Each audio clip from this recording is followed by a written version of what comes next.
show us the slideshow of all her vacation photos. Alico One Love. Every single one. No, I'm not going to show you every single one. Because that would take too long. Hi, Silent. Thank you so much for 26 months. Holy heck. Oh. There's Pete nudes we're missing out on. No. Totally didn't take pictures of Pete nude in Japan. Single one. We demand nothing less. Demand nothing less. Look.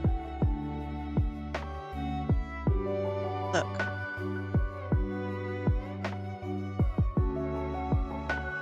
Why is this? Oh, right. So, hi. I probably look really weird. White square. I know. Because it's not capturing my photo album. Do you guys know how hard it is to capture a photo album? Apparently, it's really hard. Wait, where's shit? Where's shit? If I turn it into a slideshow, there it goes. Exit slideshow. Ah, I fixed it.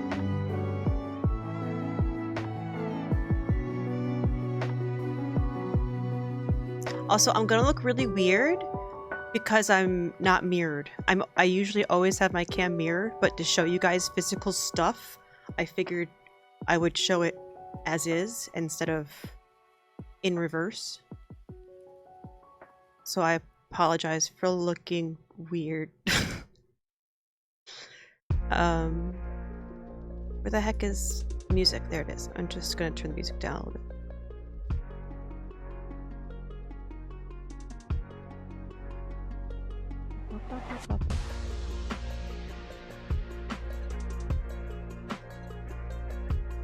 Sorry, this just went really hard all of a sudden. But yes, Milky, thank you so much for 31 months. Every single one, yes. Thank you so much, Milky. I really appreciate it. Hi, evil mirror world. Damn.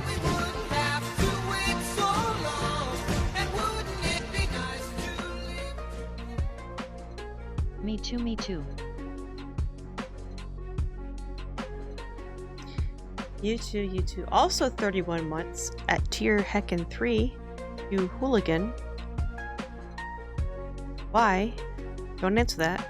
Thank you. I appreciate you. That means you love me more than Milky, right? I win.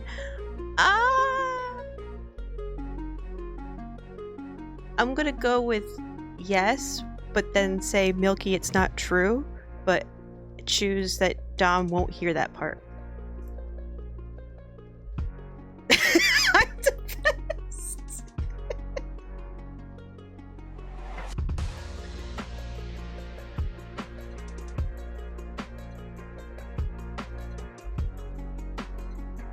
I think I've sent Dom something.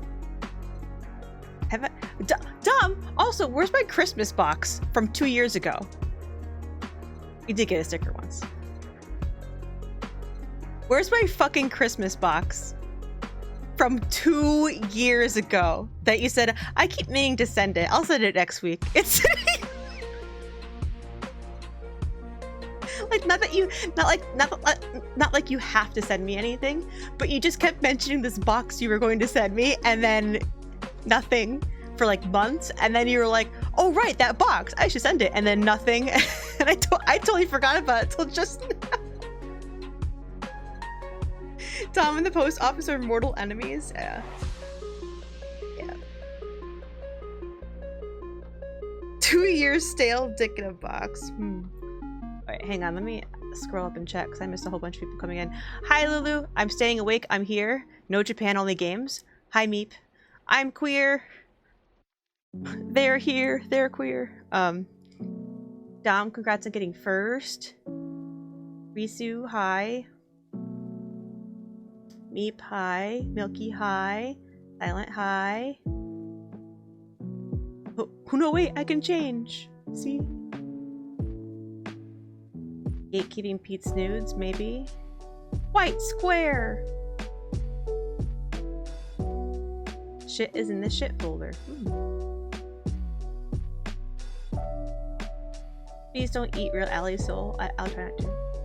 Honest for once, Allie face. With the hot cocoa behind giving off steam, it makes it look like the building's on fire.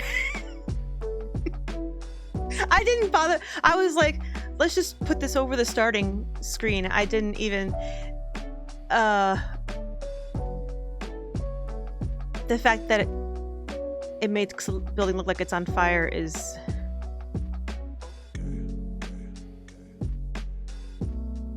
strangely and sadly relevant because most of Japan's structures got burned down multiple times.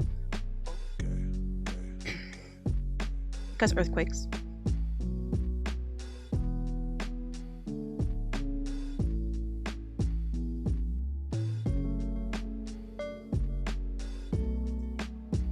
I've sent Dom stuff. It's my dick in a box. Oh. Does it have food in it? Yeah, I hope there's no food in it because we made it to Act 4. Oh, and V Rising. I'm Act 4 Vampire Mans now.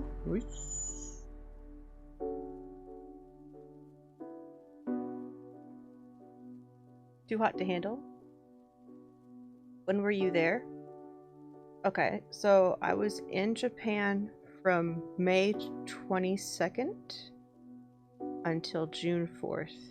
Technically, I left on May 21st. By the time I got there, it was the next day.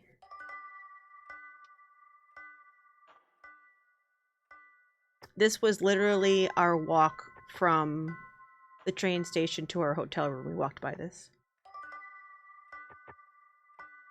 Time! How does it even work? I know. I was 13 hours ahead. It's weird.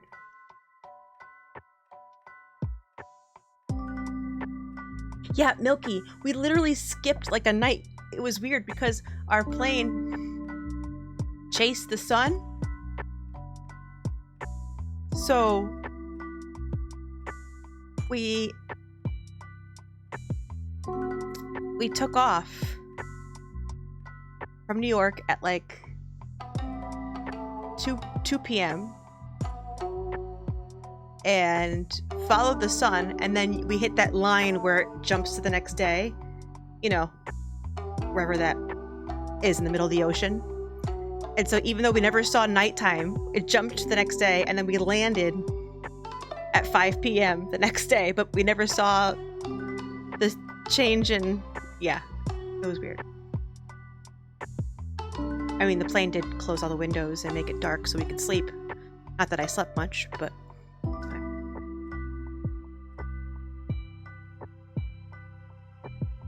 Free sunshine hack. Astrologists hate her. Yeah, didn't you know if you just get in a plane and constantly keep chasing the sun, you'll never age? Because time stands still.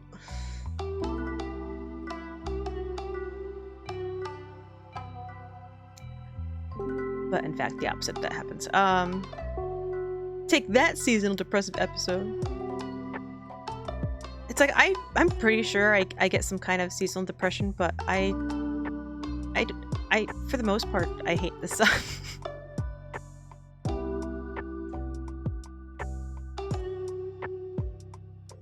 So maybe I do, maybe I don't. I don't know. How's the music volume? Is it too loud? Is it okay?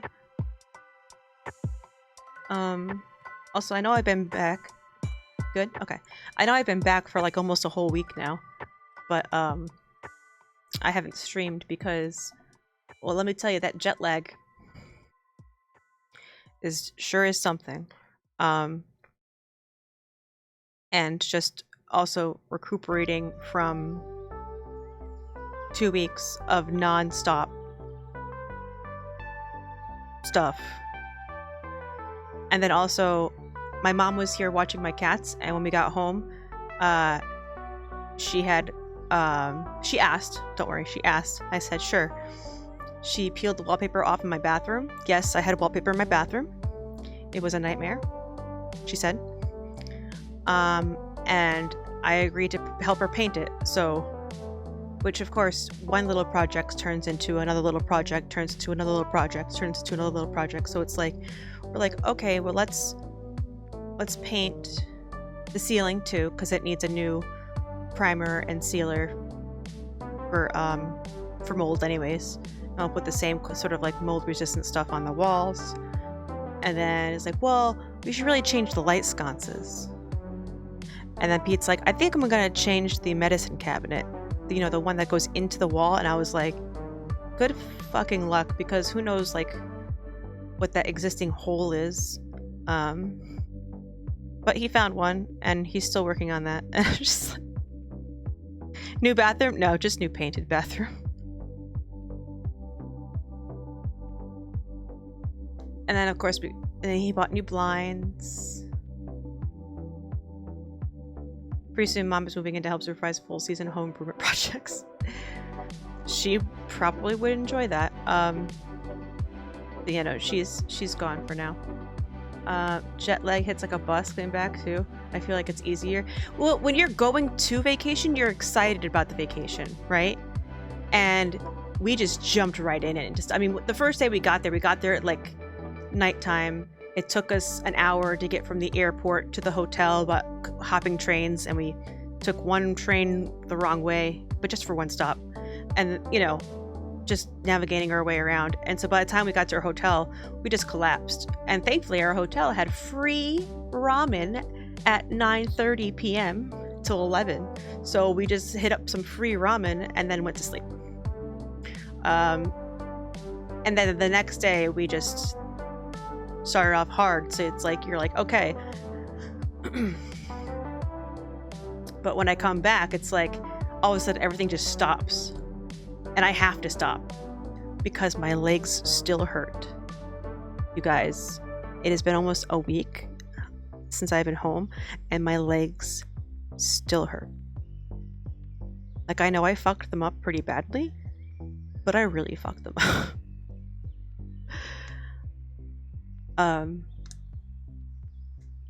That's one of the really fun geometry problems that most people don't get to enjoy because it's too complex for 9th grade geometry, but not really on point for any other high school math. Wait, what?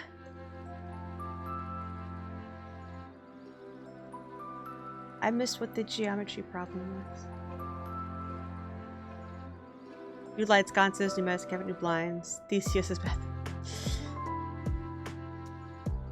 I get vacation lag when I get back, even if I didn't change time zone. Yeah, like, depending on the kind of vacation, yeah. So the learnable moment for all us kids is train up your walking before you go on vacation to Japan. Right, and I did start walking more, and I knew that I wasn't going to be like in tip-top shape for walking all over Japan, and I knew that it was going to be stairs that was going to be my downfall, because like I wasn't practicing stairs, and I happened to carry a good amount of heft, so climbing stairs jumps that difficulty up quite a bit. And like an idiot, tried to push through on a particular adventure when there was so many stairs, and it was day 2, and from that point onwards I was dead. I skipped some stuff the next day, and I skipped some stuff a different day too.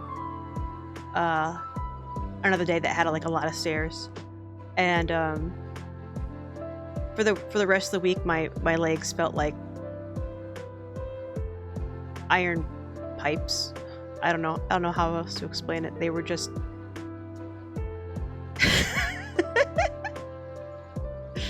they were just always angry. They were always angry. They were always so mad. And it was just unfortunate that when I decided to push through, it wasn't a situation where I could just bow out and take a train home or take a cab home. No, I'm on a fucking mountain. You have to go back the way you came. And yes, I went down the other side of the mountain and I had to go back up.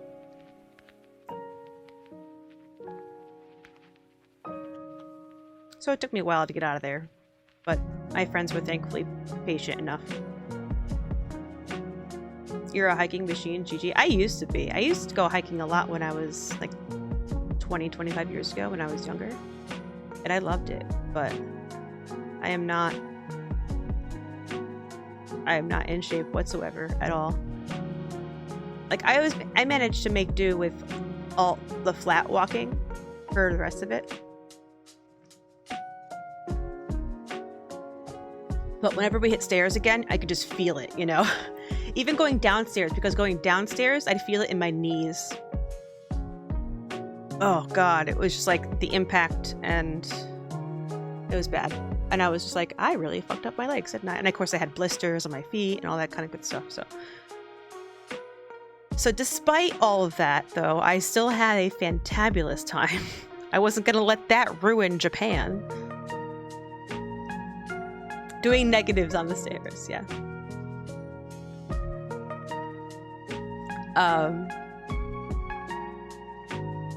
Bruh, knees. Yeah, knees. Anyways, I have a bunch of shit. I don't even know where to start. Or if I should start with pictures. Like, I don't know what I'm supposed to do. I've never done this before. Or if I should go through the pictures and then start bringing out stuff that I bought during the day in the picture, but I'm not gonna remember when I bought what. Okay, well, we'll do the easy one first. Here.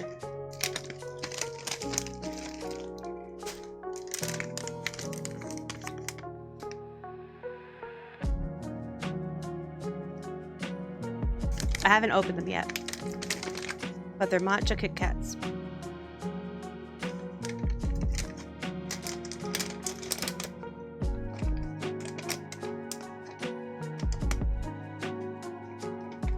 Kit Kat adult flavors.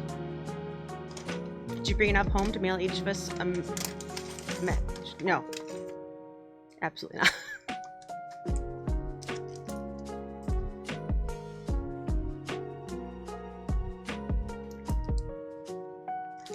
So what's fun is that almost 20 years ago now, I took 1 year of Japanese. So some of the hiragana and even the katakana, I was able to recognize a little bit. But they also intersperse Chinese kanji with everything in their writing, so it's impossible to read for me because I didn't learn any kanji. But even without the kanji, I couldn't read it. It's been too long. But the fun thing is, hiragana is like their alphabet, right? That they use for when they speak Japanese. Katakana is a very similar alphabet that they use to spell out English words or words not in their native language. So there'll be things written on stuff and you'll be able to read it like ice cream, you know, and like you'd be like, oh, it means that, yeah. So like sometimes they would have things like that. And I was like, man, I should have touched up on my katakana. I would have been able to read a lot more of these things because at least I can understand. You know, they're just sounding out the word, right? My friend Nate, who took us to Japan, basically, he set up the whole trip, has been learning, self-teaching himself Japanese for like 6 years now. And he was able to read a lot of stuff, and he was able to have like even some small conversations with people. It was really nice. It was really neat and fun. And it made me really want to get back into learning Japanese again, so I might. Because like, just it all coming back and it just like, oh man, I remember this stuff. And I remember how fun that class was. Apparently Japanese is like the hardest language to learn. Really? It's so... As my Japanese sensei would say, so easy. So easy. So easy.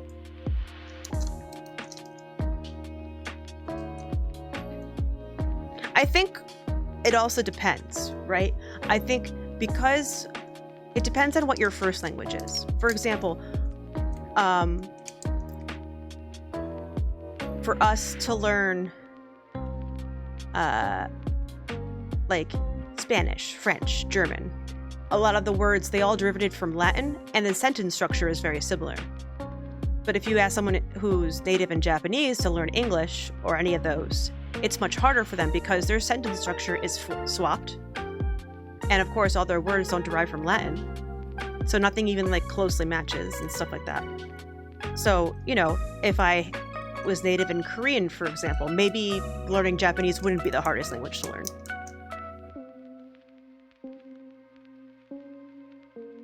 Then Chinese, which is tonal. Yeah, and some of that stuff does come through in Japanese because Japanese does use Chinese kanji.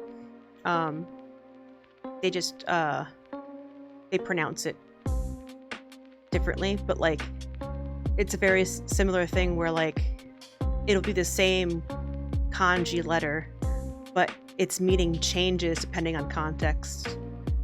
It's wild. Oh, it looks like it got a little melted.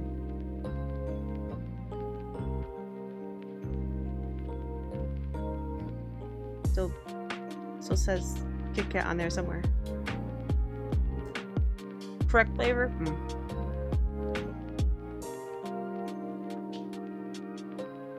Oh, not bad.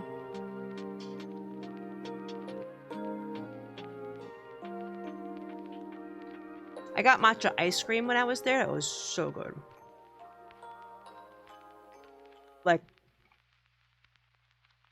it was funny because Nate, who's now been to Japan 4 times, would try to have like some kind of like matcha coffee drink from Dunkin' Donuts, and he says it's just nothing. It tastes nothing like it does there. It's like gross. And I believe it.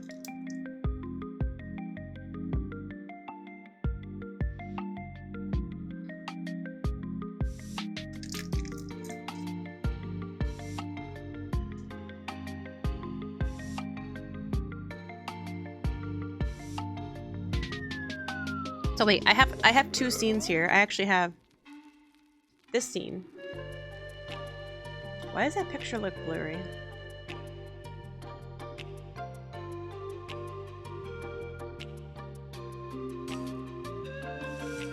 It tastes burnt. Shrek flavor Kit Butt.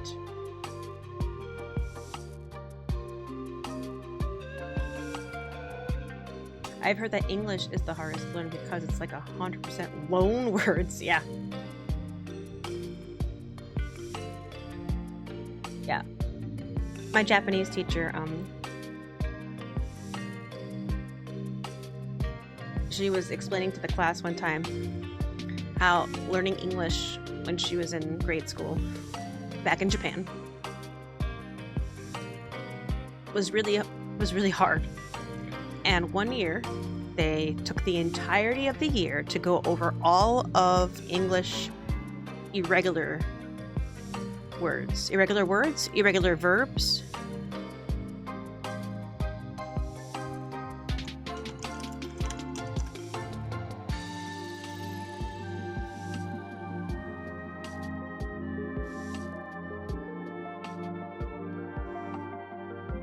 Yeah, irregular verbs.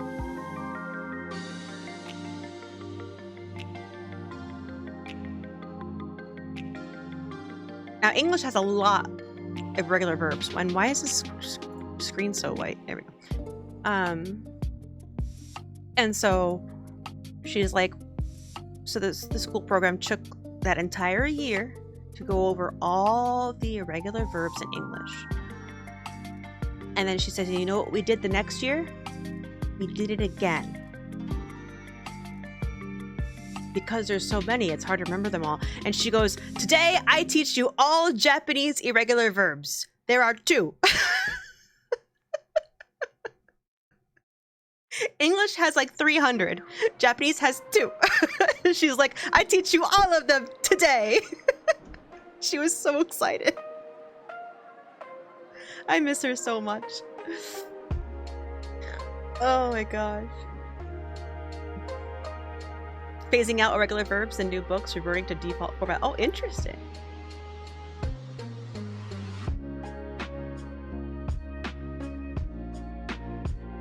that feels weird because I have a lifetime of being used to them, right? Yeah, when it's like, it's so different trying to learn a language past a certain age instead of learning it as you grow up and as your first language.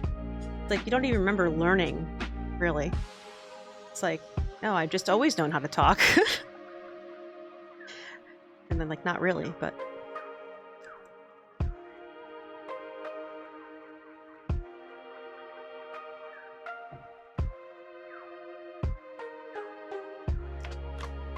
Anywho. I have never known how to talk. I love that PNG for Jazz. And how it's also her profile picture too. Oh my god. Why does the picture look blurry? Is that just me? Oh yeah, vertical pictures are not going to show very well.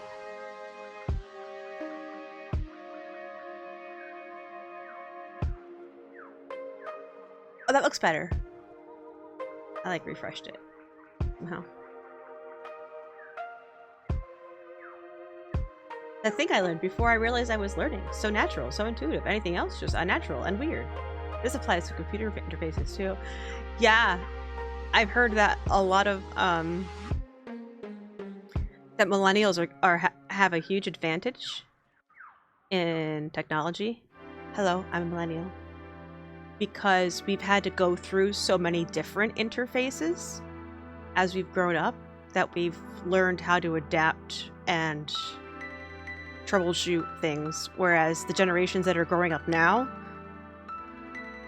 when they run into problems, they don't have as much of that foreknowledge from way back in the day or whatever. I don't know how true that is. I just something I heard. You want cookies now? Thanks. Oh, you're welcome.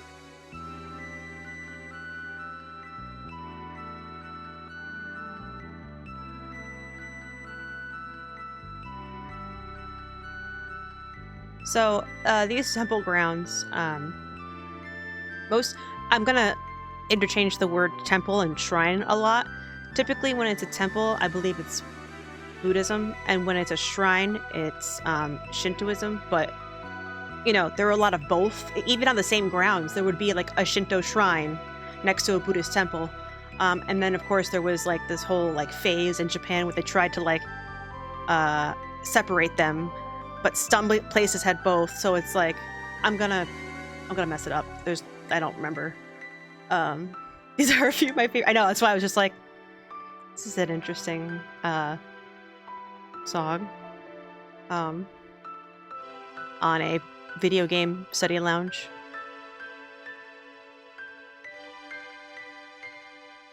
Anyways, but this isn't even the temple. This is a gate. So you would walk underneath those big lanterns to walk through the gate. And this is just like in the middle of Tokyo. We started in Tokyo. Asakusa is the name of the town, name of the section. I forget what they call each thing. Expert at integrating external cultural things into their own way and becomes the Japanese. Yeah. So I took this when we were just walking to the hotel the first night. After we finally got off the sweaty ass train. Because here's the thing, it's like we landed at like rush hour. So all the trains were like super packed. And Nate was thinking, it's gonna take like, sometimes customs can take up to like 3 hours of processing because the line is so long. He's like, it'll rush hour will be over by the time we get out of the airport. There was nobody at customs. We just walked right through. It was like super easy. We didn't have to wait. And so therefore we got on the trains at rush hour. Yeah, I was sweating the whole time. on the train. You know, with all of our luggage too and everything. Which I did pack light. but still. Was it hot? It was also hot there. It was just the beginning of the rainy season, so but thankfully we didn't get hit with too much rain, and the humidity was still pretty low, but it was frequently reaching 80 degrees Fahrenheit.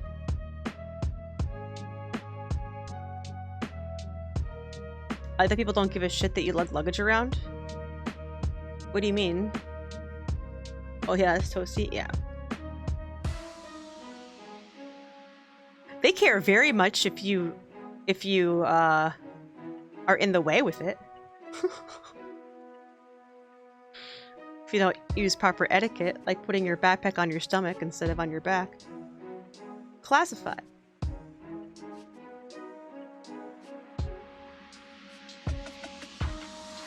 I'm walking here.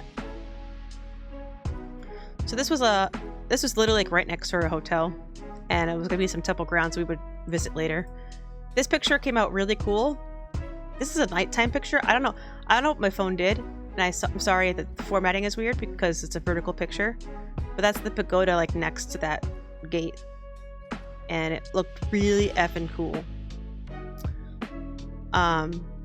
This is the actual temple, but it's like closed because it's nighttime. Backpacks, front packs, fanny packs. Funny thing, I used a fanny pack for my entire trip, but I wore it like a sling, like over the shoulder, and just had the pack part like in front to the side. And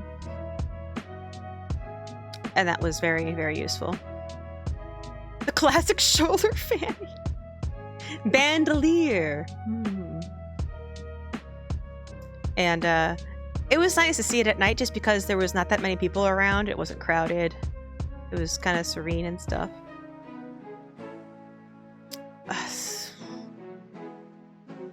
Something, Ka. You're asking a question. Ah, of course I had to take a picture at our first 7-Eleven. That means baka. Oh. Never mind, not a question.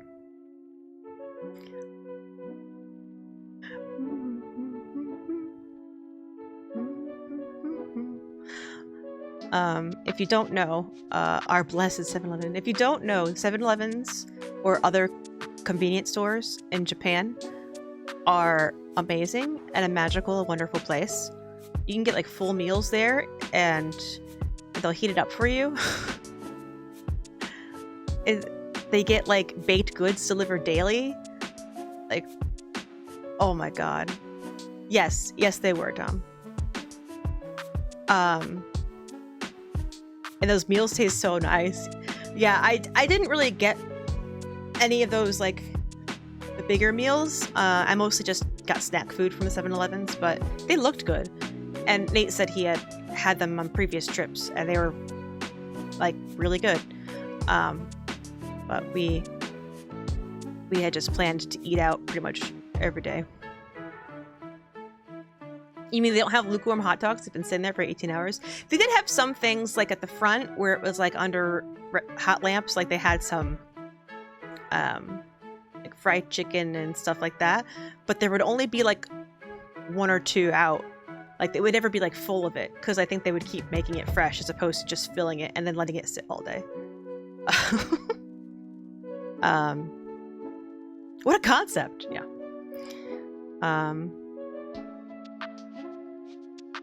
So yeah, it was... Oh. I didn't mean to do that.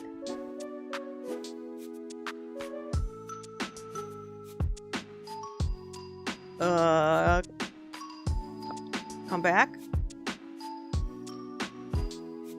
I want to come back. Oh, wait. Yay. Okay. I took this picture because, I just liked that this gigantic department store was called Don Quixote. Got a lot of good stuff in here, including the Kit Kats. This is the name of the area. So this is like right near a hotel. I didn't take a picture. I probably didn't take a picture of the hotel until after, because this is like in order. This was just me taking a picture of the Skytree, which is that giant tower-looking thing.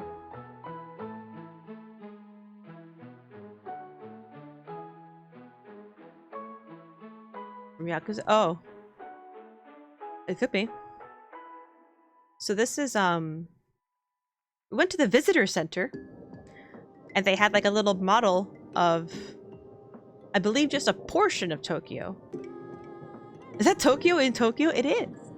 Fun fact, Tokyo is over 800. I'm gonna get this wrong.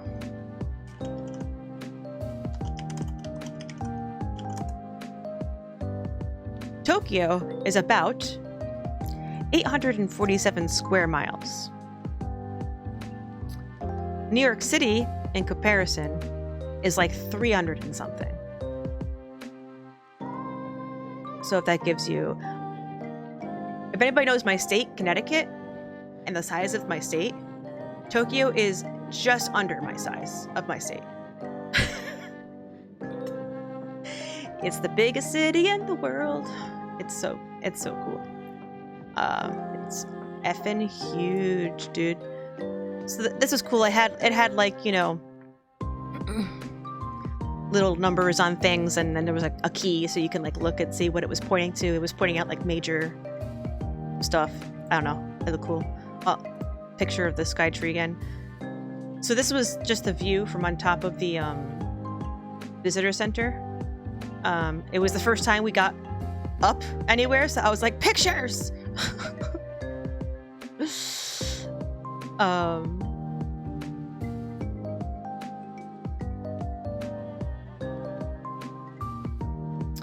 This right here. So that first gate I showed you is like back here. Oh, you guys can't see my mouse. Shit. I don't think there's a way you can see my mouse.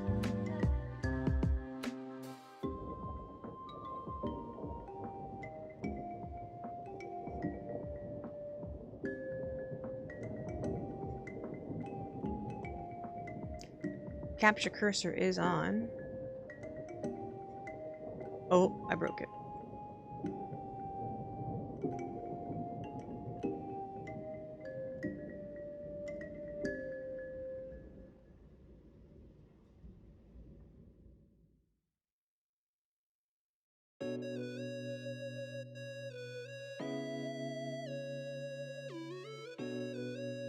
But anyways, you see that line of sort of like green roofs and people. It's just full of people.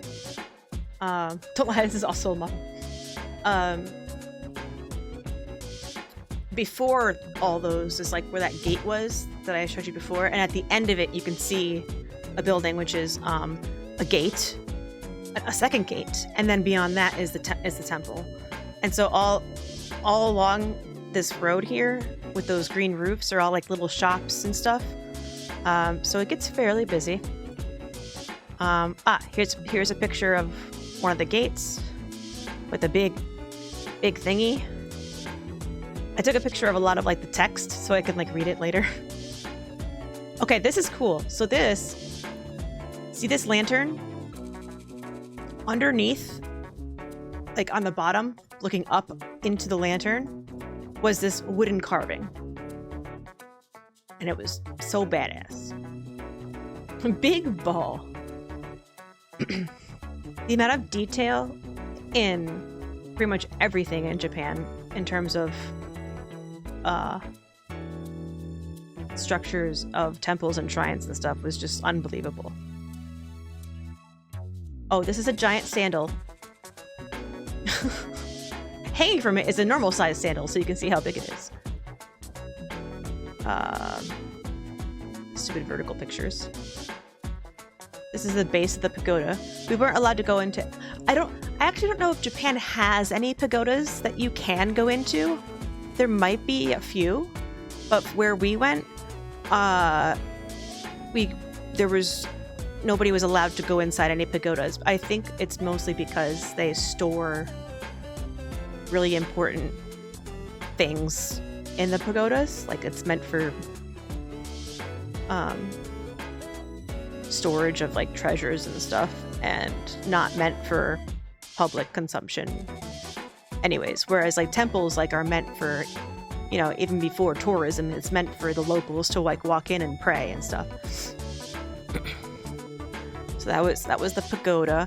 Here's the temple, and see how much busier it is now. Now this is an illegal picture.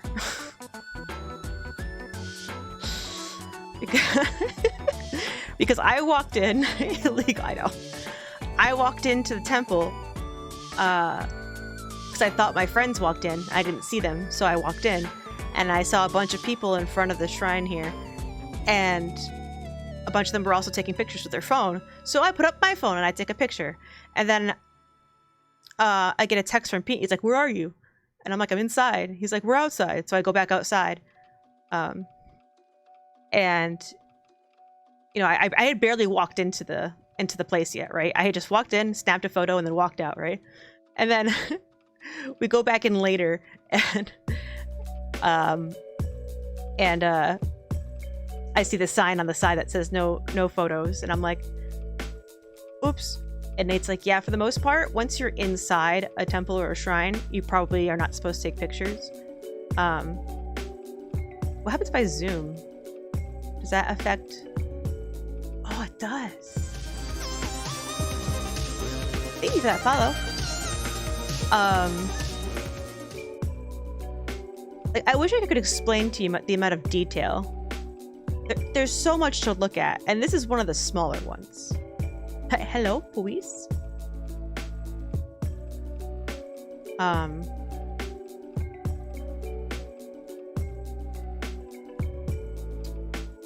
But yeah, and then I also snuck this picture because I was like, well, I'm not taking a picture of the actual shrine area.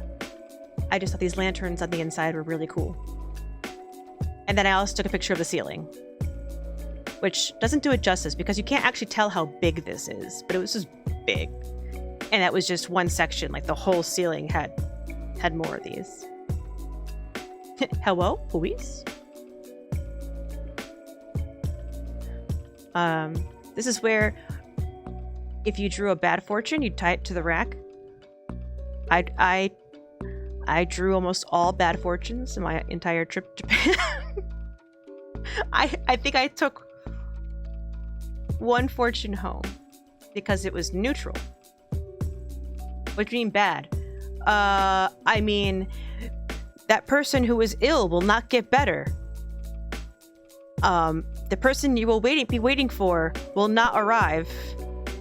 The home and business will not succeed. Something like that. There was like a bunch of like, sort of like, almost like default statements. Every temple is different, right? Every temple has a different like system. And you pay like 100 yen or 200 yen and you shake this thing to get a random number, and then you pull out that number's fortune, and so you can get really bad fortunes. But if you get a really bad fortune, you take it and you fold it up and you tie it to these racks, and that's supposed to relieve you of your bad luck and get rid of it. So even getting a bad fortune is not necessarily bad in the sense that, like, well, now you have a chance to get rid of it. Tie it to the rack so you can reuse it later. These are terrible things to say. Yeah, some of them are pretty harsh. I think... Oh crap, I just ruined it again. There it goes.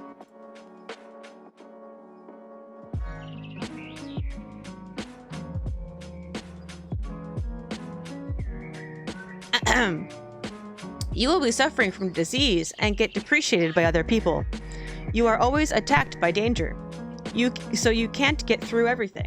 When spring comes, you may meet a happiness. You should make a perfect and good plan and wait for a good chance with patience. Your request will not be granted. The patient will get well in a little while. Lost article will not be found. The person you await for arrives late. Building a new house and removal are both well. Now is a good time to start a trip.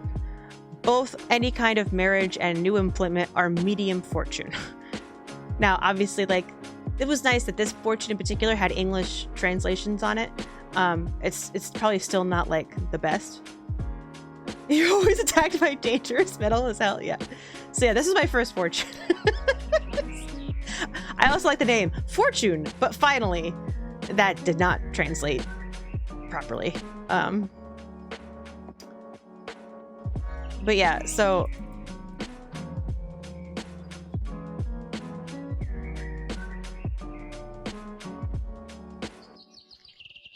this is the fortune thingy. These are all the little slots. I keep using my mouse, like you can see it. Those are all the little slots to get your fortune. Yeah, so this, I believe this was the Shinto shrine on the same land as the Buddhist temple. And they had these little fences around these statues, and I'm assuming it's because foreigners kept climbing all over them, which has been a very common theme that we've seen. Pretty much more protection around their statues to prevent people from climbing all over them, because apparently, you know, influencers need their views, and so they do stupid shit that's very disrespectful, and ruin it for everybody else. So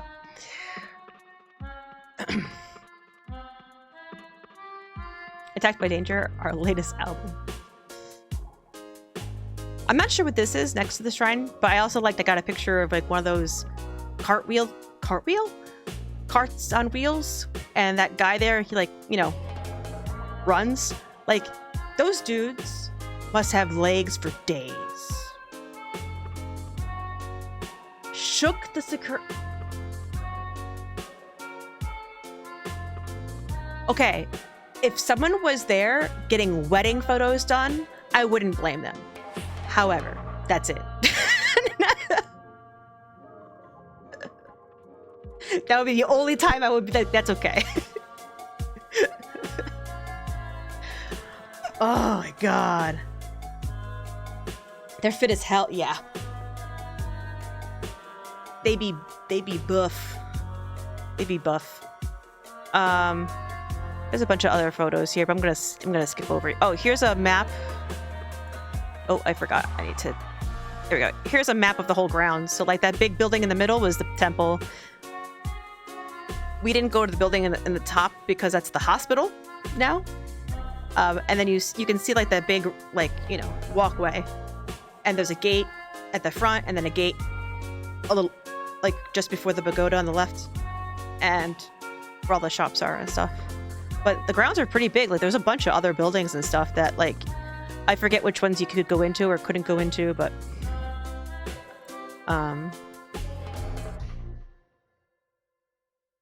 there was also like, oh yeah, right next to it was like a garden. Hello, come back. Thank you. Cute bridge and koi fish, and it says do not feed the fish. Hello? Oh, it's a vertical picture, so it's messing up. They had a lot of, like, smaller shrines set up, and memorials and stones etched with things from a millennia ago. This lantern was either built in 1146, 1150, or 1368. Depending on certain factors. And it was inside this building to protect it. But, yeah, it's wild. Like, I remember hearing, like, you know, especially being American, we don't have... Our history only goes back so far, right? And people are like, you want to see some old architecture? Go to Europe. And I was like, you want to see some old shit? Go to Japan. Like, we're talking 1,000 years ago. Like a lot of their stuff's like originated in like the 600s, not 1600s, the 600s. It's wild. And then yeah, even older shit in China. Yeah. Sorry, these are all like vertical photos, so they're all annoying. This one I took of was really cool. Now, because of this dragon like detailed carving. And no, that is not the swastika.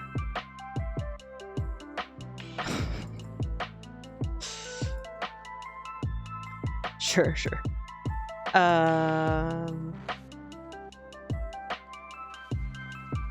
Oh, right. It's more like stuff with like etchings and stuff. There was a grave of somebody important, right? And in front of their grave, this is their grave, was this toad. Toad, protect. We like Toad. Hi, Dirty Duder. Hey, Froggy. Yes. Toad. Oh, this one I thought was pretty interesting. Just look at like the way this guy's drawn like a cartoon. But also, these are stone, these doves. I love the way that these like stone doves are just kind of sitting in this hole. Or pigeons, I'm not sure. Yeah. I'm glad that the zooming in works pretty well for the vertical pictures since they don't format right.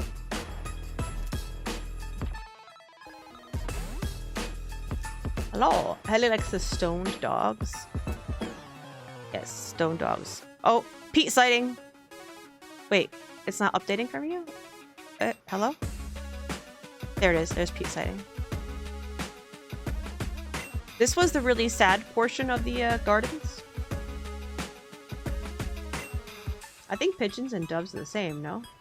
No. Okay, typically, when I hear dove, I think of like a white, all white bird. And I don't know if it's technically a different species. Oh, here we go. Turbo. Hi, Turbo. Pigeons and doves belong to the same family of birds, which consists of more than 300 species of birds. Ah, yeah. I figured it was like the same family, different species. Yeah. You went to Japan? I did! Hi, Dibs! Dibba. So this was a really sad portion of the gardens. This is about the firebombing of Asakusa. So in this picture, like, you could just see that everything's leveled except for those taller buildings, but like everything is just like gone. And there's this thing here. I will read it to you. It seems weird with this happy music, but we'll go with it. In the evening of March 9th in 1945, the entire Asakusa area has burned down by air raids by over 300 B-92, B-29 bombers. It was called the Tokyo Great Air Raids. The fire crawled like licking the ground and exposed by strong winds of over 30 meters per second. Parents called out for their children, and children sought their parents, but there was nothing else to do. The next morning, after the nightmare was over, there was not even one tree nor patch of grass visible. All you could see was nothing more than 10,000 burnt corpses on the ground. Since there was no newspaper reported about the Tokyo Great Air Raids during that time, consequently, there was no way for younger generations, no way to tell younger generations who have grown up without knowing this tragedy. We are afraid this mournful, tragic event will fade as a piece of history.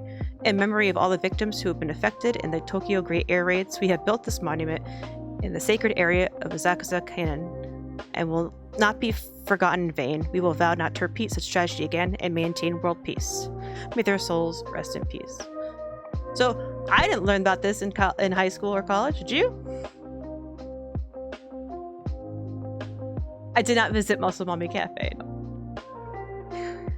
So yeah, this was just like a particular violent day.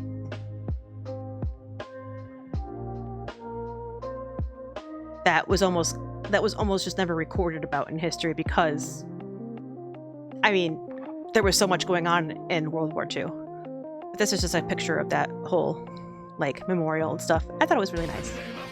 Zoe!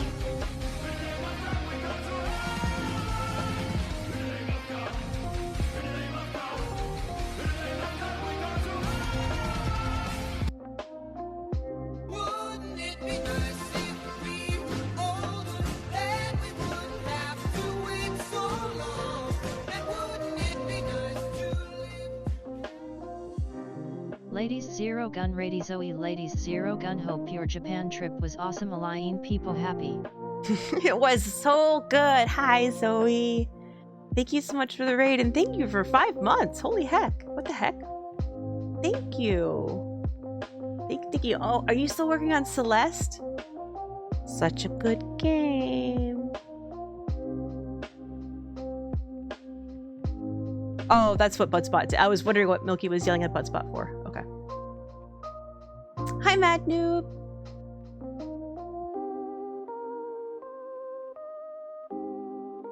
Chapter 9?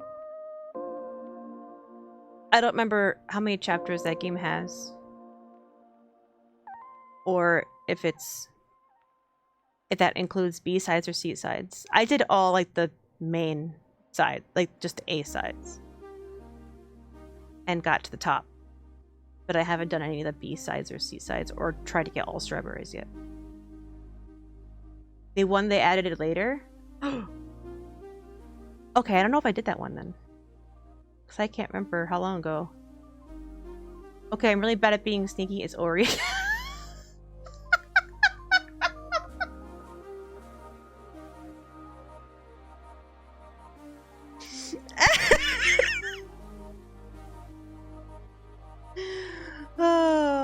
Hi Sandy, welcome in. I found out this username existed and snagged it for myself so I could be cheeky. I had no idea you went to Japan though. That's so rad. I hope you had a lot of fun. Thanks, Ori. Oh my god, that's so funny. Dirty Duder. That's a name that Dom would have taken, for sure. It's tough. Yeah, that game is real hard. But it's really good. Thank you so much for bringing your friends over, Zoe. I really appreciate it. I hope you had a wonderful stream. Please go take care of yourself and do what you need to do. I sometimes hear a sailboat when I'm sleeping, but it always triggers me to wake up because on some level, I know I haven't been sailing in a very, very long time. The one who doots.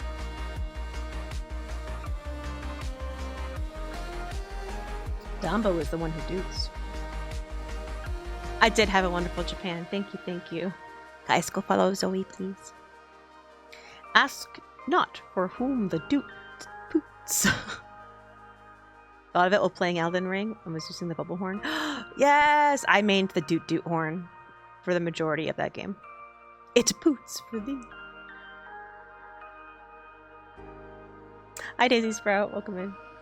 At least it doesn't make you pee? What? It's so OP, it really is.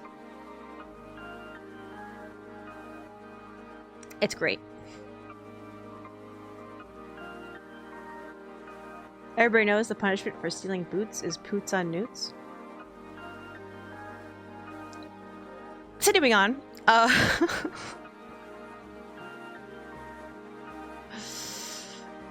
liked this picture because it was like the big pagoda in the background and a small, not quite pagoda in the foreground. Yay.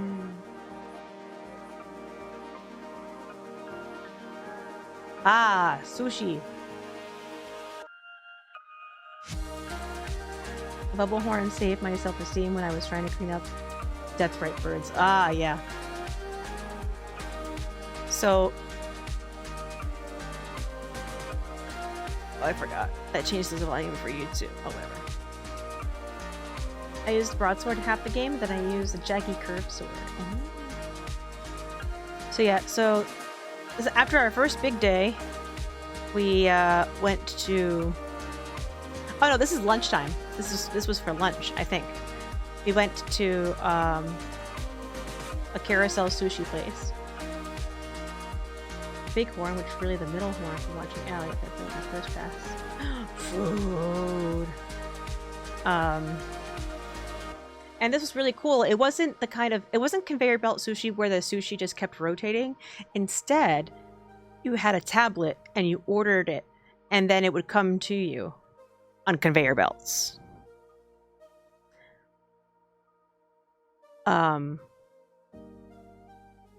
There was 2 levels of conveyor belts. There's this one down here, which just constantly rotates, right?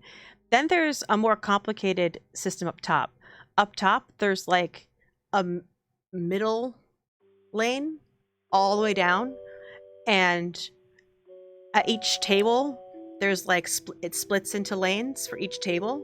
And so when they send you your order, the system just knows when to change tracks and just come to you. And I was just like, this is so cool. For the base game and prep for DLCs, you know, so it was like, yeah.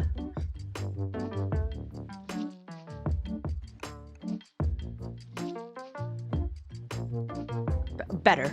Oh my god. This was like so much better. It's just so much fresher. And I mean, there's gonna be certain parts in the US where you can get better sushi because of location. But, you know, Japan's been doing it for eons, and they know what they're doing.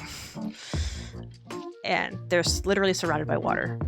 So, computer-powered sushi. Oh, this was just... this one looked kind of dirty, so then I took this one, because I thought this looked more impressive. It was like showing all the plates of sushi that we ate. It's like, look how much sushi we ate. Yum.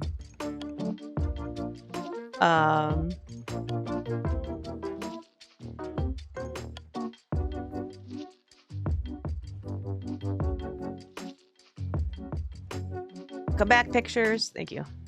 So then we went for a walk along the river, and this was our destination, which is the Tokyo Skytree. Not to be confused with Tokyo Tower. They are separate things.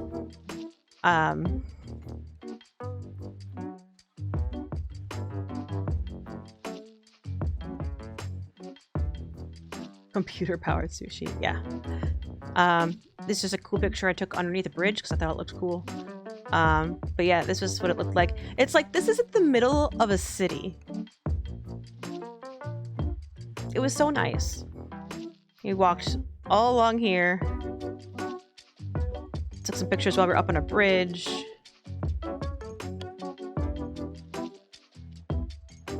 Okay, we're getting closer to the Skytree. Oh, there it is. We're getting closer. We're up in the Skytree.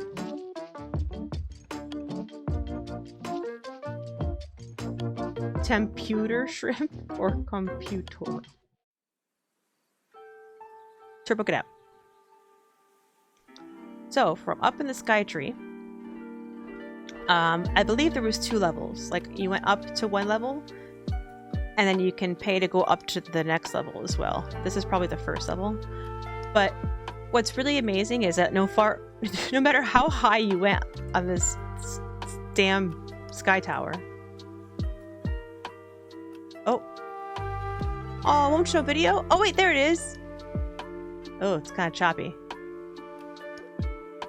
I was just kind of trying to show what the Skytree looked like on the inside. But literally, as far as the eye could see in every direction was still Tokyo.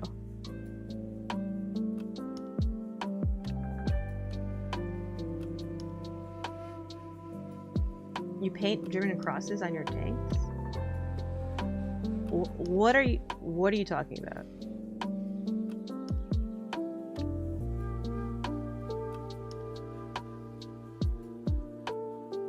Does it matter if you're drunk? Yeah.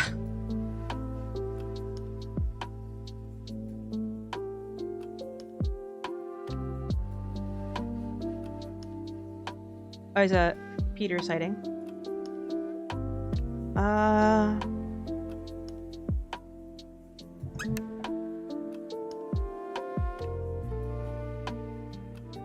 Do you see it?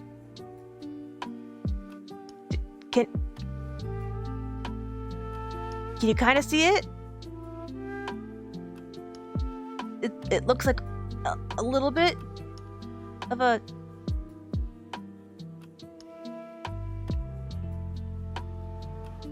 I think that's Fuji. That was the best shot I could get. It was too hazy. But you can kind of see the dark outline.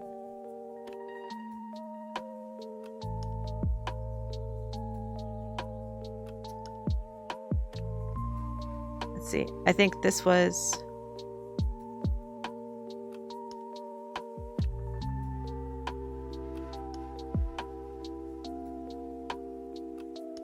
I thought I took like one image. Oops. Uh-oh, I broke it. No! Why'd you break? Hello? Why can't I go to the next photo?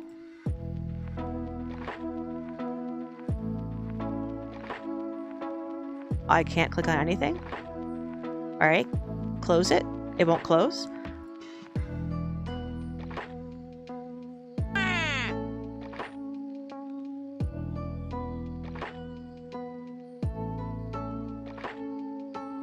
The dark smudge in the right shape, yeah. I should have known better than to rely on Windows Photo Viewer.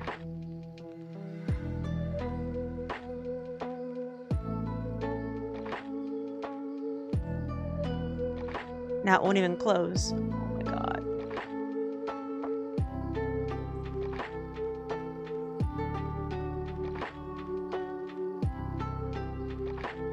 How can I end task if it's not listed as a task?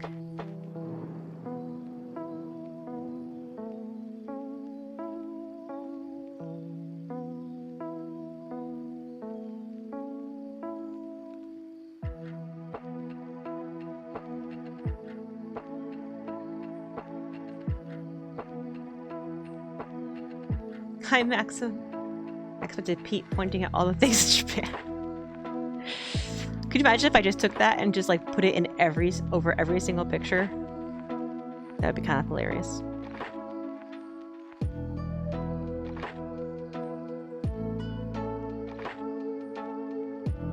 Fake friends!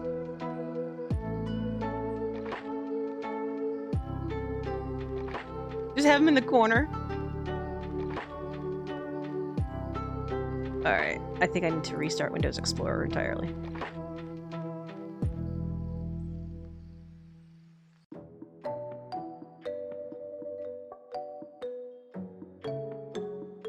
That was a mistake, apparently.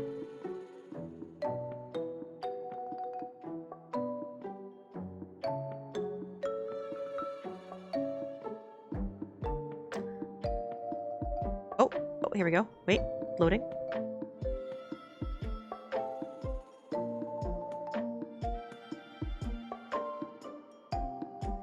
Go back to my Japan folder.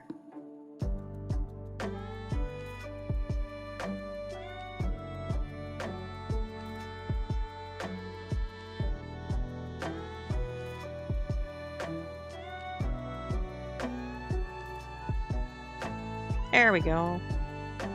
Okay.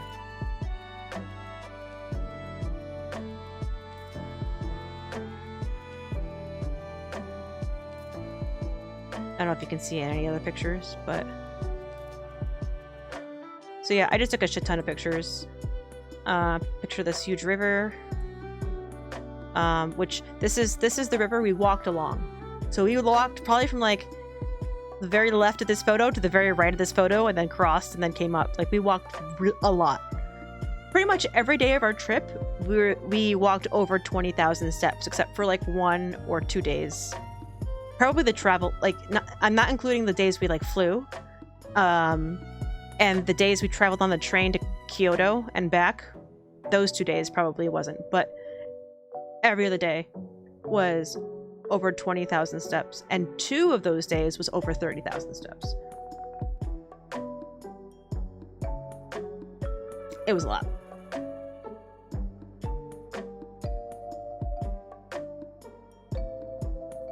I'm going to flip my chicken, so this is the perfect time for you to get it working.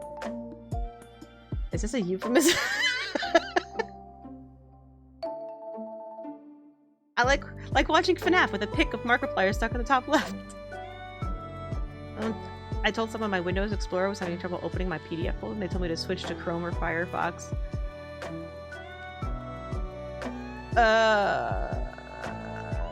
Wait. But wasn't... Before it was called Edge, was it called something Explorer? I could see that confusion.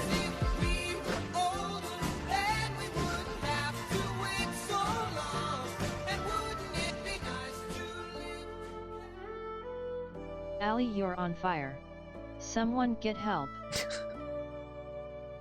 Hi, Seamus! Thank you for 37 months. I appreciate you. Welcome in. Avert your eyes, everyone. Milky is flipping his chicken. Good exercise. Yeah, it's too bad that I broke my legs on the second day, but it's fine. You arrived too late, but they were bad puns, Turbo. Don't bring them back. Explorer got trashed. Edge was built off different Chromium, but they are connected by virtue of being micro-waft.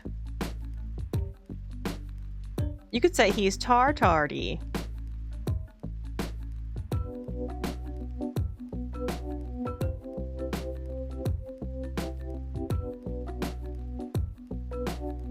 Just gonna go back to looking at pictures. Oh, this one you can make out the ocean in the far distance, kind of. Yeah. The bridge. Oh, can you see that Ferris wheel? I believe that's an amusement park of some kind.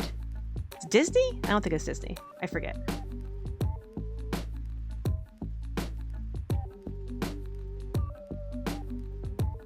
Allie, why is this clown a mod? I've been asking since I first saw.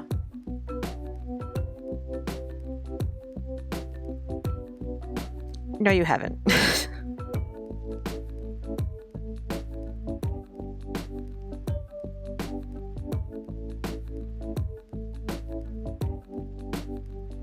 I'm afraid we'll have to confiscate your Kobutta Dombo butt.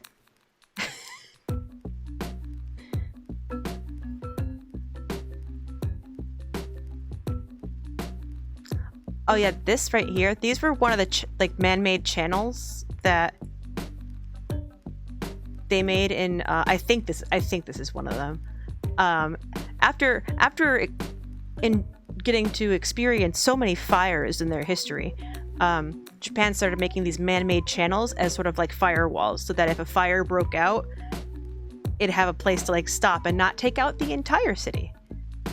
So there's a few of those throughout Tokyo. This is what we got on the upper section. Now we're even higher up, but there's more window interference. But it's just like so cool. There's all stuff. I don't know if I tried to take another picture of Fuji or not. That's the ocean again. Oh, here's a picture of one of those channels. Looking down. Oh, looking down gave me vertigo so bad. It was awesome. Like, there was like a railing, and then you could look, and the window would kind of like slant inward, so you can look almost straight down. It was great.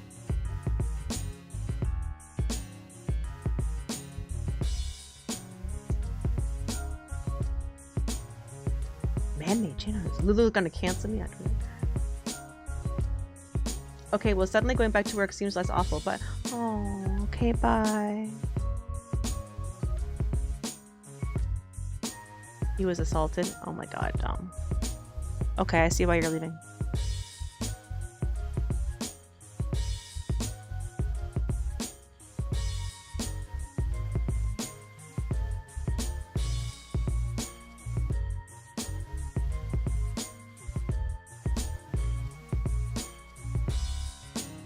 He's weak.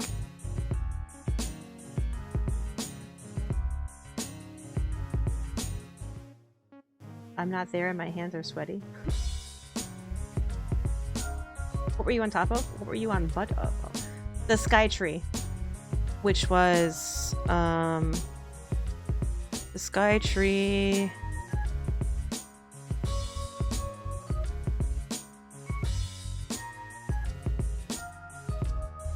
Come on. Thank you. Load the picture. There it is. This is what the Sky Tree looks like from the street.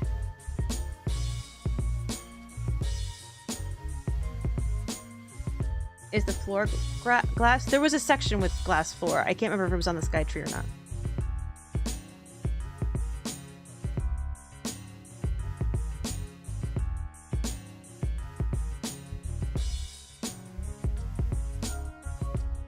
That's butt.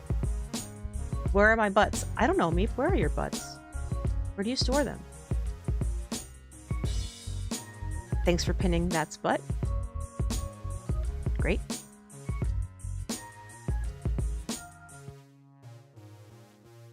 Butts are stored in the butt.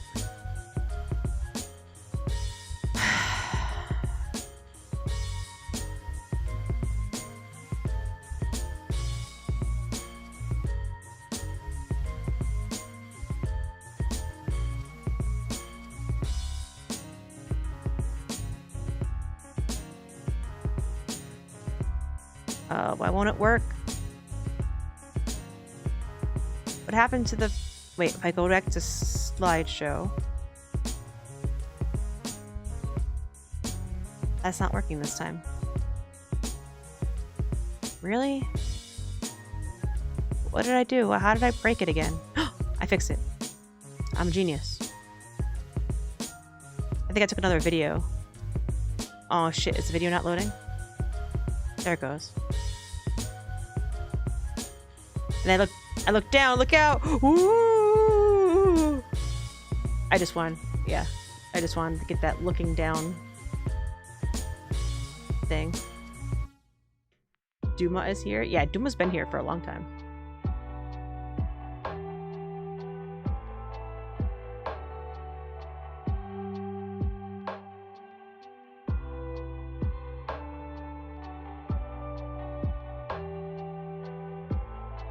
Butts are stored underneath the butt. It's butts all the way down. Segue. I came to work complaining about my buns. I think it's saying my buns being squished. Oh. Who was doing the squishing, Seamus? Anyways. I don't know why I made that hand motion. That was inappropriate.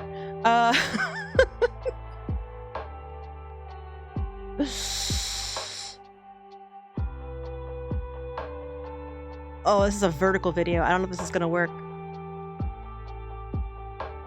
Oh, there it goes.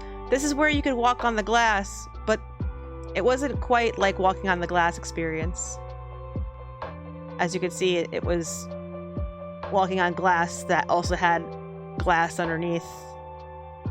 But it was still pretty cool. Also, it was really, the glass was so dirty from everybody walking on it. So it was kind of like, eh.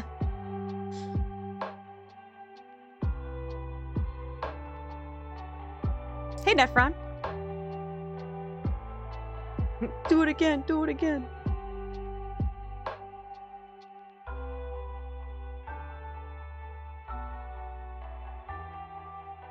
Ah, this is like the one alcohol drink I had all vacation, which was on the first night. I brought turkey slices and leftover hamburger buns. Oh, those buns. There was not a lot of space in my bag, so haha, I'm so funny. I brought butt keys, slabutts, and leftover hamburger buns. There was not a lot of butt in... Oh, there was not a lot... There was not a butt of butt in my bag.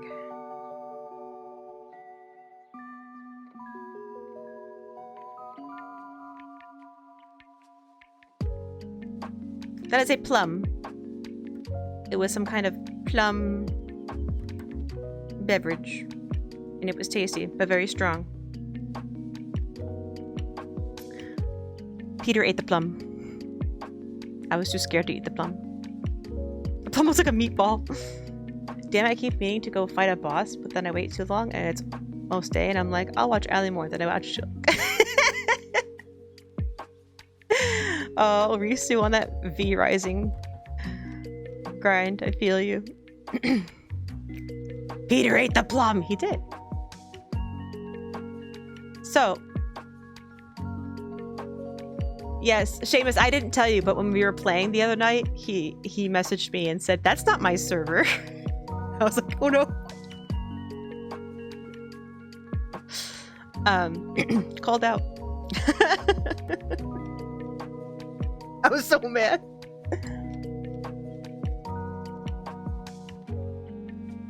Drama.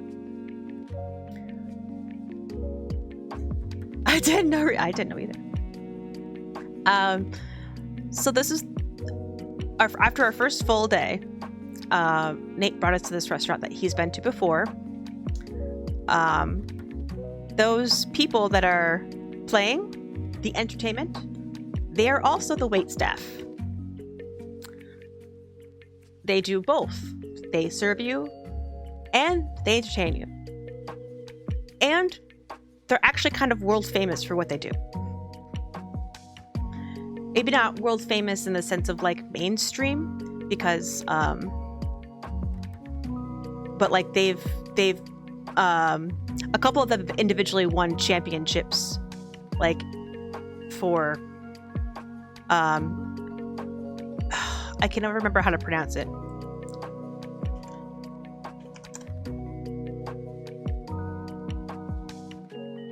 Shamisen.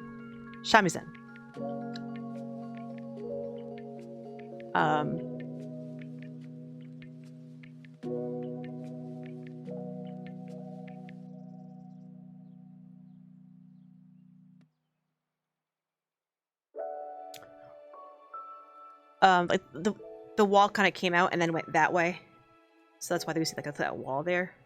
But what was really cool, how do I describe this? So where we're sitting behind those two people there that are in the picture, but we're actually up higher than the floor that the players are standing on. We're up like a big step, and where we're sitting, the table is still low to the ground, but underneath the table is like a hole where your feet go into. It was wild. It was like we got cushions, but instead of sitting like completely on the floor, we could still drop our legs into the hole. It was a feet hole. Tom, your new hole.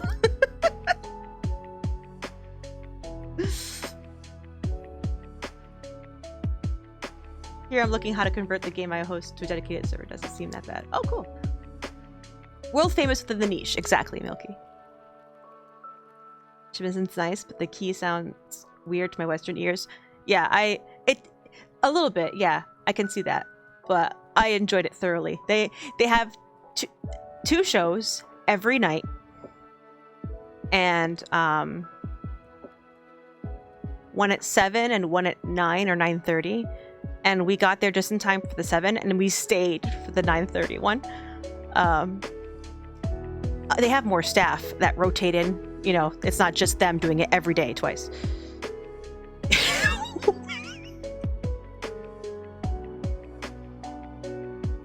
I just see heat my legs, Milkman, getting pinned, and I have no context, and I feel like it should stay that way. Holy table, yeah.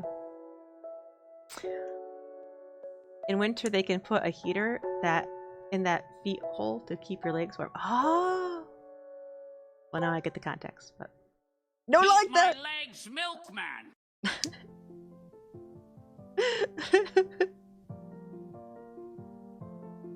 Thank you, Seamus. I feel immortal now.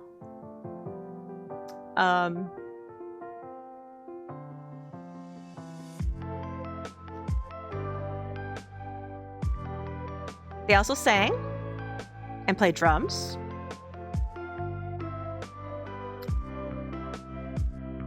I did take a video. I wonder if the video will play.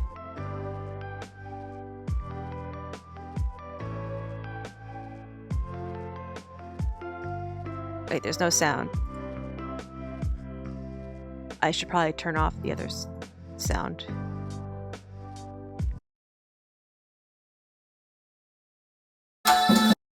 It's loud.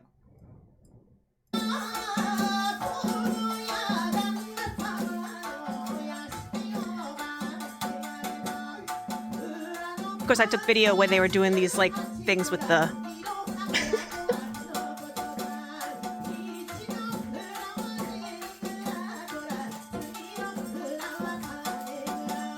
They were all so adorable too. Like, one of them could speak English, kind of.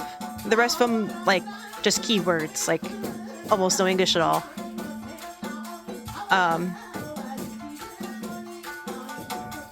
But Nate was able to converse well enough to get what we wanted.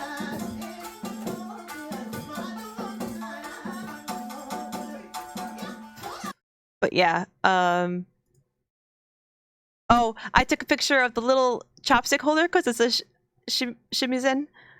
I thought it was so cute.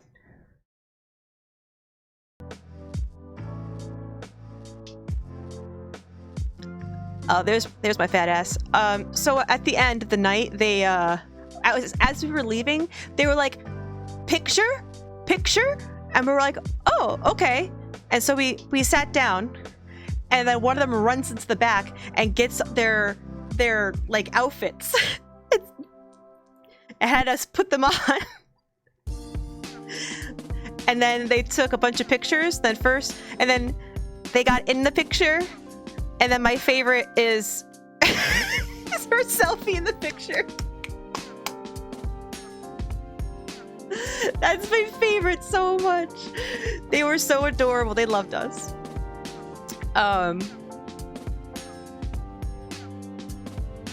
There was a couple sitting near us from China.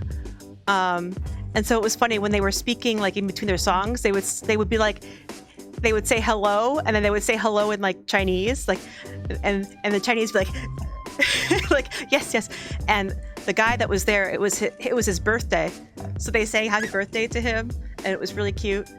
I don't know, it was just like such a nice night. It was just so wonderful and happy and pleasant, and yes, breakfast.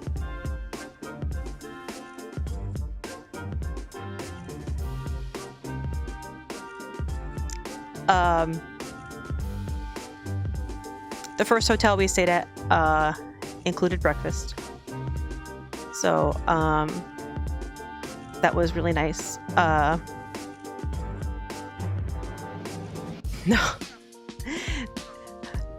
No, Nephron. Is that the fermented soybeans? Because Pete did eat those. Was the breakfast all you can eat? Yeah, technically. Yeah, Pete got those on the first day or the second day. The sticky, yeah. He said it was all right. I stayed the hell away from those. I also stayed away from fish. I found out that I don't do seafood in the morning. Or miso soup. Like, I don't know, I've always been the kind of person that can eat whatever at any time of the day, at least I thought, until I went to Japan, and like they had a bunch of like you can get like this ice cream scoops of raw mulched tuna to put in your rice. It almost looked like ice cream. And I was just like, no, I'm not feeling it.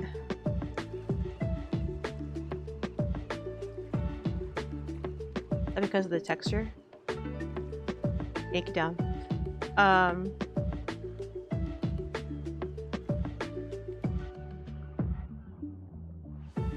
Yeah, the texture is very interesting. But thankfully they had other things that I could eat. Including, I was surprised to see like the pastries they had. I was like, they had croissant? They had that in the cup there in the top right is a poached egg. I would just pour that over the rice and then like mix it all in. Oh, so good. So this pretty much looked the same each day that we were there. Also coffee. Also, they had a machine where when you select coffee, it grinds the coffee right then and there. It was such good coffee. So excited. Orchids! These are just really pretty, so I took a picture. This I took a picture and sent it to Dom while I was still in Japan because Dom... That's you! Avocado and mushrooms are non-negotiable. They do not enter my face hole. God, I love avocado and mushrooms so much. I did not eat at this place. I just saw Dom and had to take a picture. So, pretty thing. So this day, this is the second full day. We took a train ride a bit, like a half hour out somewhere to go to some shrine, and there was a big torii gate at the front. So, torii gate, yay! And then I took another picture, and I said, "Guys, pose!" And so they posed. They posed so well. And then this was like the walk up, and you can see the temple all the way in the back.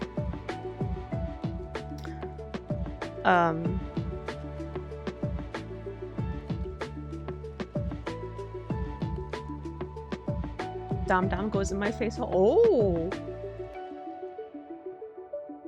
They're non-negotiable for me. They must enter my face hole. Avocado earned its way into my mouth hole against serious uphill pressure, but mushrooms just live there rent-free. With them posers. You should hold them to dab the pose. Funny story, while we were here, a group of girls came up to Pete and I. Pete and I were standing off to the side because Nate and Kyle were in line at one of the vendors getting something, and they came up to us and they said, "Are you America?" And I was like, yeah, we're from America. They're like, "Oh!" And they got like all excited. And then she said, "You take picture?" And I thought she wanted me to take a picture of them as a group. And I was like, "Yeah, sure," because she said, "You take picture." Well, it turns out no, she wanted a selfie with us in it. So they all get behind us, and she's like, "San ni ichizu." And then they ran away, and I was just like, so that happened.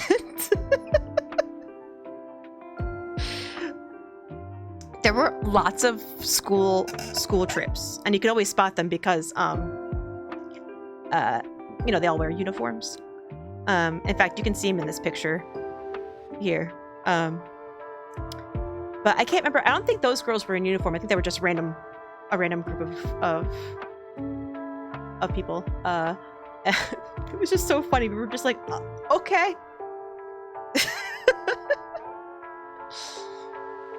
I shall do of chop super fine. I found a way.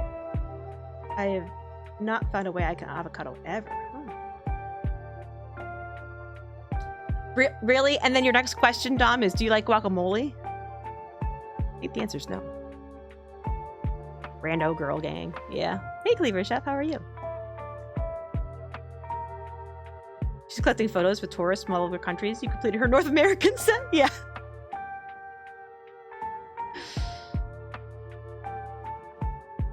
Guac can be chunky. No,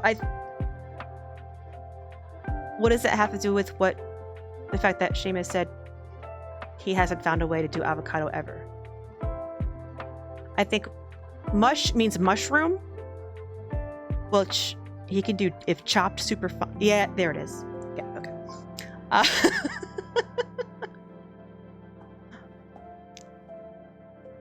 The mush meant mushy. Guac is awful. There it is. Howdy, doing well? Almost done with jury duty. Oh, ew. I'm sorry. Unless you like that, then yay. I hope it goes well. More evidence that Dom's mod badge should be taken away. He doesn't read chat. I'm being persecuted.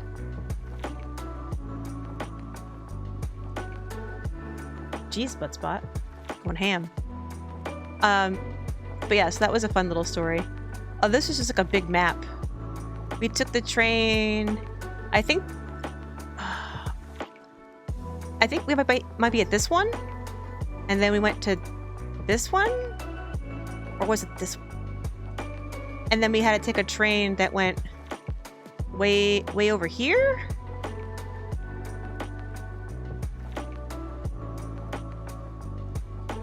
I forget.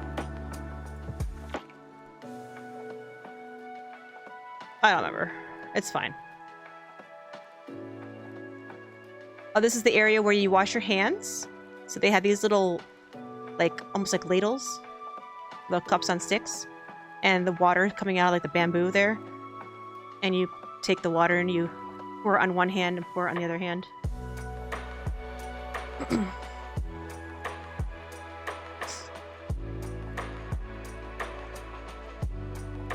I also but being persecuted. I'm actually happy to fulfill my civic duty. It's been interesting, and UC pays my regular salary for being there, so it's almost like a tedious vacation. Nice! Consider yourself tried, chump. Yeah, bye. Sorry. Why am I apologizing? Because it's what I do.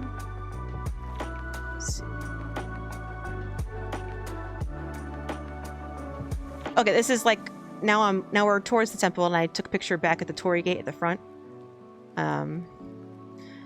This was just, I don't even know what this is. It wasn't a gate you could walk through, but it also wasn't like a temple. Maybe it's like a small shrine or something. But it just looked cool. And I took a picture of it. A lot of things in here, I'm not gonna know what they are. I just took pictures of them. Here's the first set of stairs of the day. This is the day. The stairs day. Up those set of stairs, we were able to go inside that building, but I couldn't take pictures on the inside. It had a huge Buddha in it and was really cool. But I couldn't take pictures. But I took pictures of the outside, including like this super cool, like, detailed stuff. Look at the tiger. And a dragon. And then there were these statues inside here. Oh, what was this one? Oh, an ox, I think.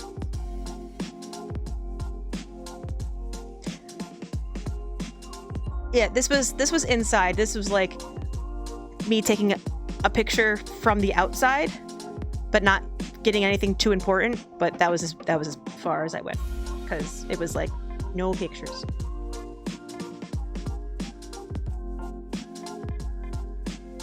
Yeah, full salary should be mandatory. Oh, it was long and boring wet color case.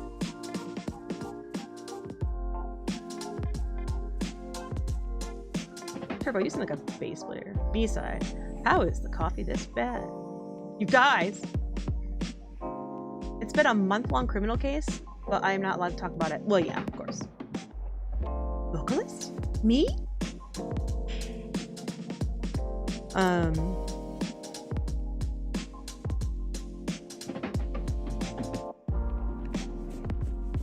More text about stuff, history and things. You can like pay some yen and like write good wishes on stuff and hang them. Oh, this was a fox shrine up here, which you had to climb stairs to get to. And I liked all the flags. Here they are. Here are the foxes. Look at, they put little aprons on them. Something very common on the shrines is clothing on all the little statues. And they will actually like put like winter hats on them when it gets cold. And it's all just supposed to please the spirits and stuff. And then this was like a wide angle shot I took. Yep. Pete. Heat sighting. Otherwise they get chilly. Yeah. They're wearing cute aprons. Yeah. Yeah, well, they can't be naked. I beat a boss. Nice, Risu. GG. No talking, no Googling, nothing, right?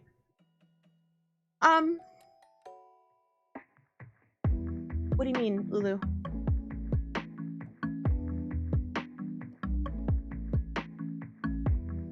Unless a couple of jurors drop out during deliberations, I just wait until it's over. The spirits want to be kawaii, yeah.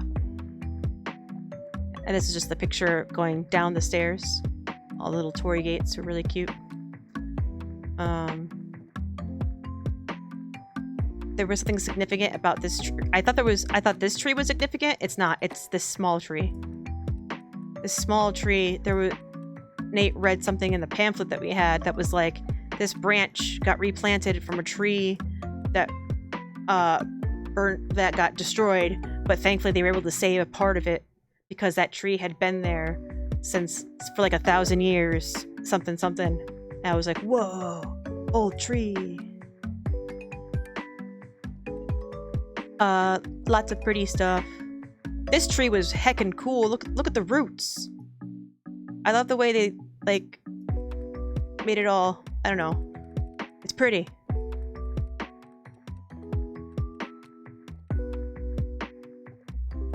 I forgot what this sign said about the 2 rocks, so they were important for something. This is one we couldn't even like walk up to, but I could take a picture from afar. I liked the style of this one. This little thing here is you can donate money and pray if you'd like.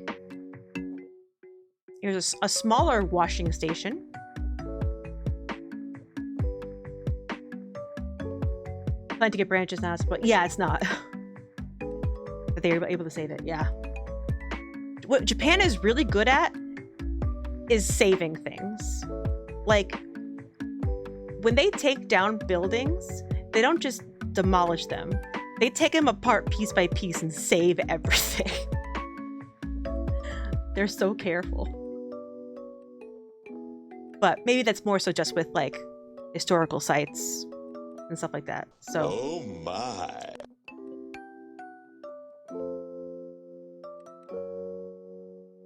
Tokugawa's balls, which were fossilized. This is like a side path. It was just look how like not busy it is. It's just nice. It was a nice day. It's just really pretty. Then we found this like they had a lot of these trellises around where they grow actual trees on them, and it was really really pretty. There were fish that you could feed. There it goes. And I took some video of the fish. Look at them go!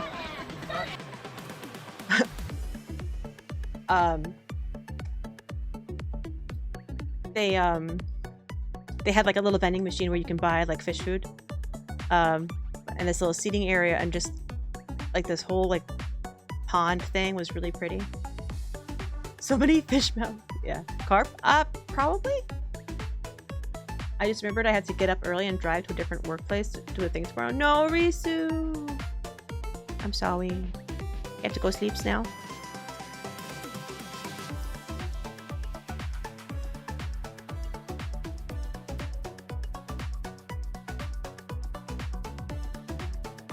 Not quite yet? Okay. I don't even know what this is. It was very green.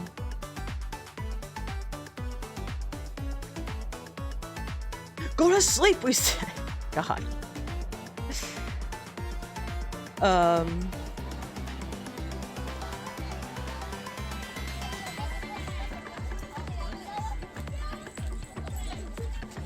I took another video because the kids were having so much fun. And they were like freaking out.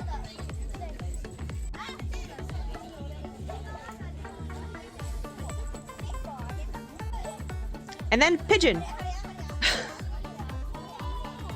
No, go back to the pigeon. This pigeon was so chill. Oh, and then a second pigeon. Sorry, the frame rate is like shit for whatever reason, but... There's like all the little mouths, you can see them. They're like, ah, feed us.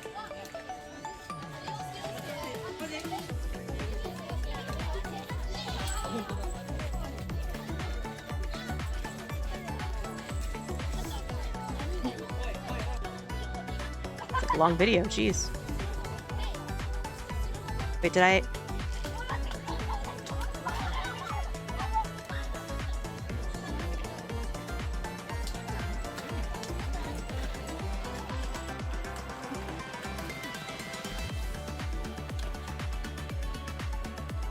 That bitch is like, let me clean your fucking filthy face, God! Get out, get that shit out of there!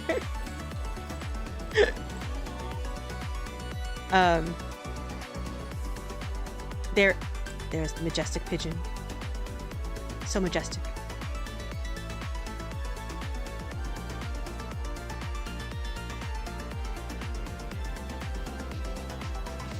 That's a plant, Alan. Thanks. Take the hit, Risu. Don't be mean to Risu. We have a machine like that at a local lake in Missouri.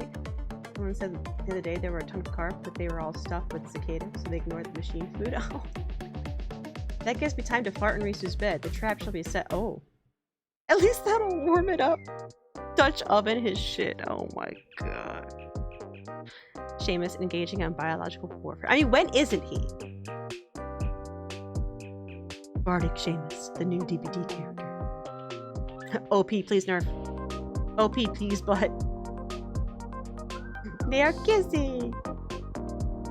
Being iridescent. Indecent. Got him.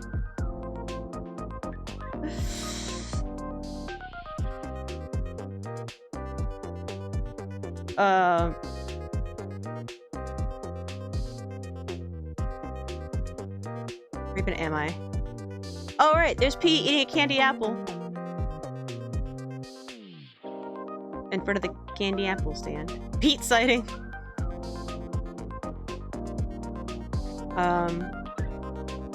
Just a cool lantern. Oh, there's a bridge going over that like water that we were just at. And there's a small little island thing that had a shrine. I don't know what it was for. I couldn't read anything, but it was pretty, so I took pictures. It had another one of those like trellis things again because they're really pretty, and it had these flags everywhere, which I don't know what they mean. More fortunes getting tied, more bad fortunes getting tied, and then oh, there's a side of it. There he is. Then I saw this bird. I think a crane. He's right there.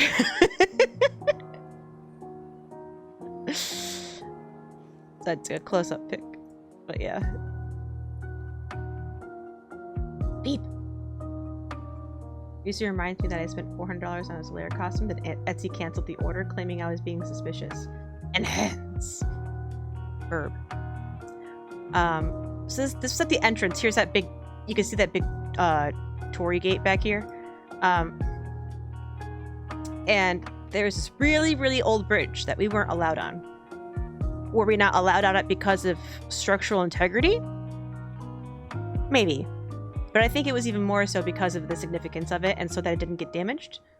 So there were two flat bridges on either side. And whenever the Emperor would come, he would take the middle bridge because he had to have the high ground, while the rest of us took the flat bridges. It was literally the bridge for the Emperor.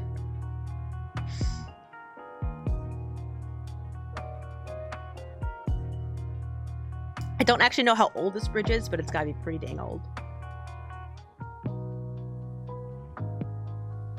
Shaquille O'Neal once put $70,000 on a credit card at Walmart and it was declined. American Express suspected it was a fraudulent charge. What was he buying at Walmart that was $70,000? He was buying nothing but taquitos. At Walgreens. Walmart. I'm sure your phone is autocorrected. Because you're not the Emperor. Exactly. Bespin printers. I can read. No, you can't, Tom. Drugs. Drugs. Oh, here's another picture of the bridge.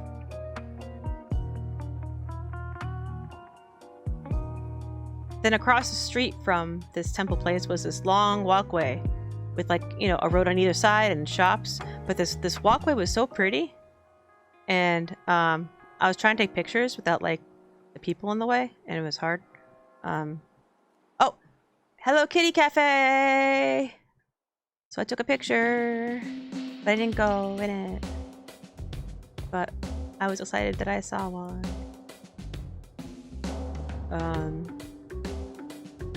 This one is kind of a better picture, and you can see these like stone lanterns are like that go all the way down. It was really pretty. It was really, really nice. I forget if these are cherry blossoms or not. It might be. Kitty goes.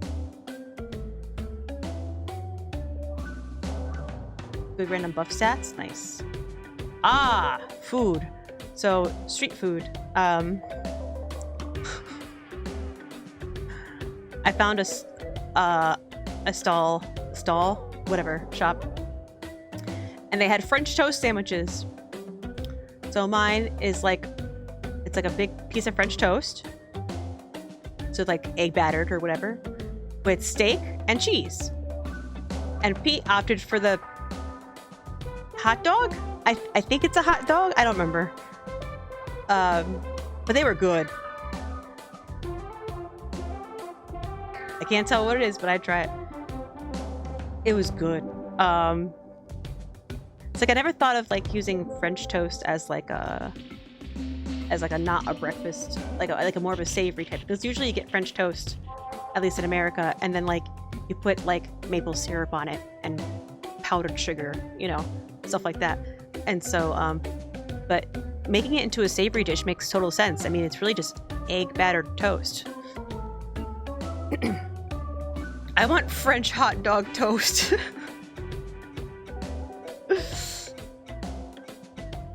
I want some French toast now, but I'm trying to restrict my calories. Stop torturing me. I'm sorry.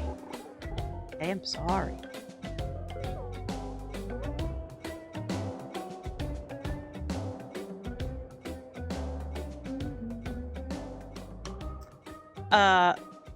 Warning, next picture is, it's more food. But it might be octopus. For people who don't want to see that. Actually, I don't remember what this is. Is this octopus? This one definitely is. So Pete got octopus on a stick, which I tried. It wasn't bad. I expected it to taste fishy. It didn't taste fishy at all. It didn't taste like seafood. I was like, the heck? It just tasted like the sauce it was cooked in. And then here's a picture that Pete wanted us to get because he immediately sent it to his family of him eating the octopus. It could be a bit rubbery. Yeah, like it definitely you had to chew it more than like meat, but it wasn't like raw. It wasn't like not unfried calamari chewy. Like, you've ever had like not fried calamari and you're just chewing and chewing those like squid rings forever? It was better than that. They cooked it right, I guess. Just give them tentacles. And we were inside this like long, like, this is also part of the street food. And we were inside this long like thing. I took a picture of it, and they had all these like lanterns and stuff. And there are different booths even inside the area that you can get different stuff at. One of which at the back, if you notice, is beer, which of course, both Pete and Nate partook in the beer. They partook in a lot of beer. Much beer. Very much beer.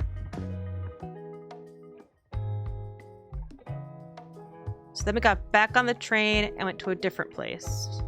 This was like a garden. I believe this might have been one of those things where Nate said a lot of the old monks or basically people like this garden area was like created for Buddhist monks to just as like, well, I think it was a private home at first, and then when he got old he decided to donate it as a just grounds that other people could use, and then over time it becomes a tourist attraction as well, but there are still people who maintain it and everything. But it was basically like their place for tranquility and to think and meditate on everything. I think this was the only place I got to see like a Zen garden, basically. This tree was just really cool. I took a picture of the tree. I took a picture of a bunch of flowers.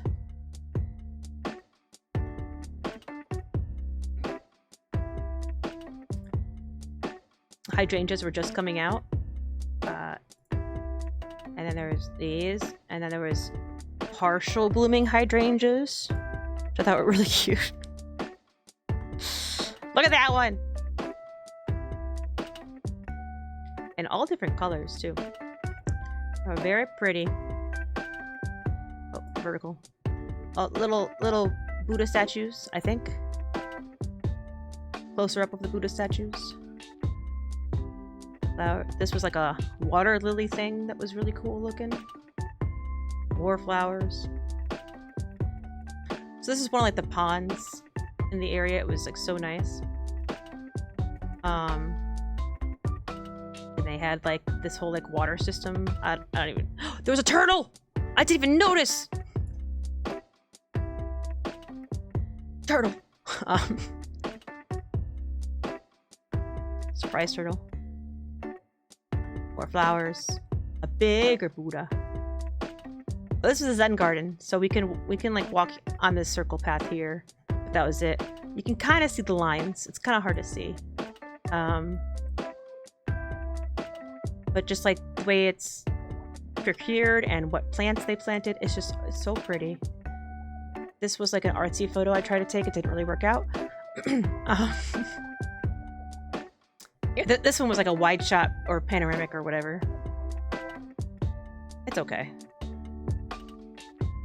I like this one because you can really see the lines in the sand here.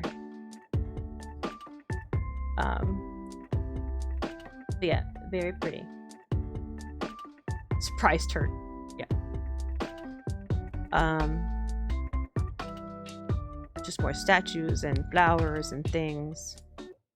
And then there was a cave! A spooky cave! It was very spooky, in fact. Some flowers outside the cave. Now, I don't understand how my phone is so, like, nice. Because I almost couldn't see these. It was so dark in there. And I didn't have flash on or anything. I just took, like, nighttime pictures. And they came out so bright. I was like, cool! So there were these statues carved into the rock and stuff in the cave, and it was really cool. And then there was this sort of shrine thing over here, again carved out of the stone.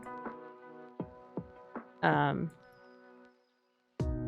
you can make offerings to it. There's a little offering box here, and yeah. See, this one you can really tell that I couldn't see shit because I cut off the head of this one. I didn't even get the head in this one.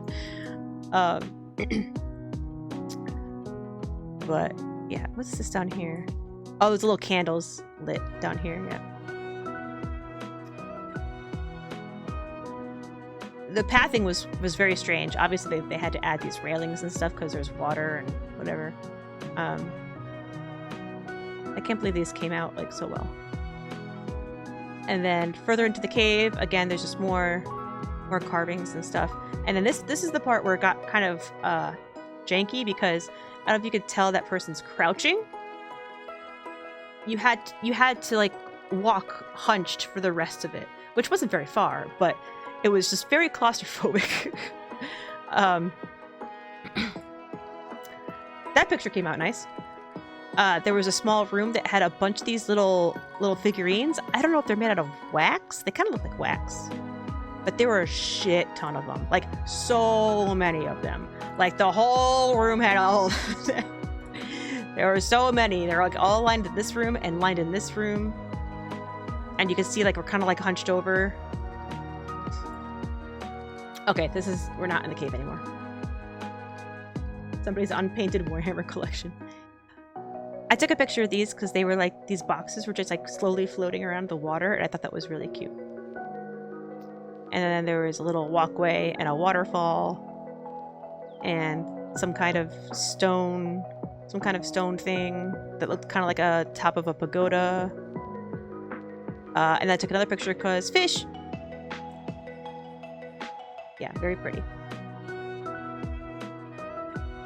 It was at this point then it was like there's an optional path with some stairs to see the hydrangea garden, and I want to check it out, even though I'm sure that they're not all in bloom. Some stairs. So so I climbed a bunch of stairs and found more pretty things. More flowers, more Buddhas, and then all the Buddhas. There were so many. Look at them all. And an incense burner thing. And then to the left here, there's a small like shrine building. But you can't see it yet.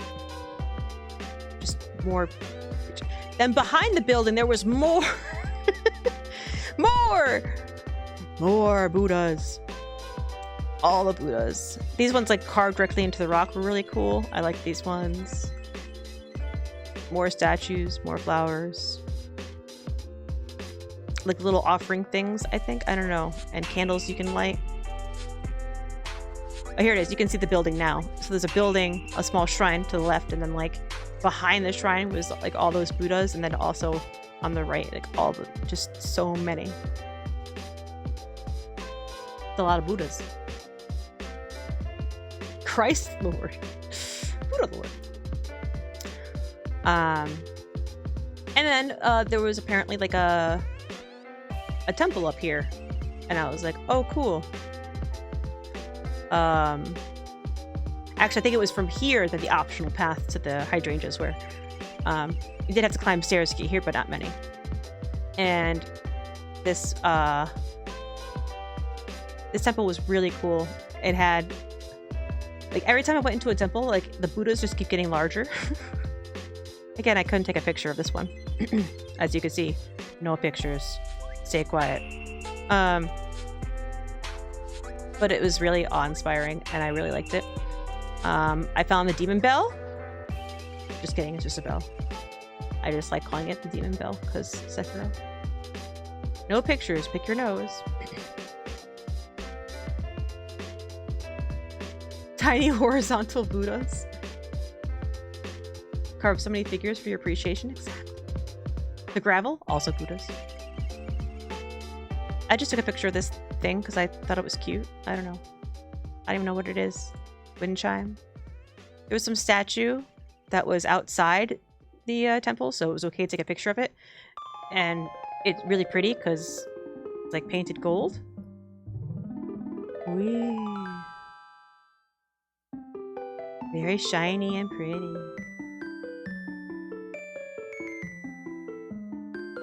Ah, this picture was hilarious because our friend Kyle, who was with us, one time we were on vacation at the beach, and a seagull came down, swooped up from behind him, and stole his food. And so we were like, Kyle, look out!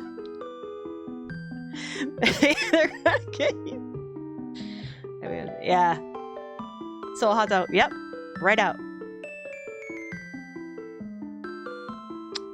They'll get you. And there was this nice overlook at this area, and there was some seating and some vending machines, and it was just really pretty. And then there was this little like put together garden thing. Oops. Oh yeah, bonsai. Yeah, there was a sign. An innovative installation made with flowers and bonsai art. So I thought that was really pretty. More statues and things. Feet. It's you! Wait, what? I was left with just an empty bun in my hand. Yep. Yep, that's how it goes.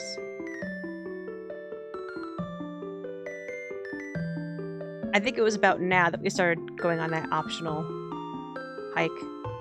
I found more koi. This picture I think was a mistake. I gotta delete that one. So we climbed a bunch of stairs and I was like, oh cool, nice view. Then the stairs got double high.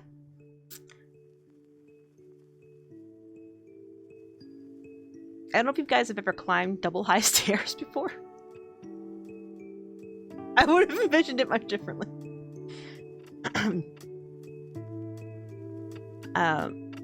That wasn't fun.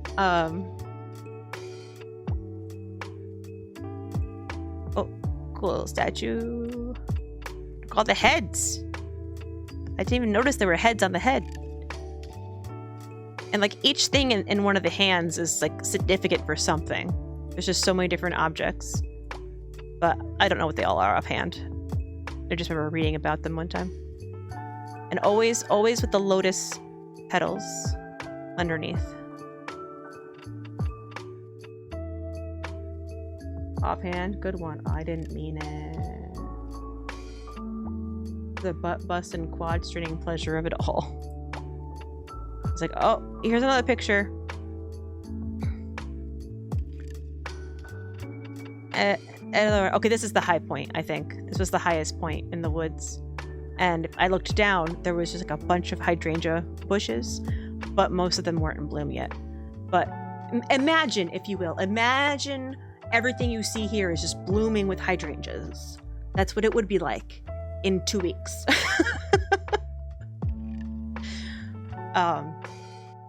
It was still like a nice path. There you can see how steep it was.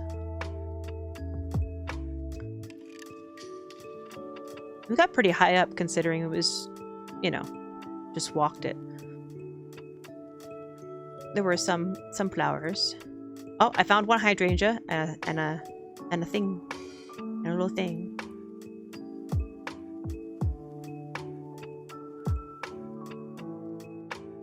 Just imagine all the hydrangeas.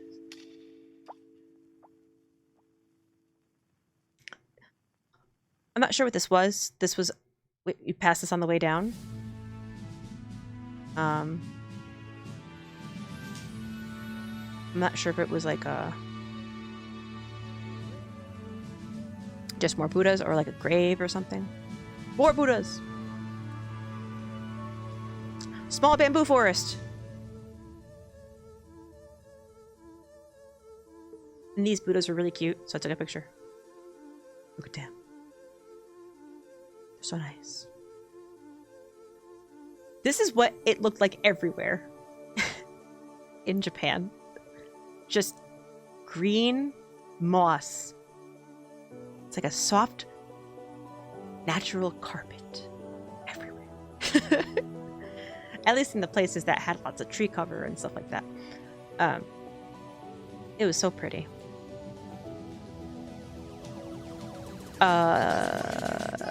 Some gate. Ah, okay. And now we made it to the big Buddha. This is the big Buddha. Is it the biggest Buddha? Probably. I don't know. I just know it. Everybody calls it the big Buddha.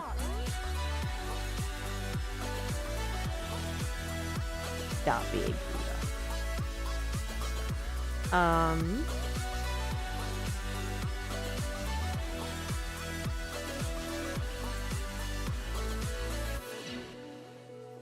Oh, Pete wasn't ready for that picture. He was ready for that one. By the way, you better thank Pete, because if it weren't for him, we would have no pictures of us. He was the one that had to be like, come on, let's have him take a picture of us. I'm like, yeah, it's a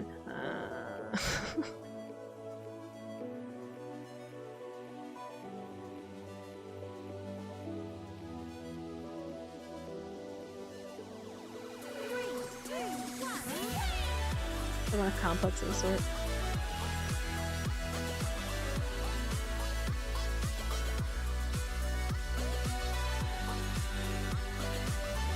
Oh, this one was completed in 2016. The one you're talking about, classified.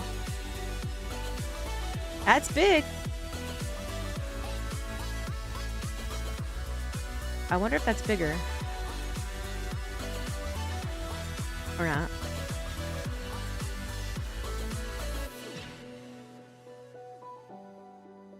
Anywho, so I wish the pictures did it justice, but it's hard. Because this thing was gigantic.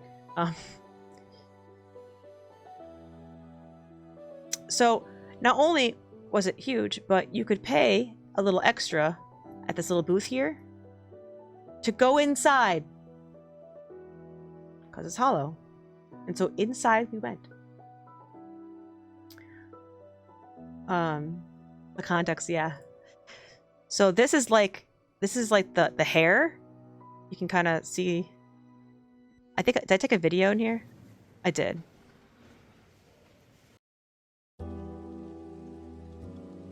So I tried to like look around to get like the scale of things.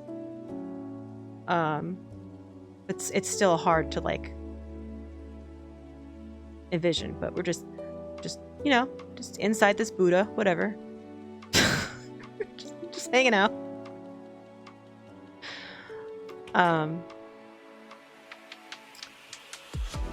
There was a sign inside that talked about construction techniques. 7.5 centuries ago.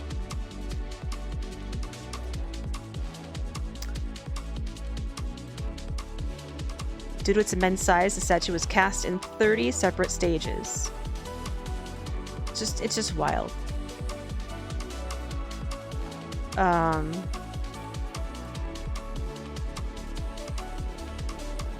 In 1960, a program was established. Major repairs and fortified. Oh yeah, to its neck in order to reinforce the head of the statue. And stainless steel plate was inserted between the statue and the pedestal, so it protects the statue against earthquakes. Yeah. This was also inside the Buddha. I don't know what they are or what they say. Maybe they're names of people who worked on the Buddha. No idea. They're just there.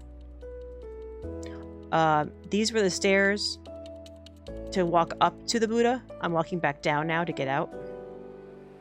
And here's the hole to get into the Buddha. And you had to go down some stairs, turn, and then go upstairs. This is my favorite picture of the Buddha. Ancient shit posting. Yeah.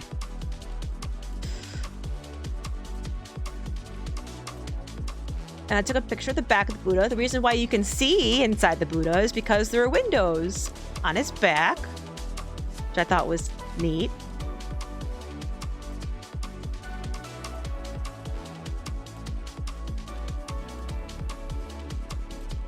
So you get to go inside Buddha butt for a fee. Yes. Hungry Buddhas. And then there are these are like the lotus petals. And each of those lotus petals have a shit ton of engravings on them. Like every single one. Again, I don't know what they say, but it's pretty cool. There was like a big incense burner thing. Oh, and we're done. So now we're back on the train. We're going a little bit further because now we're going to go to the sea candle on this little island. The sea candle's right there. Right there. That's the sea candle. We walked there from here.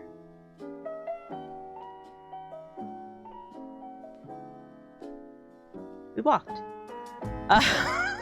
My legs were already very tired at this point. There was this very long...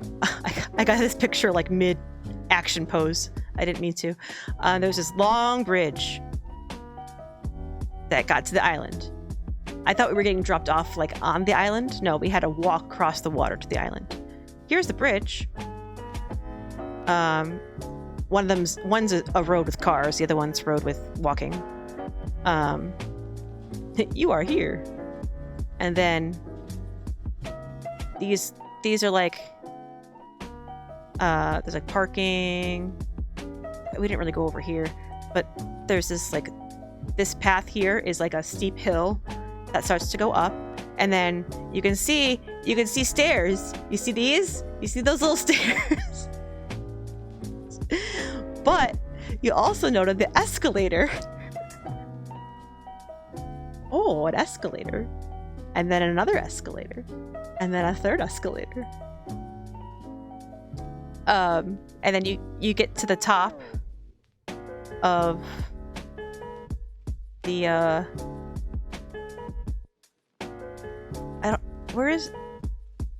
does this tell me what things are in English? Oh, I can't read. Observation lighthouse. Okay, yeah. So I think this is the sea candle here. And then this is where I should have said no. And Nate was like, there are these caves. They're closed. We can't go in them. But I think it's really cool. We should go see that side of the... Okay. We walked. I didn't realize we were walking all the way back down this little mountain. And there was no way to get back. You had to go back the way you came. So I essentially... Yeah. That was a mistake. Anyways, here's us crossing the bridge. Ooh, pretty pictures. We're on the island now. Here's that busy walkway. There were lots of just little shops and stuff. Here's the start of the stairs. Here's more stairs. There's more stairs. And there it is. My savior. The Luminous Way. You can pay to take the escalator up. And I said, yes, please.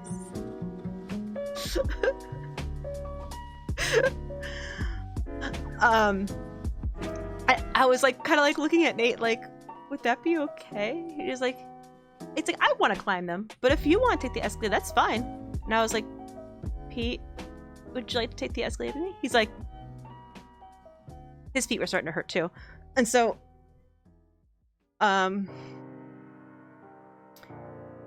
we did. There are 3 levels of the Luminous Pass because there are 3 escalators. You can just pay to go up the first one, or you can pay to go up all 3, which we did. However, you cannot take the escalator down. You still have to climb down the stairs. So this is not some kind of like,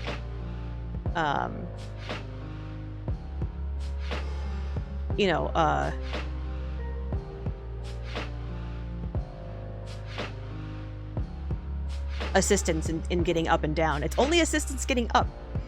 You still have to walk down the stairs yourself, which is fine. I was fine with that.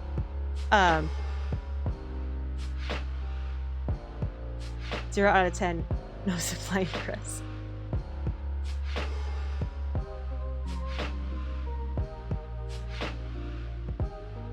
Those aren't windows, they're his jetpack. A shit ton. Is that more or less than 4? Hi Road, how are you? That took a while, I'm guessing like 5 miles.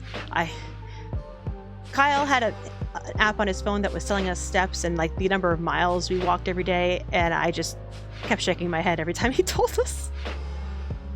Literally unzippable. So it took up the first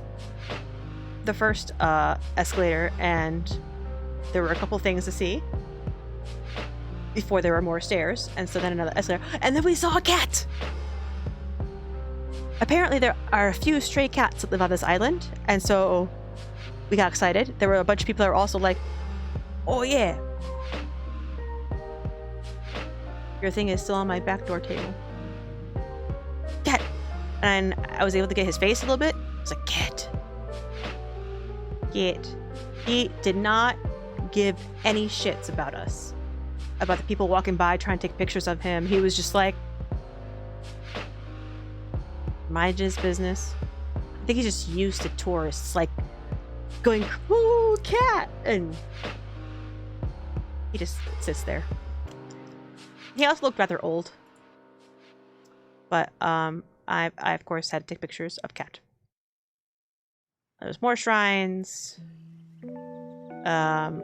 Okay, this is at the top of the third escalator now. So we made it to the top. There was this little like overlook here. Before you go into the sea candle. This is the sea candle. And yes, the sea candle is a lighthouse. This picture came out real good. Don't ask me how I did it, because this looks like something you get out of a magazine. But it was very pretty.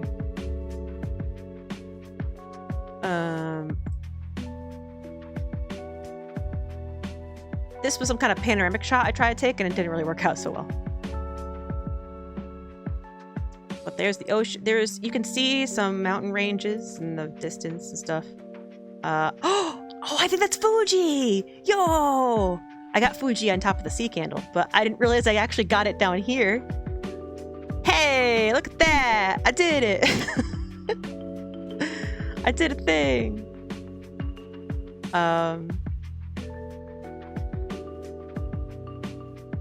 Oh, flowers. There was a small garden you walked through before you went into the sea candle, so I took pictures of lots of flowers, roses, this crazy arrangement of pretty stuff. Rose. This thing was so cute. Look at it. It's got little succulents in it. And it's like a little tree. Like there's a little piggy. And a little bench. I don't know. It was really cute. Good food job. Oh my god. Oh, another picture of the sea candle. Are we on top of the sea candle? I think we're finally on top of the sea candle. I'm like, are we? I think so. Here's the bridge we walked across. Yeah, we started walking from like back here. Oh, you guys can't see my mouse. Oops. Ah! So yeah, that's the walking path here. And we got all the way up here. Thankfully, you don't have to climb stairs at like the sea candle or the sky tree. They have elevators. Thank God. 36 foggy views of Mount Fuji. Yes. And I just took a bunch of pictures because it was pretty. It sucked because it was like the cloud cover got like in the way of the sun a bit, and it was like almost setting, and I was like, man, but it still looked pretty. It still looked very pretty. And just like the sheer rock faces off some of the sides of the island. This strange panoramic view that made the railing all warped. Here's Fuji. That's the clearest we could get of Fuji in our time in Japan. Because we never actually went to Fuji. And Tokyo is closer than Kyoto. We just went to Tokyo and Kyoto. So if we were going to see Fuji, it was going to be from Tokyo. Also, we were trying to figure out what this is. And I think it's a rock. Is that a huge shark? Right? It looks like a shark fin. It's really funny. But yeah, I think we looked it up and it's a rock of some kind. So yeah, not postcard picturesque picture of Fuji, but hey, close enough. And then, of course, us with Fuji in the background.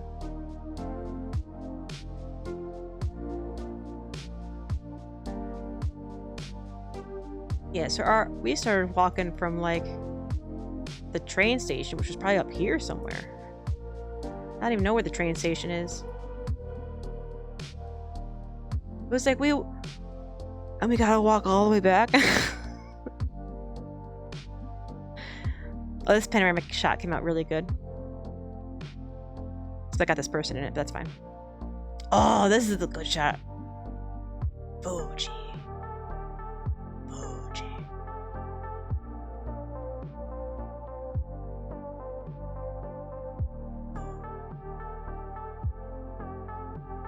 I tried to take a picture of like the actual lighthouse itself, but this is what the it looked like up top. It was very windy. But it was all open air, which was nice, so you didn't have like glass in your way taking pictures.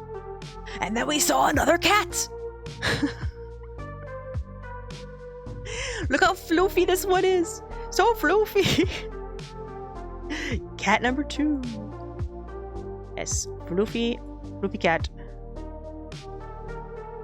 That's it, cat's gone.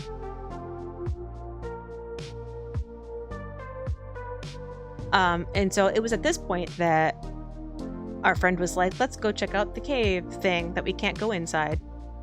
And so we started our descent down the other side of the mountain. And this was just like a view during that descent. And each set of stairs we came across that I was going down, I knew I had to climb them back up again. And I think part of me was like, you use the escalators, okay? Don't bitch out, you know? Just do the thing.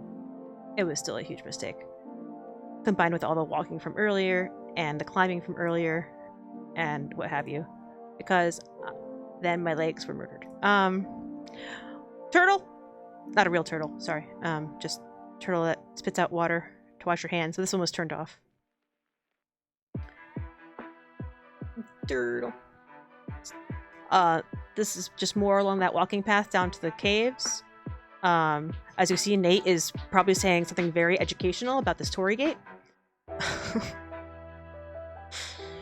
This was really cool. I don't even know what it is. I don't know if it's like a shrine or something, but this really cool big dragon statue on top of it. And it looks like a covered mound of rocks and stuff. It was wicked cool. We're almost there. We're almost down to the bottom again. And then I got this picture, which I really like. Pokemon are real in Japan? I know. So I did get the sun peeking out again right as it was setting. So that was nice. Wait, what was this one? It came out blurrier though. And this was what Nate wanted to show us, is that down by the caves you can walk out onto these rocks and stuff, and it was really cool.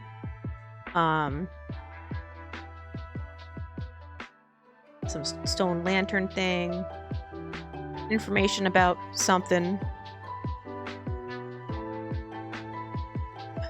There was actually used to be other cave systems you can go into, but one or two of them collapsed at some point. Oh, here's Fuji again. And there's that shark fin.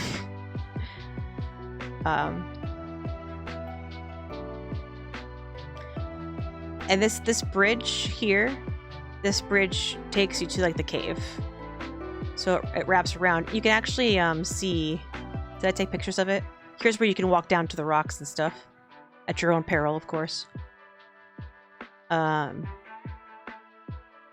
don't know, I guess I was just taking a picture to see how steep this is. Hey, here you go. You can actually see where there used to be stairs. There used to be a walking path along here that they obviously don't use anymore. And now they built this rather new-looking bridge. Shark. You can even see the steps here still. But I'm sure it was like an earthquake or something that made it impossible to. I was taking a picture of the bridge and Pete turned around and posed. Pete sighting. Oh, this came out really pretty actually. I guess I didn't take a picture of the front of the caves, but here's the caves. We made it. There's a little information thing. There's a door here, and you can't go in anymore because it's closed because it was too late.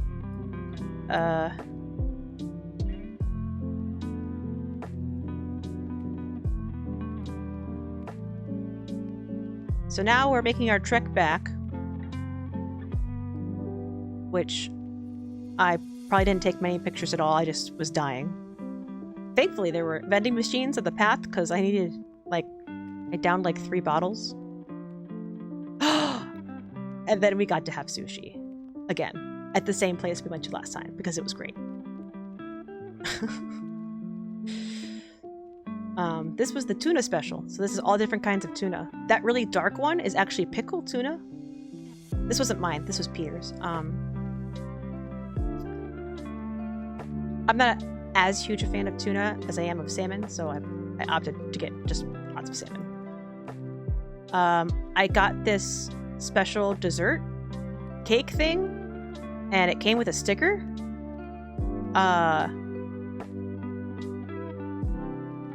She might be a VTuber. I'm not sure. They have a lot of branding collaborations with things in Japan. So yeah, I have a sticker somewhere.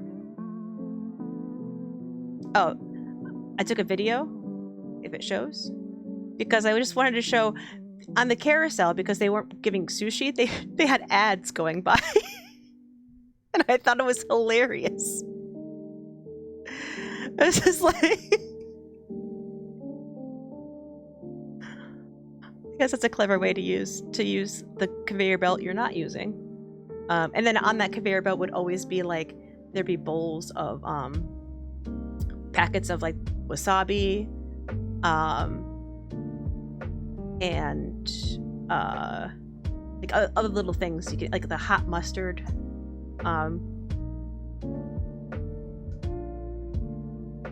But can you eat them? No. Hi, El Papa. Hi, Mirror. On a scale of 1 to Pete, how was the trip? Very Pete. It's on plate. Yeah, it's on the plates. And you can see in the right there's some anime stuff.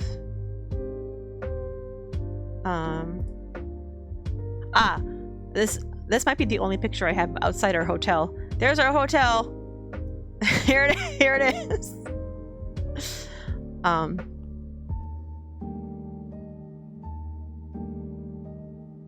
Oh, here you can like see, like it goes up. I took a picture of the train station, I guess. And then I took a picture of, oh, you can see my fanny pack. Yeah, check it out. And so that was day 2.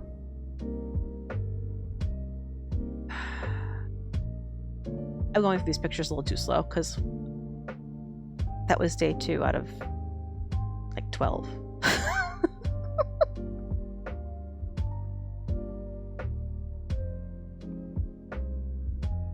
Now I want to eat dinner again and just finish. I don't know. Why are we looking at Allie's fanny?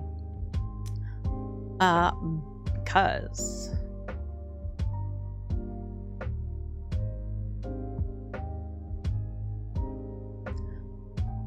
so the next morning I stayed in bed and the guys went to go see the Imperial Palace.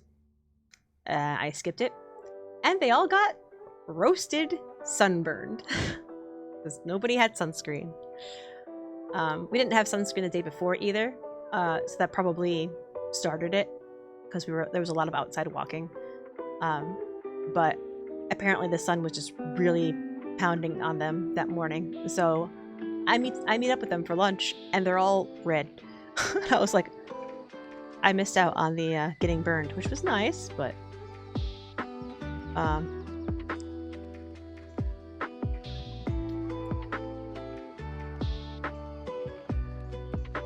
happy choice. Oh, it's like, oh, I'm gonna take a picture of Tokyo Station, and it was like, this isn't the front. I was like, it's not. Ah, Tongatsu. This Tongatsu was so good. I can't even, like, describe to you how good this was. I can't. I just can't. It was just like the best tasting pork I've ever had in my life. And that's it. That's all there is. This building was just super cool. And look at this thing. It's got like plants on it and grass and trees, and it's all like woof. I don't know what that sound effect was, but ah, and here's where we're going today. So on the third day, we went to Tokyo Tower.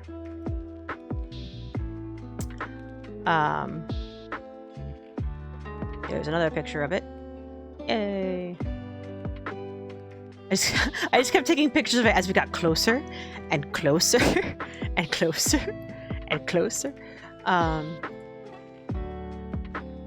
Here's the base of it. I don't even know what this is. Tokyo Tower Alley? I don't know. It was just some lights and a walkway. And then here's more pictures from a high place. Again, looking in every direction as far as the eye could see, you were still seeing Tokyo. But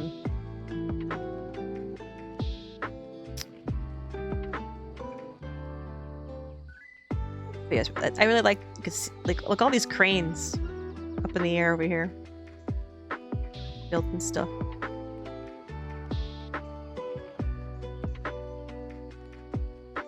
The sky was really pretty.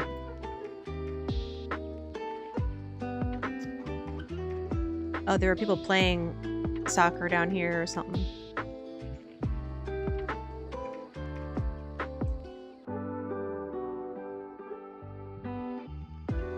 Oh.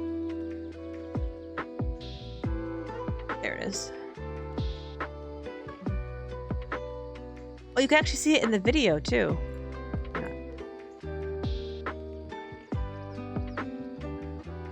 Right there. You see the reflection of Tokyo Tower in that building, in that skyscraper? I love that it's reflecting it. So each day you got high and took pictures. Yeah. Keep wearing a phenomenal shirt in that last picture.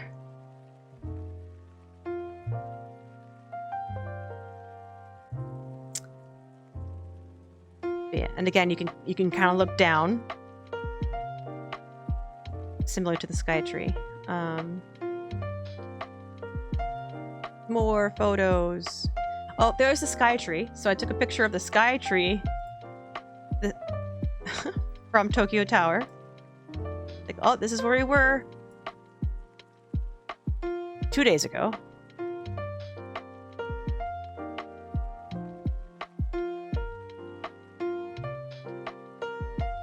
The urbanization is scary.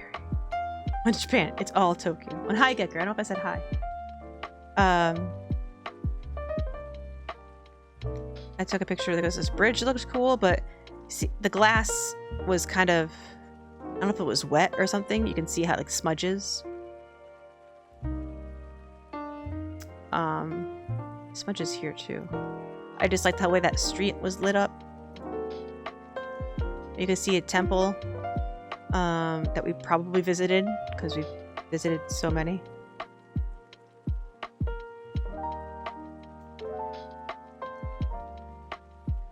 I took another video apparently. I guess just to see like the moving traffic and stuff.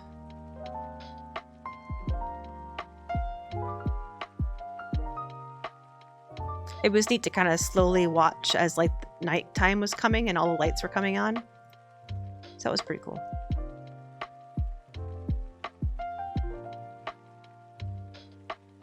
Oh, this bridge looks so cool. The way it was lit up like blue like that. I was like, wow. I like that bridge.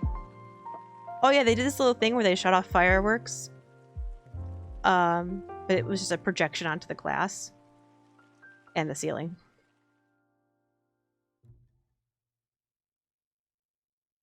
I fill it down, it's just a ground tower like all the others. And that one wasn't even a tree. My time's lay down. Meds kicked in. Alright, have a good night, Road. See you later.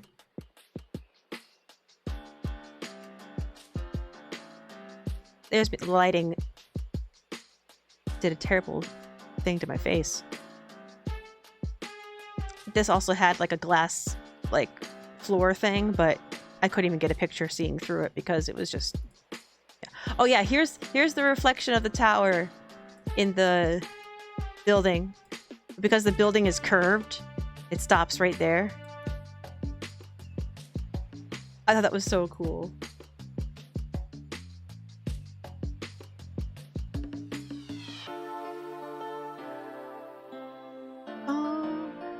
Then took this picture at the bottom. Now, you know, by the time we got back down, now it's like nighttime.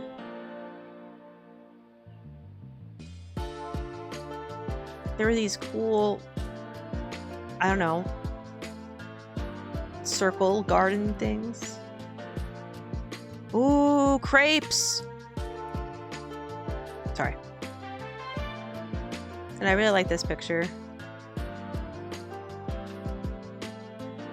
And then again, like just like when we were approaching the tower, it's like, oh, take a picture, we're getting closer. Oh, now we're going further away. Oh, we're further away, take another picture. Ah, Studio Ghibli stuff. All the streets that were near our hotel, a lot of them looked like this.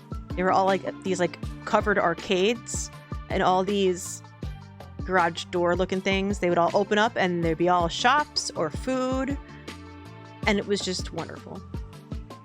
I beg. Okay, night night, Risu.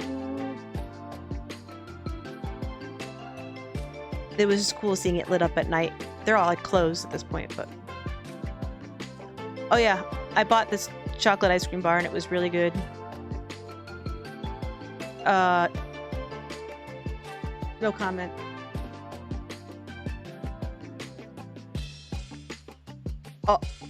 Oh, also no comment.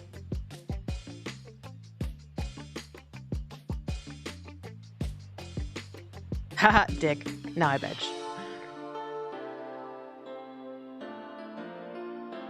Haha, booba. Now I bet. We went to Mr. Donut. Their donuts are real good. What was the name of this street? Or this area?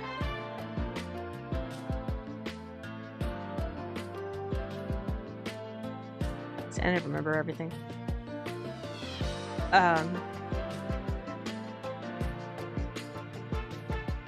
Yeah, this had crane game, racing game, music game, video game, game. Bunch of arcades and stuff. On Sundays, after like a certain time, I think it was like 1 p.m. They shut down the street here until a certain time, and you can just, the cars can't go on it anymore, and you can just walk all around. So Nate made sure to bring us on a Sunday so that we could experience that. And it was real fun. Look at all the people. And sign. And oh, arcade. Actually, here I can show you. I won these potato chips. Oh wait, I should change the scene because now it's reversed. I won these potato chips with the little toad on it. The thing is though, is I won 3 of these in one go.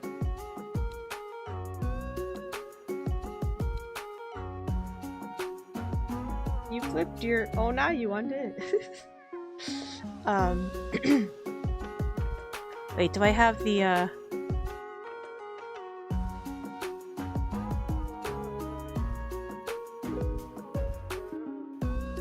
Hang on, I'm just going through this to see if I can find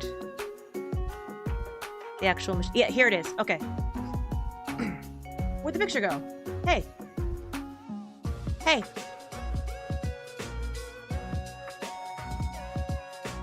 Picture. Hello?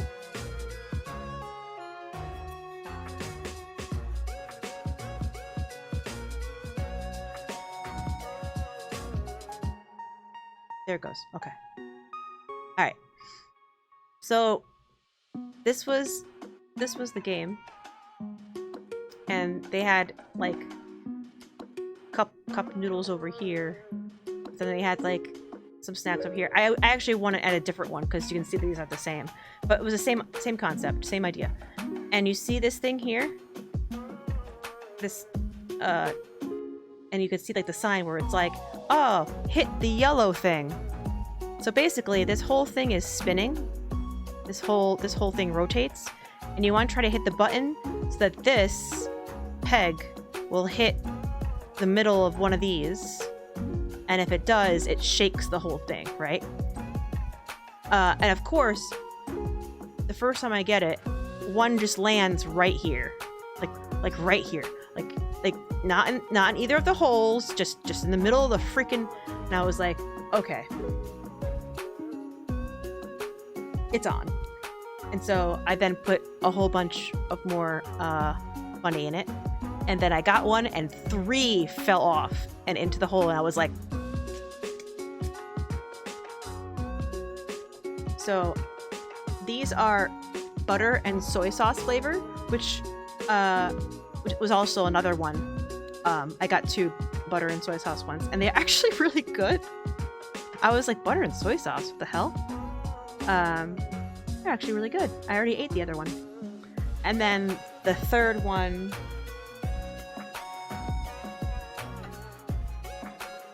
fell over and is now on the floor somewhere. It's just regular Pringles.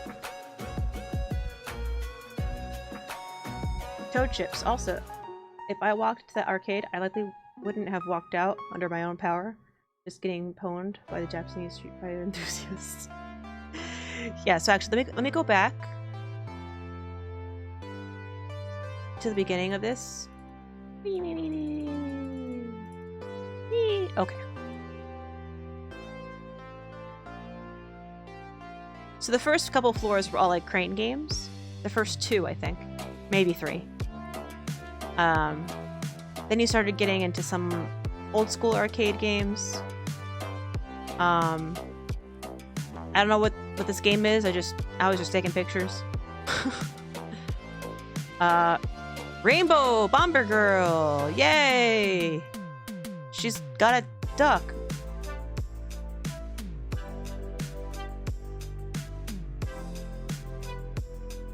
It works perfectly. Yeah, it does. They had a House of the Dead gun game thing. But right here, you see this man on the right? I was so happy that he decided to play the game he's about to play because I wanted to get video of somebody playing it. Oh, it's a vertical one too. How's this gonna work? Is this even gonna load?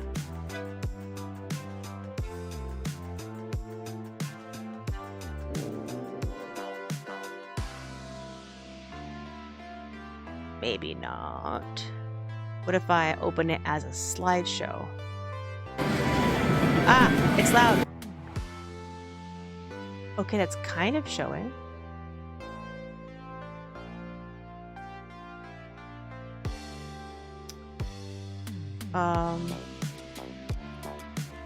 Restart. Okay, the restart button does nothing. And when I exit the slideshow,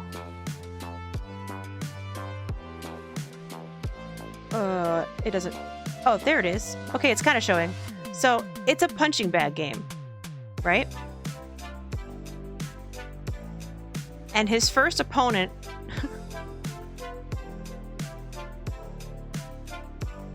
was a truck. You can see you can see the truck flipping over right there. I'm like, he just punched a truck.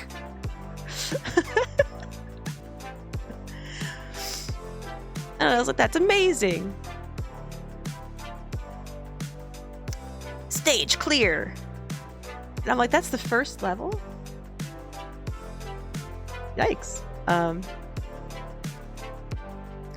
There was some like DDR type stuff where like the floor is all lit up. I don't know what this is.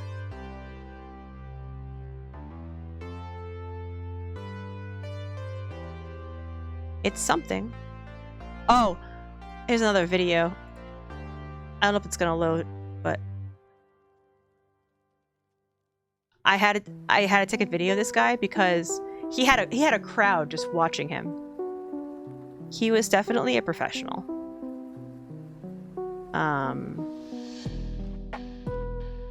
Here, I'm just gonna mute this real quick. Oh, you actually can see it. Okay.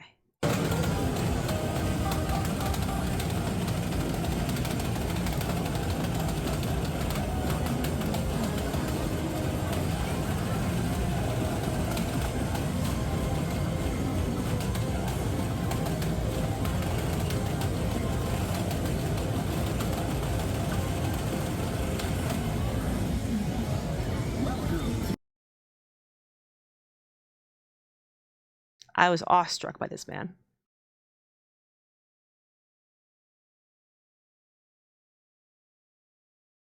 Just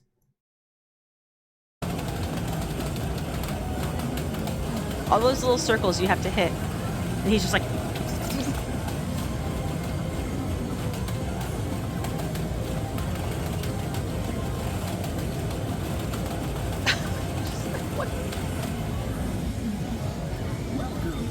you know you're serious when they wear gloves, yeah.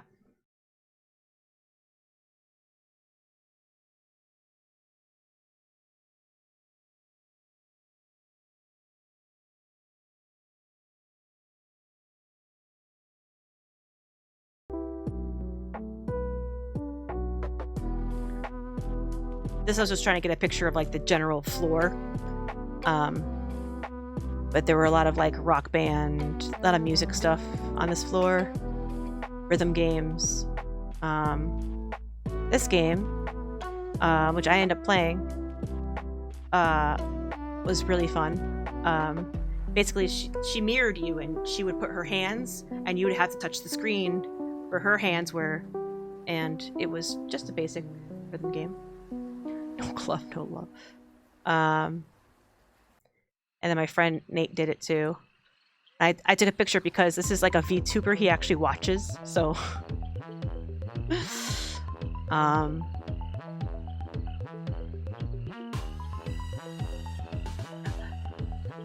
yeah, this was my favorite arcade game from a convention that I go to every year, and they usually bring a bunch of Japanese arcade games, which is really awesome. And this is a rhythm game that I really, really like. So I played that one. I took another picture so you can see like it looks like Guitar Hero, kinda. Oh, here, Pete sighting. Him looking serious while fighting Zamzams. This was a strange looking Pong thing. It was very colorful. Here's some more crane games, the one that I won at. There were some that like there were high price items like figurines, and there would just be one box, right? Just kind of teetering on the edge. But there'd be two bars that kind of like got wider, and so you were trying to push it to the other end. I actually saw somebody get one of the figures. It was pretty good, but it's like meant to trick you. Like obviously, it's like, oh, this looks so easy to get. I just need to nudge it in that direction just a little bit, and then you end up spending like $10, and then you're like, nope. Let's log out and drive home. Bye bye. Oh wait, are you still here? I took a picture of Street Fighter for you. I forgot. 35th anniversary. New release. Something. Street Fighter.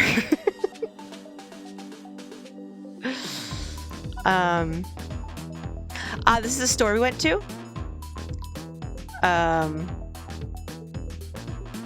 Does it not have the store name in English? Yeah, it's Super Potato. Super Potato. Get Your Wonder Soft World, which I had a bunch of retro games and stuff. That was fun. Just more. There were a lot of maid cafes in this area. So many maid cafes.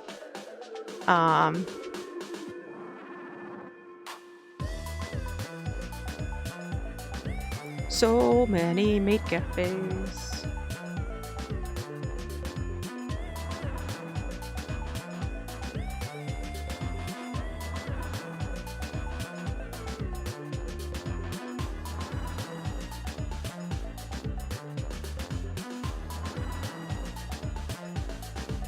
This is another part of the train station I took a picture of.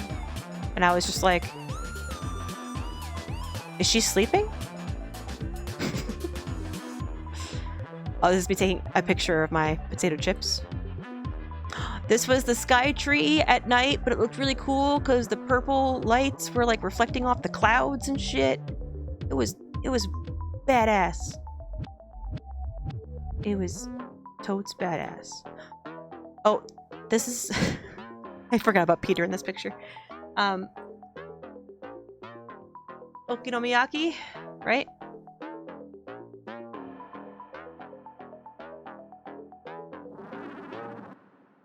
Which is like an egg pancake made with lots of other stuff in it.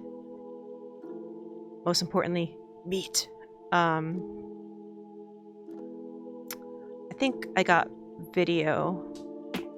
That's when it was done.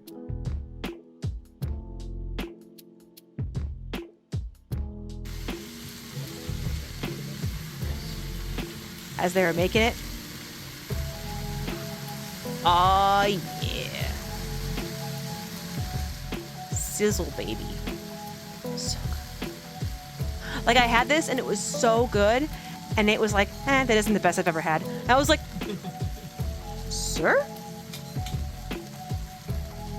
Excuse me?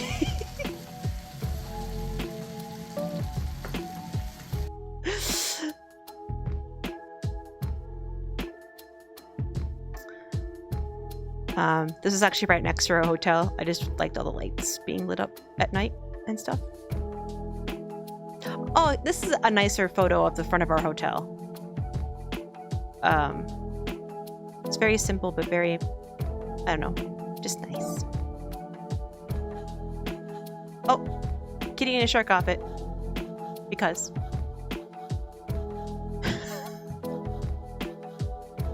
I forgot we took this picture. Look at his knees.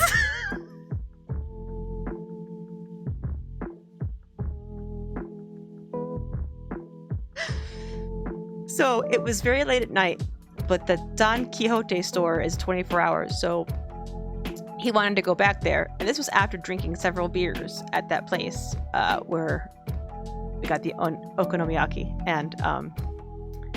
And the streets are pretty dead. So I remember walking by this before and I was like, hey, Pete, would you do this now? Like, nobody around. And so he immediately jumps in the opportunity and he pulls his hair through the hole.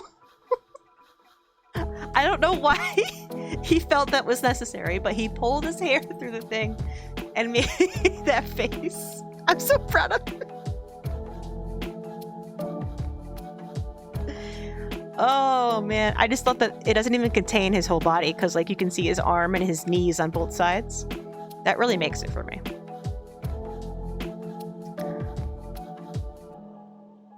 So this is one of the magical things that I would get at the 7-Eleven or the Lawson's or whatever the other convenience stores were called. And you can see how it says bakery because these are the things that were delivered like daily and stuff. And it doesn't really say what it is. It just says chocolate flavor. But it was kind of like, you know, I'm sure it was made with rice flour and it was like a dense, chewy donut. And then with chocolate throughout. And they were so good. They were so good. After I got one of these earlier in the trip, but then later when we got to the next hotel and breakfast wasn't included, I got one of these like every morning as part of my breakfast. I would also get a fruit cup. But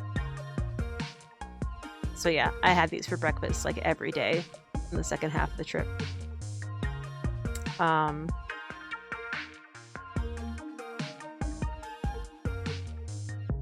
I don't know what this is a picture of. Oh, this is inside Tokyo Station. This is one of the places they like rebuilt. One of the renovation projects, and it just was really pretty. So I took pictures.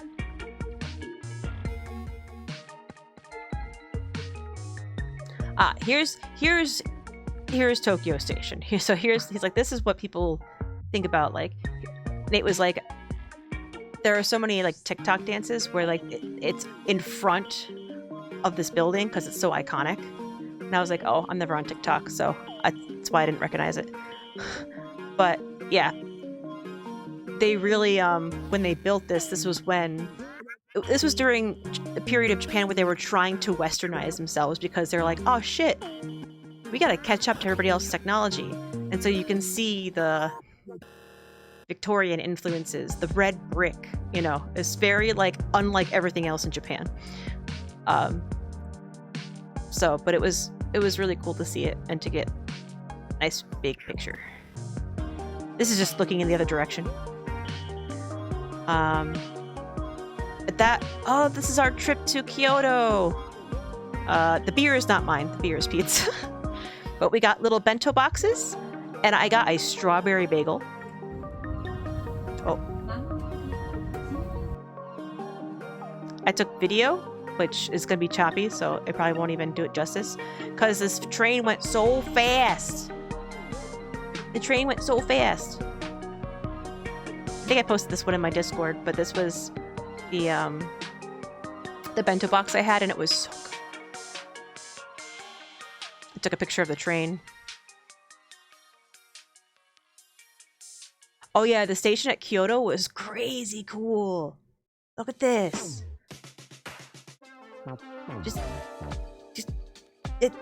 It's so cool.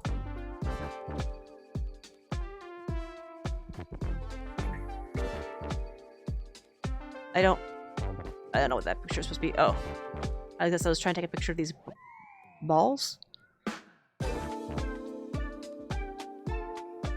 We didn't go up this, but this is Kyoto Tower, which happens to be like attached to like a hotel. I was just taking a picture of our hotel, which our second hotel was Warmy Inn.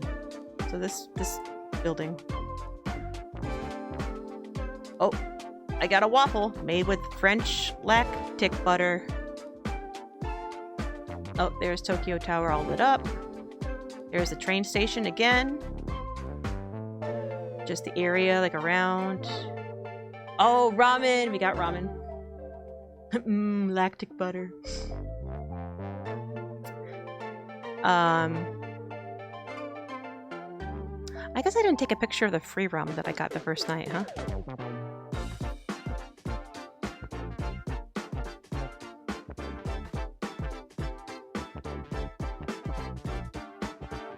Wait, where is this? This looks like the underground. Yeah, where we each got our own thing. Oh, I think this was Pete. No, Pete didn't get that. Did I get this? Gosh, I can't remember. You were my pancakes! I missed them. They were so light and fluffy and delicious. They were so cloud-like.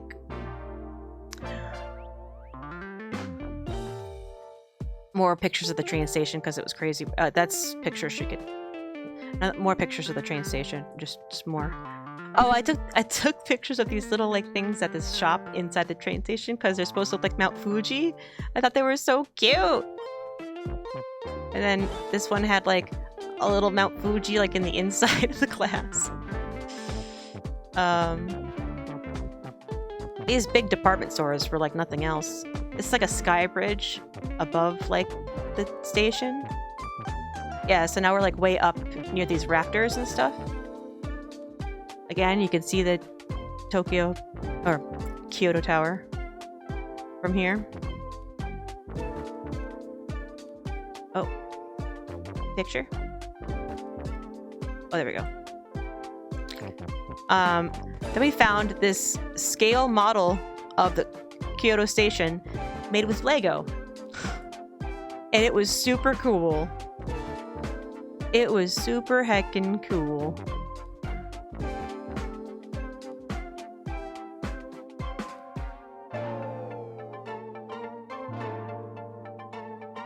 Here's the sky bridge thing.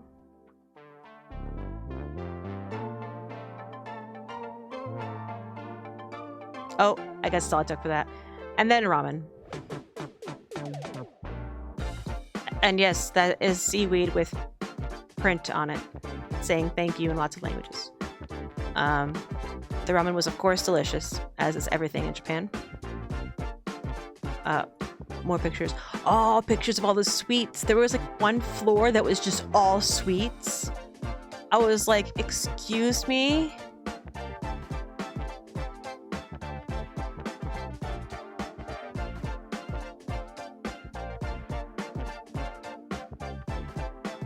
Like, how could they do this to me? Look at these! Ah! Sorry, I didn't mean to do that. Look at these! And then, of course, this picture with no context.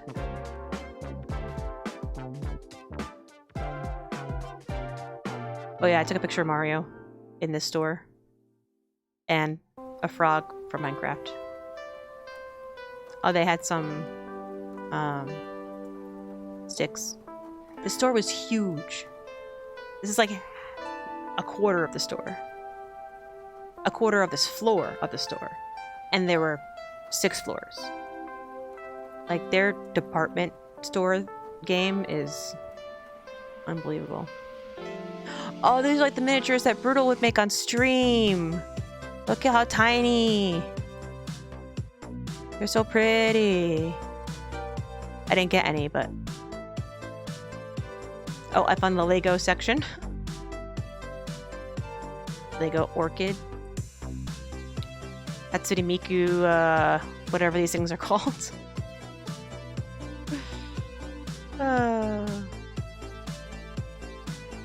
Oh, yeah. Got some spring rolls and some bao buns. Mm-hmm. And then got pancakes again. This time, strawberry. That picture didn't come out right. Oh, for foreigner. So I took a picture. I don't even know what day we're on anymore. Ah, Nara! We're on a Nara day. It's time to look at all the deer. So many deer. Look at them all. All the deer. I wanted to be friends with every single one of them. There was a big temple that we went to go see in Nara. You can see how old it is. It's in much need of repair. But it is like... This is just the gate. And there's statues on either side of the gate, which was a very common thing. Oh, pictures of deer. Okay, now we're walking up to another gate. That's another thing about these temples. It's like there's this so much importance on walking on the approach. You had to walk through a big gate, and you had to walk through another gate. I think I just copied it. And so this gate was also connected with like this this sort of roofed hallway that would be a square around the temple. And then here's the temple itself, which I think is one of the biggest wooden buildings in existence or something. Sea's Darkest Dungeon 2 Fishman. Weird looking deer. Yeah. This temple was super impressive. And And this temple was really nice because I could take pictures on the inside, which was a very rare thing you were allowed to do. Here's incense burner thing. Doors. There's Nate and Pete doing incense stuff. School trips. There was this huge lantern outside. It was really cool. And look how big it is compared to these people. Like, it's huge. I was just trying to get like the detail. Oh, look at this, like a dragon. Just the detail in the woodwork and stuff. Look at how big these doors are. It's like, oh, here's a close-up of that lantern. Like the amount of detail that's like carved into it, and like all that kind of fun stuff. It's just so pretty.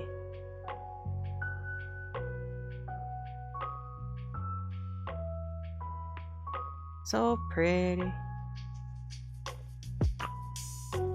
Ah, here's the Buddha on the inside that we were allowed to take pictures of.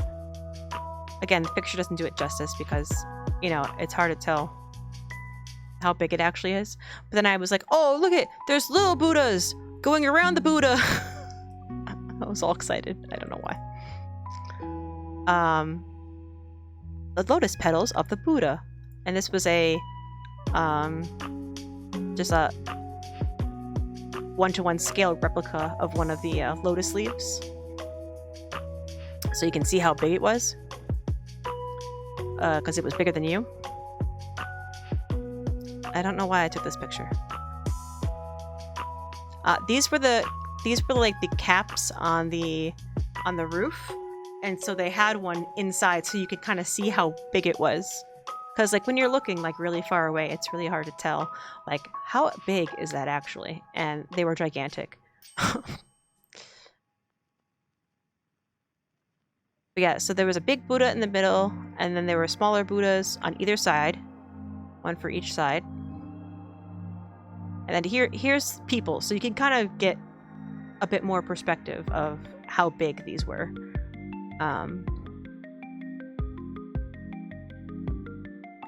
Which was really, really neat. I love the ceiling work and everything, like everything. Just everything about their temples and stuff. I could just keep staring at them and I'd find more stuff to be fascinated about. Now we're going around the side. I was just taking closer up pictures, like to see like how they carved like the cloth and the wood and stuff. Because I believe these are all wood. I think most of their statues are. At least most of their indoor statues are wood. The sun kind of made this one a pain. And then you can see that now I'm behind the guy on the side, and this is the main one. And look at how many things are like supporting it.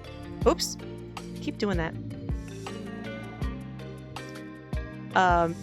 Like even the side of this thing is decorated. Like everything about it is just like incredible. Oh, and there's this random head. I forget why there was a head there. So,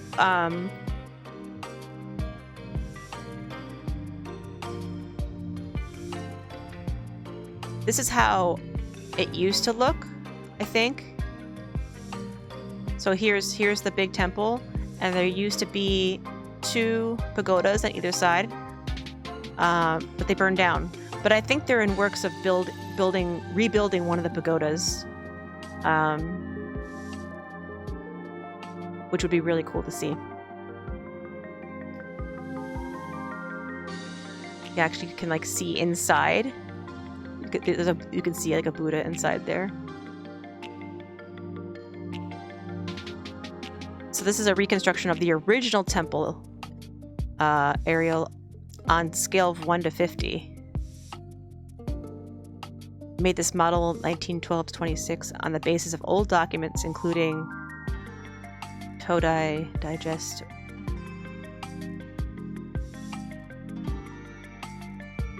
Those days were wider than the current building, and moreover, there were 2 pagodas to the east and west that reached 100 meters in height. Okay, so this is a recreation of the original.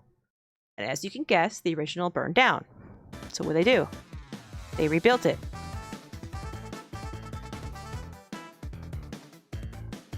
Here's a scale model of the second temple. Model of the Great Buddha Hall rebuilt 800 years ago. 1:50. The shape of it is a little bit different. You can still see there's like a Buddha inside, which I think is cool. And what happened to that one? It also burned down. So, Buddha. So, third one was built. Model of the Great Buddha Hall rebuilt 300 years ago. It is a size of 1:50. And this is what it currently is. So this building is like, over 300 years old. And that is wild. And then the back of the Buddha. Again, stupid lighting. I couldn't get good pictures of these stupid statues because the lighting was blinding me.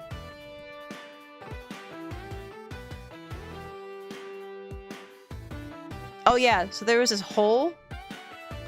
I don't know if it's gonna play it. Yeah, there was a hole in this pillar. You can see a child walking through it. It was said that if you can fit through the hole, you had good luck. I forget where this stemmed from. There was like a story about it or whatever. And so my friend Kyle decided... Here he goes. My friend Kyle decided to try to fit through the hole.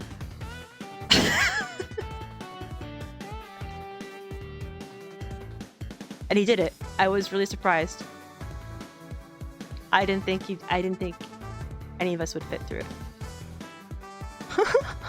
Good job, Kyle. Oh, this is like a short video I took. Oops. No, go back. So I thought taking a video of the area might give it a better idea of like the scale of everything. And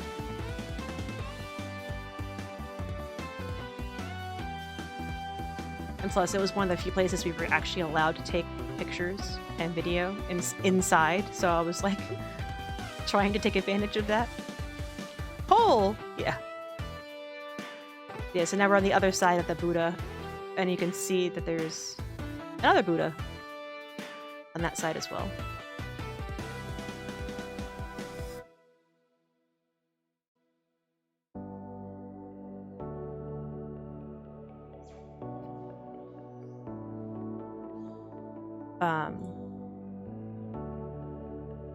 This was neat.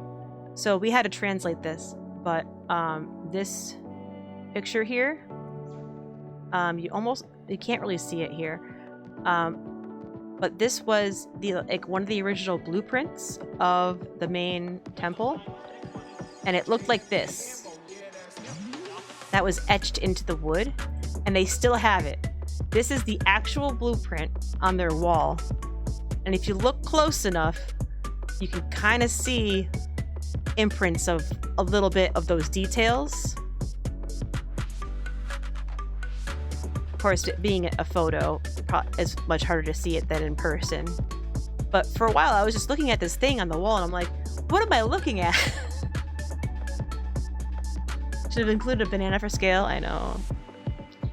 You can see like where you can still see writing in the corners here, and then all this got like scorched or something.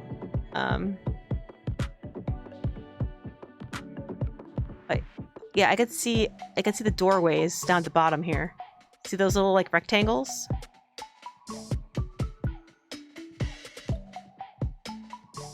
That would be like these doorways, I think.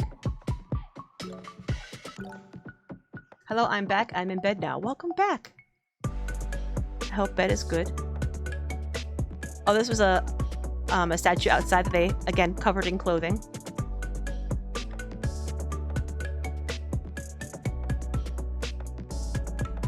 This one looked really old. Like, I don't know if they cut it in pieces to transport it, or if it was always built that way.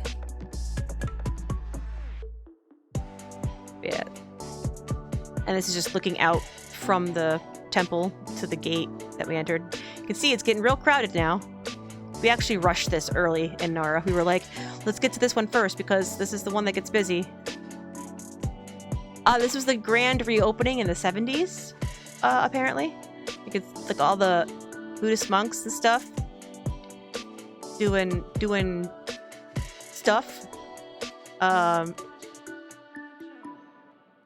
Just the coloring of the photo, you could tell it's the 70s too.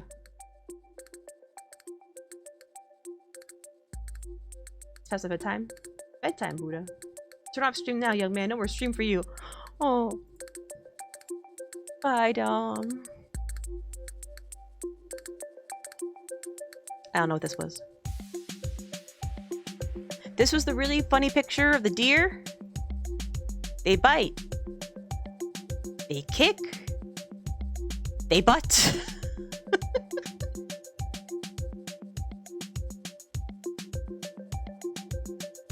And they knock down. The deer of Nara Park are wild animals. They can occasionally attack people, so please be careful. Also, don't touch the fawns. That's my hand, I think.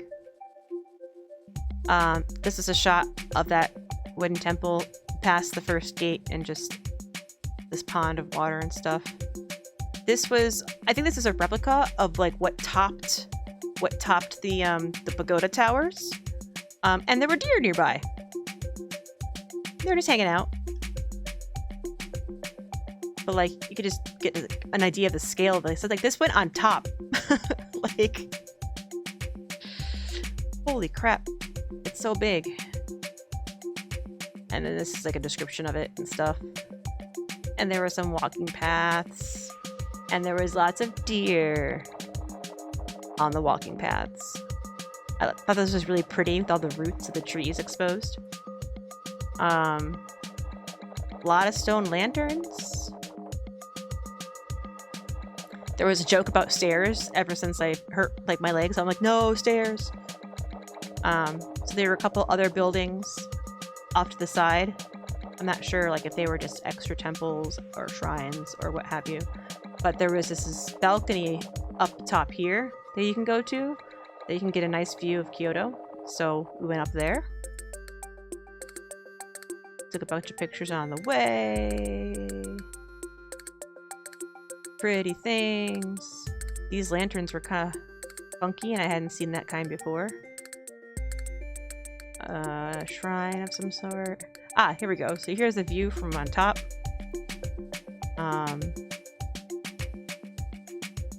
You actually can barely see the temple. Here's the temple.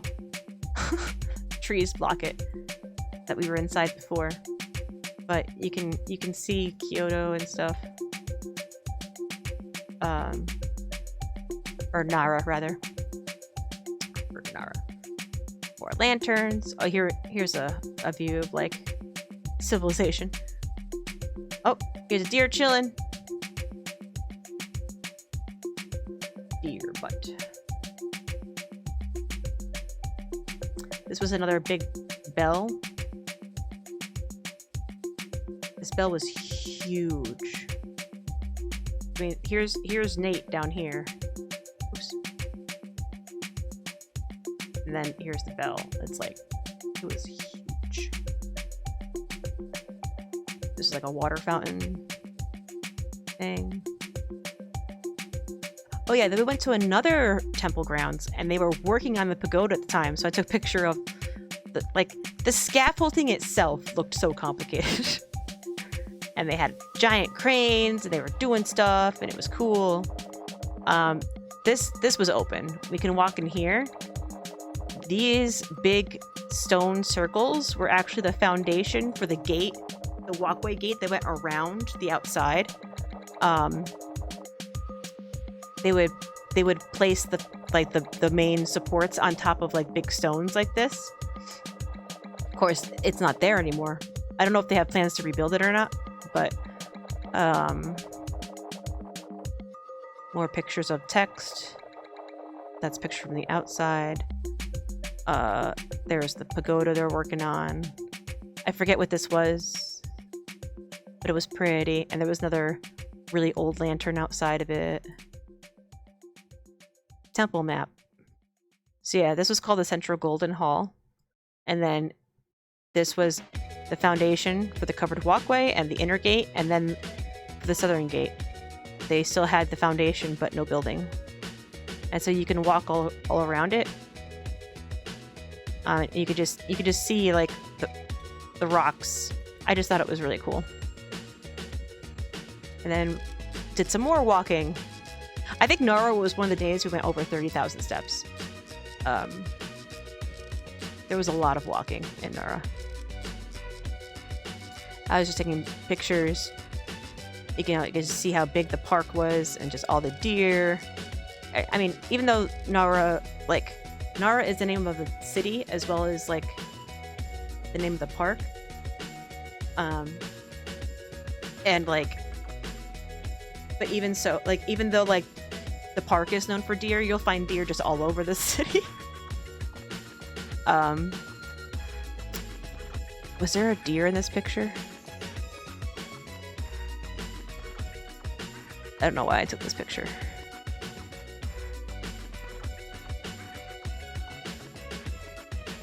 Right there. There was a fawn. That's why we were trying to catch pictures of a fawn that was walking by. Little baby deer. Little baba deer.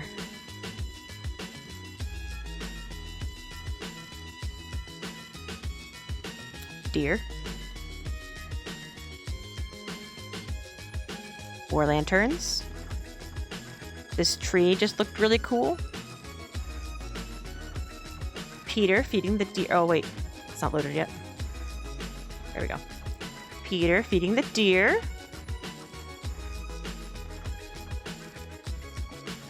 I was sitting next to that one. I was just sitting there, so I took video.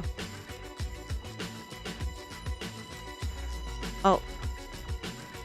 Then me trying to take selfies with the deer.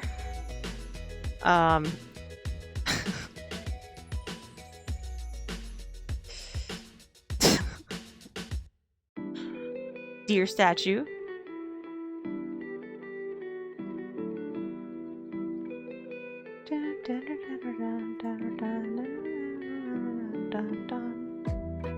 More lanterns. Apparently, I think Nate was saying that like twice a year, they'll go and light all of these lanterns. Misu. Unbelievable. I forgot to copy the ring. Misu.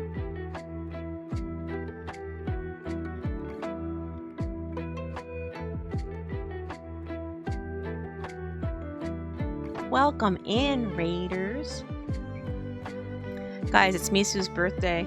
Wish her happy birthday. Well, it's probably past her birthday now, but wish her happy birthday anyways. Hi, Misu.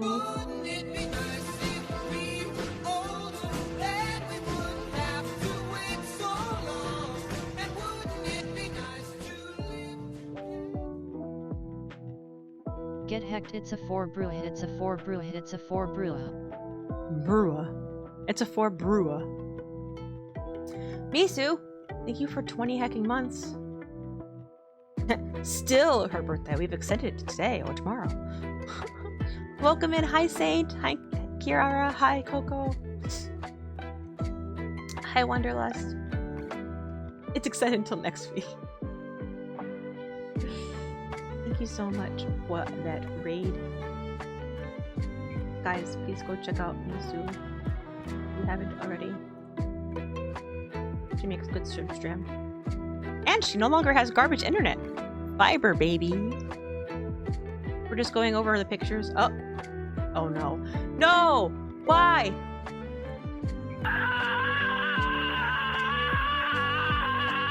Get hacked!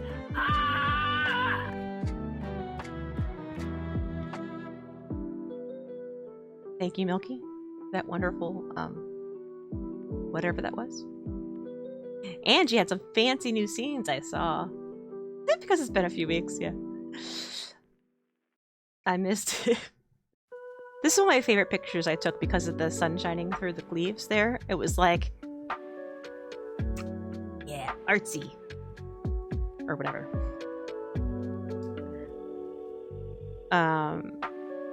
Deer. Oh, I think I caught this one mid-poop. I did. I caught that one mid-poop.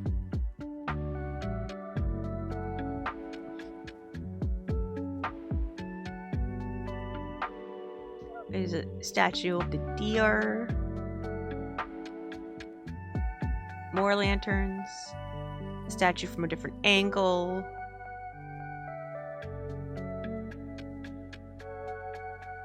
It was a beautiful day too.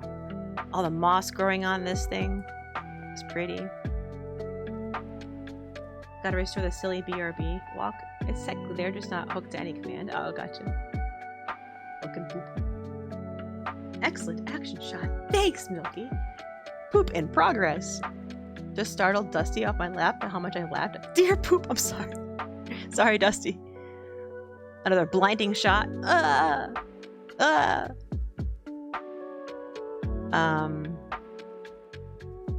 Who was this a picture of?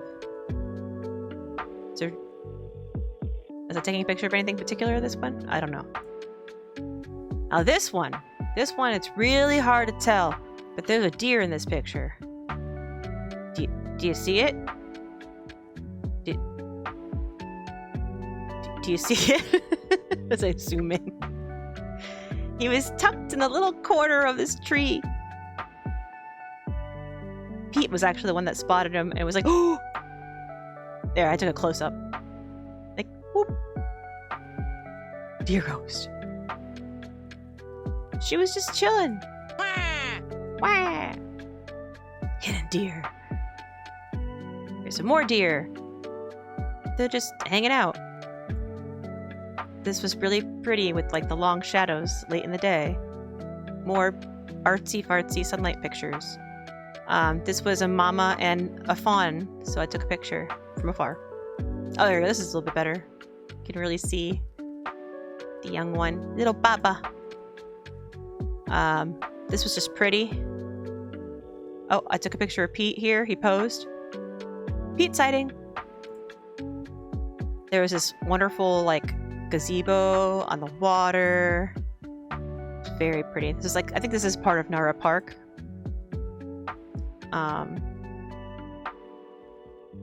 It was all very pretty. And here comes the deer feeding. So here's Nate feeding the deer. Pete not doing a dab on film? Crazy, right? They got very aggressive. Like when you went up to like deer and like fed like one or two of them, it was fine. But when they were in like big groups like this, they got really aggressive because they're like fighting the other. They're like, no, for me, you get no cracker. So a lot of the pictures look like we're trying to run away. There's Nate running away. This Pete didn't have any crackers on him, but this deer was like, hey, excuse me, sir, do you have cracker? Please cracker for me, please. Cracker, please. Here's Kyle running away from the deer. I got this artsy fartsy shot by accident. He's still running away from the deer. Damn to not. There's a video of me feeding the deer, but I think I took it on Pete's phone. Like Pete videotaped me. So you don't see it. Also, do I still have the bruise? I'm not gonna show it to you. I'm just looking myself. Oh, a little bit. They bit me right in the love handle. I didn't draw blood or anything, you know, just like through the clothes. And because they will bite at you, especially if they know you have crackers and you are withholding them. I just couldn't feed them fast enough. I was just trying to like give them crackers, and they were like ravenous beasts. And they nipped me a couple times, and they got me good, and I got a big bruise, and I was just like, it just means they love me. This was just like a nice shot of the deer. This is the deer we like just fed. It was so funny too. Like I was feeding them and they were going nuts. And then as soon as I was out of crackers, you were supposed to show your hands, you know, like empty. And they all just stopped on a dime and put their heads back down and started eating the grass. It was like something out of a movie. I was like, oh, that actually worked. Okay. As soon as you didn't have crackers, it was like, nope.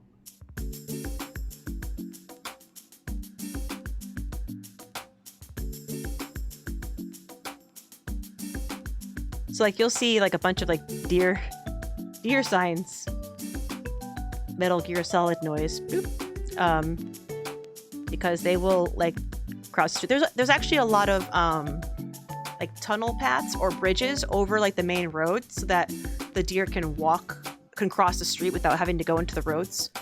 But of course, I'm sure you still have to watch out for deer all the time there. I got tonkatsu again, this time with a bonus shrimp. The shrimp was so good. And the tonkatsu was, again, so good. And then as we were leaving, I'm like, oh, I should take a place of where we ate. Yay.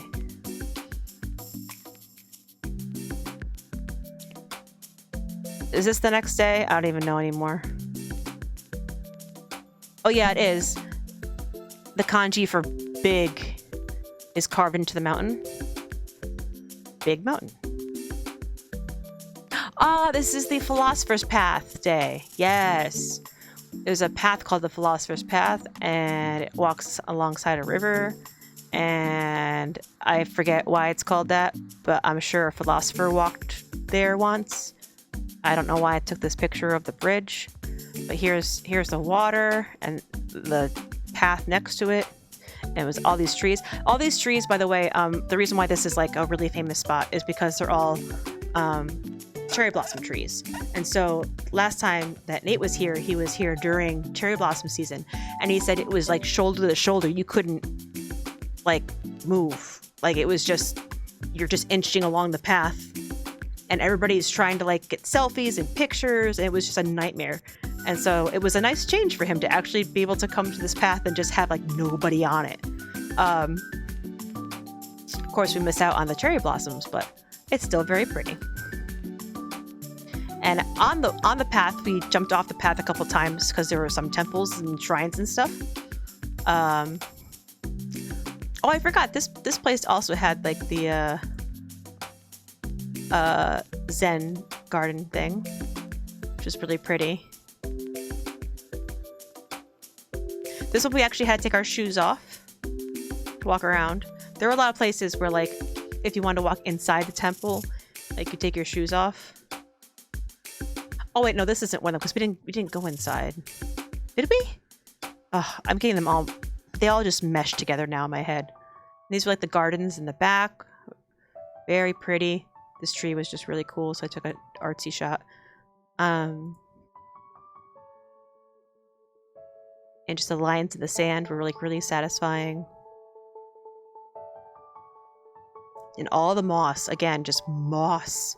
Moss everywhere. Soft carpet of moss. This was like in the river, and there's just a rock here. And it was considered good luck if you could land a coin on it. So I decided to try, and I landed on it. So I had good luck. I'm sure this is just one of those things where like there's a random rock in the water. Somebody threw coins at it, and then somebody else saw coins and they threw coins at it, and then it became a thing on its own. You know, it's just like, hey, made this game. Little shrine, more moss. I'm not sure what this was, but it had these cool things in front of it. This was like the stupid lighting got in the way, but this was like a sheer rock face kind of a thing at the back of the property. And pretty water, and there were stairs. And I was like, no, not the stairs. Look at how many stairs there are. But pretty moss. more pretty moss, and then the view. Of course, when there's stairs, you get a little bit of a view. So got some nice pictures. You can see the line sands down here. That's where we were before.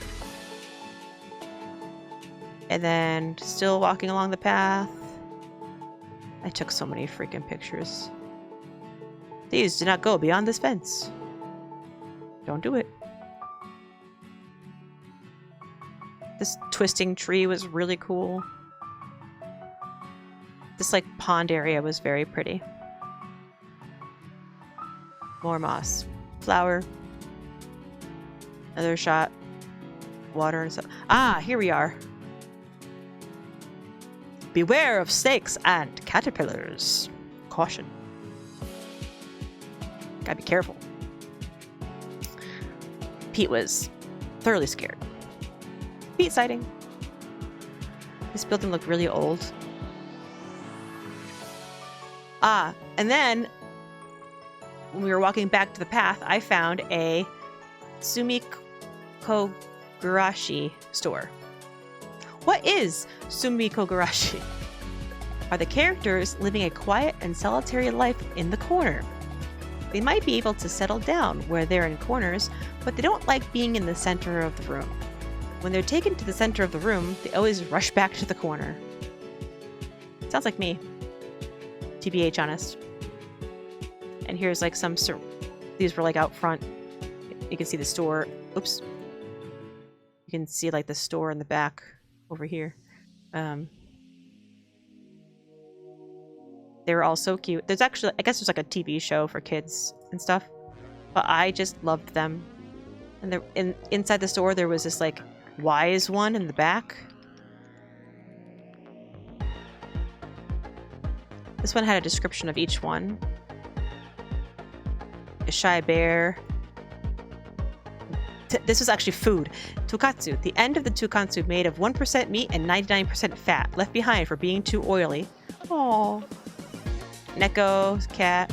Penguin? Question mark? Am I even a penguin? Penguin has no confidence in the past. There might be even a plate on Penguin's head. Wait, what?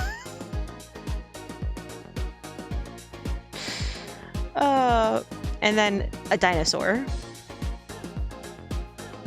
Please do not touch.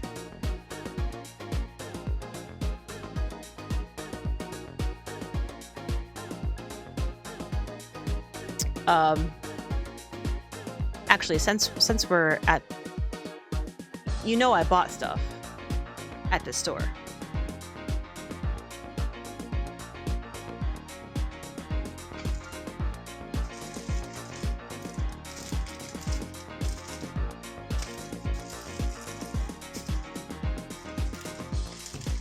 Of course, I just gotta find which bag they're in.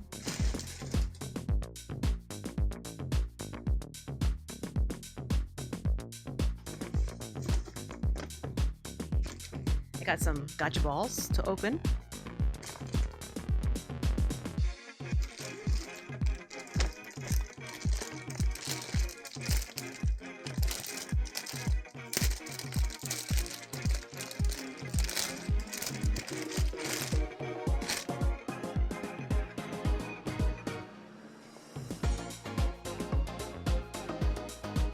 He's so squishy.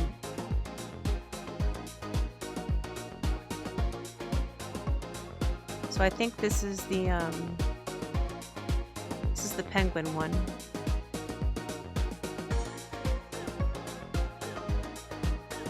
He's blue.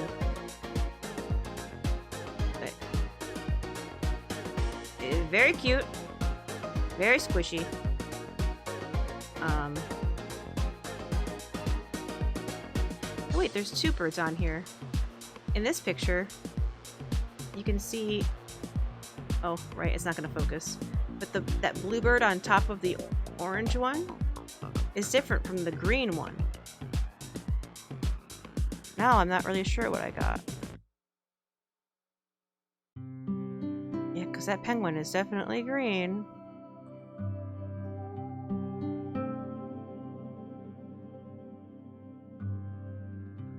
I got some kind of hidden character, I guess. I don't know. But it looks like a bird because the beak. And he's very cute. So I had to pick him up. Oh, I forgot. Of course, while I was in Nara, I had to get a deer. And he's got the little cracker hanging from his neck. A little stuffed deer. Got a thing on him. This is what the tag looks like. Yeah. But yeah, these are the crackers you can buy and gift them. So that's super awesome. Let's see. I also bought this in the same cute store. You can see the characters on this. And it's candy. Is this a twist top or just a pull off? Just pull. They're just little balls of sugar, basically. Flavored sugar balls. Like, yeah, I could tell the orange tastes different from the red. Flavored sugar. I love the container too. I thought the container was really cute. So I grabbed it.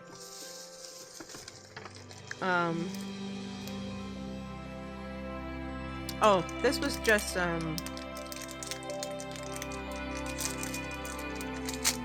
Kyle won this in a gacha machine, but he already had one. He got two of the same thing, so he gave me this one.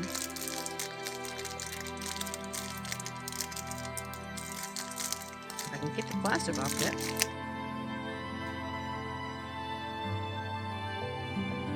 It's just a little bomb.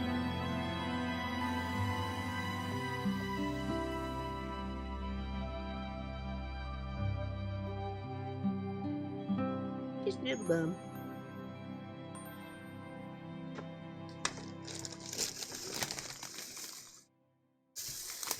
Yeah, I was supposed to like take out things that I bought as I was going through the pictures, and I like just forgot.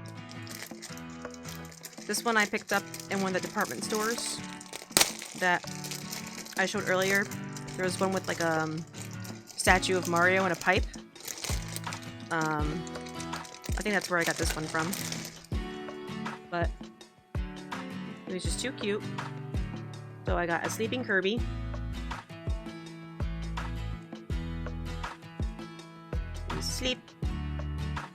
Sleepy Kirby.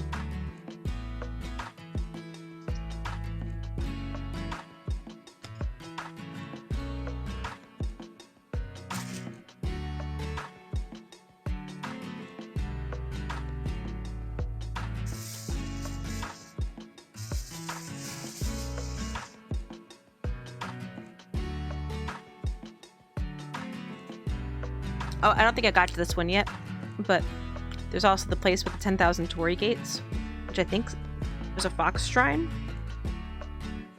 I think this is a fox that I got. It's wrapped in bubble wrap.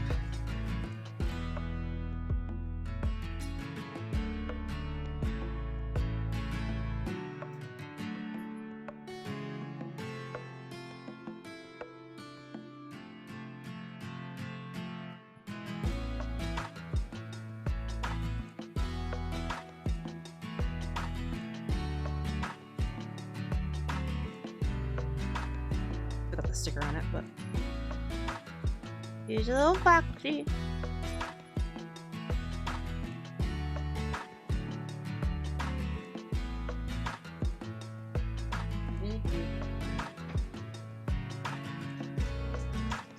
Oh, I got this when I went to Tokyo Tower.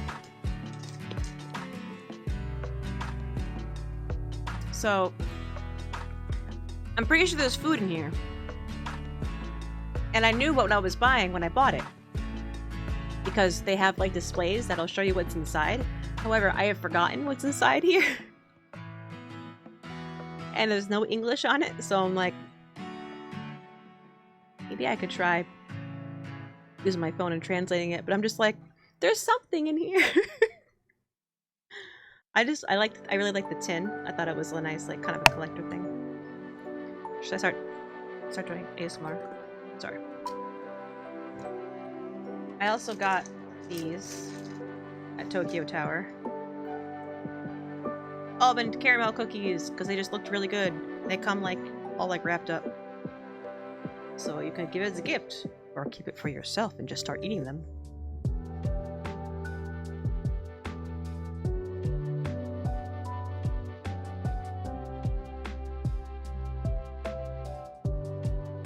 Okay, back to pictures. More pretty flowers, more along the path of Philosopher. Oh, I forgot. At the last shrine we were at, there was a whole school trip of students that were walking into it as we were walking out, and you could tell they're like tasked with trying to practice their English, and so this was like a long train of students, right? And all of a sudden we hear, "Hello," and then you hear, "Hello, hello," and like a couple of them we kept saying hello, and they were and we were like, "Hello," and then a girl went, "Hello, how are you?" And I said, "I'm good, how are you?" And they all cheered like it was some big, like, huge thing that just happened. They were just so excited, like, "I did the thing, I had a conversation with a foreigner." It was really cute. It was so funny.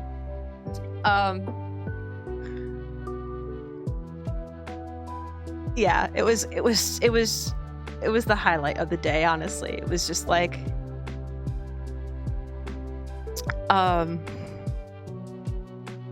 so we got off the Philosopher's Path and went up, and these are just people's homes, like up here off the path here, and then there was like a temple or some gardens or something, so we went and checked that out.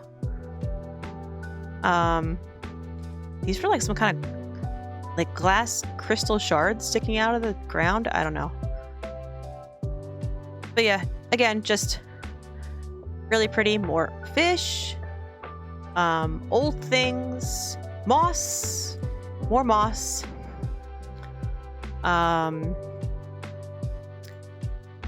I forget. This was like we can look into it, but we couldn't like go inside.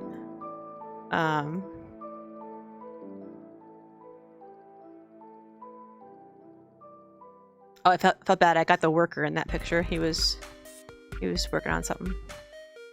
There's shrine thingy. I love the trellis on top here.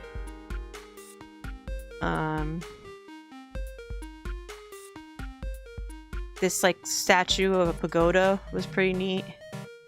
And then there was you can see the little Buddhas like carved into it and stuff. And then behind it there was this thing, which really stood out because, like, I hadn't seen anything like this in Japan yet.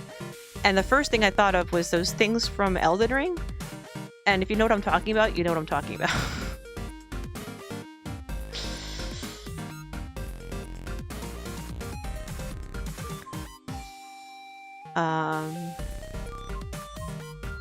Just more pictures. I love all the moss on top of this roof here. There was a rock, but it had carvings in it.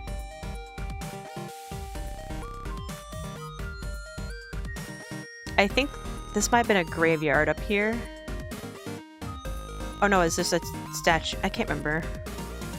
There was like a graveyard where we didn't go into. Like Nate said when he was here like by himself, he like kind of just walked through it on his own, but he felt like 4 people walking through with cameras and stuff.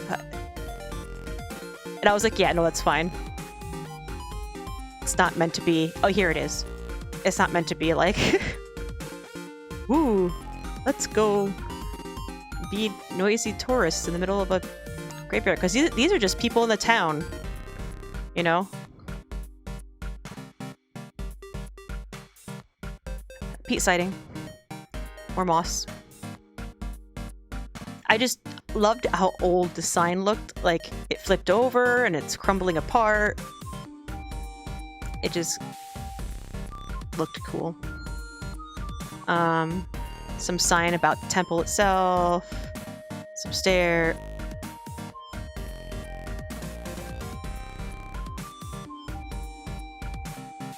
Sorry, I'm getting distracted by Seamus.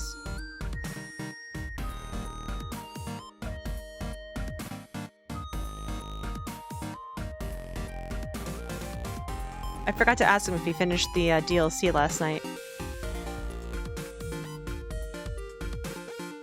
But I just saw he launched V Rising.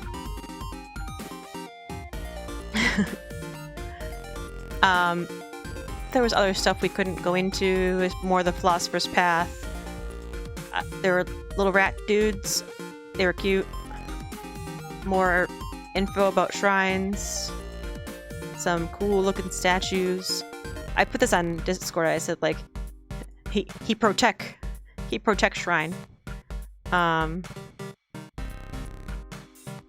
just like how old and quaint everything is out here in the middle of nowhere. It was really cool.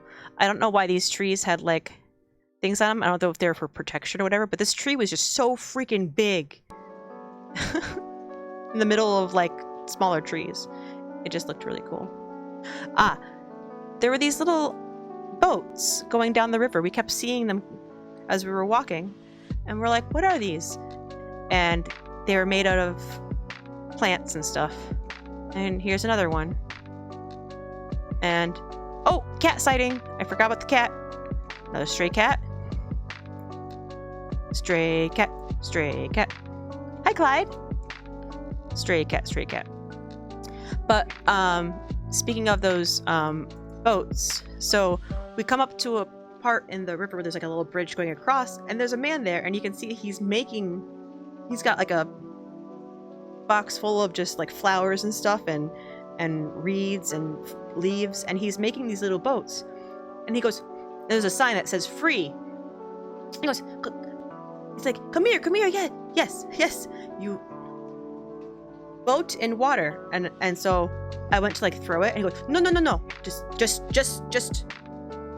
he kept doing like, I was like, oh, okay. So I held it over, and he's like, hold it right here. I was like, okay. And then I let go, and if the boat lands face up and floats away, it's considered good luck. And so I did it. I was like, yay! And then he's like, you too. And he told the rest of our group to do it. And he just seemed like some like really chill dude that was either retired or something, that just really liked interacting with tourists and just sat there making these flower boats and handing them to people, because like he wasn't asking for money. Like he was just like there, just hanging out, doing his thing. And it was just really sweet. And all four of us, all our boats floated. So he was like, yes, good fortune, whole family. And I was like, yes. So that was really fun.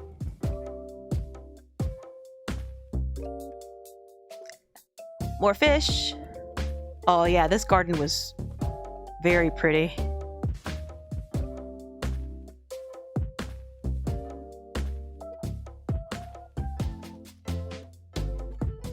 Some kind of shrine. Oh, here's like a map of like the whole area, so you can see like how big it is. Like all these places, like we walked around, but it's like we never even like went to every corner of all these places. It's just like there's so much in all of these. I really love like the fade, like how you can see like the wood get darker. I don't know, because I guess the sun brightened up the wood, I'm guessing. It's just really cool. I think this is the one we got to climb up. Oh yeah, here we go. We're on top now. And looking down. There were some precarious stairs. So they like built a set of stairs that were originally part of it, and they were like really steep, and there were like ropes along the side, like rope railings, so you can like hold on. It was very precarious. I was like, oh my god, I'm gonna die. But here's what it looked like up top on the overlook. And just more pictures of the gates and temples and paths, and just oh, it's so pretty. I really loved the white and black on these ones. Oops, I'm like zooming in really far.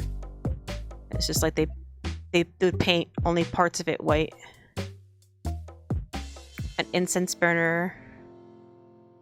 Oh, another Zen garden. You can see kind of see the lines zigzagging. This was definitely one where we had to take our shoes off to walk around. Oh, beautiful Zen garden. Just so nice. Built and lasts for so long that we have workers here who can't put down a sidewalk without crumbling to dust in 3 months. Yep. Yep. Granted, a lot of these things had to be rebuilt because Japan got hit with so many fires over the centuries, but still. A lot of them are over 300 years old.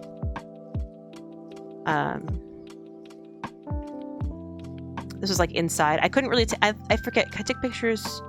I couldn't take pictures like inside, like, so I just took a picture of the hallway so you can kind of see what it looked like. Oh yeah, there was an aqueduct nearby. This aqueduct was really cool. It's just like old and aqueduct like. There's Nate, so you can see scale. Me just looking down the row. Pretty river nearby. Here's the top of the aqueduct, so you can see the water. I was like, oh man, look at that! It's great. And then we walked along the aqueduct for a while, and we kept walking, and we kept walking. On some pipes, and we kept walking. And we found this part of the aqueduct. I'm not sure. It was like a fountain. Ah, here we go. And we found some train tracks. So these there's actually two tracks. This is like one super wide one, and then a second wide one. It's not one in the middle. And they were temporary tracks to have carts of stone brought up for the aqueduct, I think, to build it. And you can they put these like little path stones down so you can just walk it. And so we walked down that, and that was fun. Here's a replica of one of the carts they use on the tracks. And the sign talks about it and whatever. Then we come out to this river, which is really pretty, and we walked along it for a while. And then we got konkatsu. Whatever tonkatsu is, but with beef instead of pork. Which again, so good. They gave you can see the flame here. They gave you these little flame pots with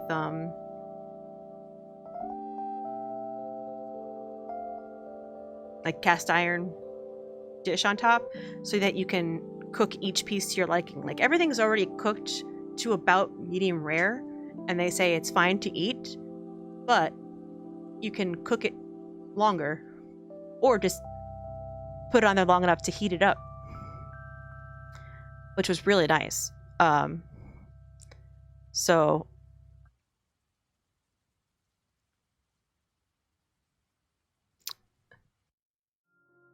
French fries, Kyoto craft beer, Japanese whiskey.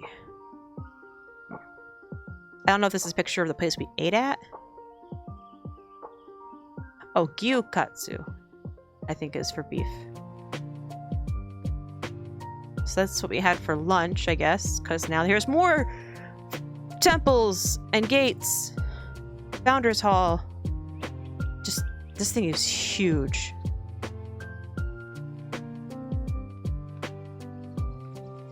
And there was this big fountain. And then I went back and got a picture of the fountain with the gate. Hooray.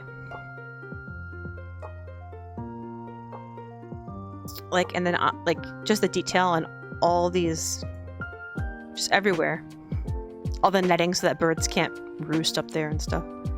Like even like the lantern, and then underneath the middle of that lantern, and like there's just more detail. And then this is all carved out of wood. And and this is all carved out of wood. and this dragon up here is all carved out of wood with his googly eyes.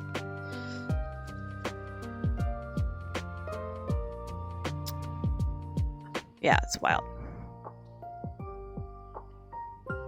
Wait, I think this is the next day. Oh, this was cool. This was like a model to show how like they built some of these structures, because a lot of these temples they built without nails, and so it was a lot of joint work with wood and stuff, which is really neat.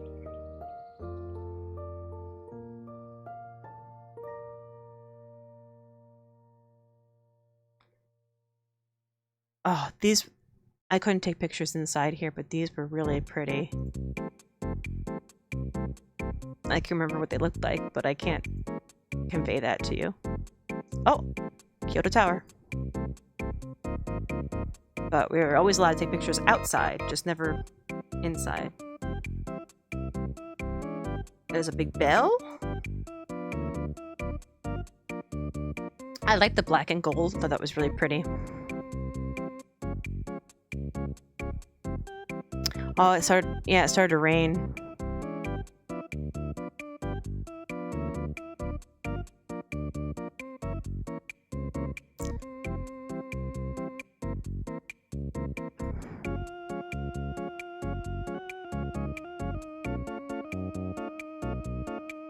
Wait, is this? This is the next place, I think. The gold. I was just taking pictures because like all the detail work and stuff in here is really pretty. And this is like the other side. Like, it's just a gate. It's so fucking pretty. You could tell like how old that building's older and stuff.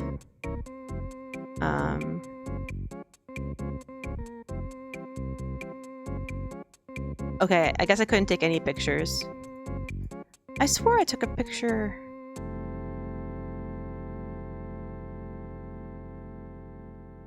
Is it before? No, because this is a different place. This is a different place.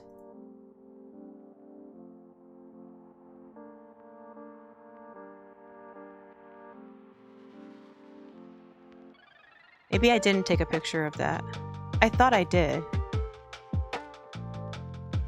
Anyways, at the main gate, the entrance to this place, this was like the shogun's home, basically.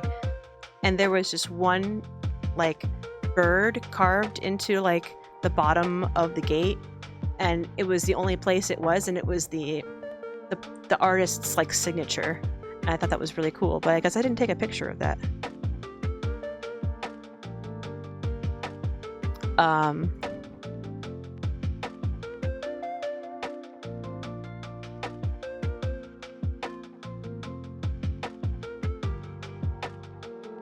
Because then we actually got a guided tour for this one, and they brought us inside. And once we went inside, I couldn't take pictures, but she told us a lot of really cool stuff. Like this was literally the place where the shogun announced that he was going to be giving back his power to the emperor.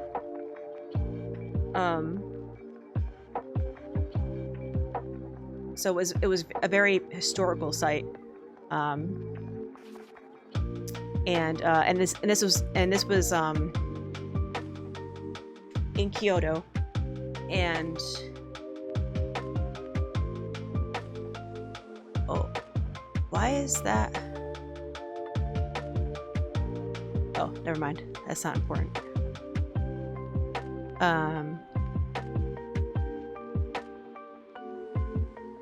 Anyways, so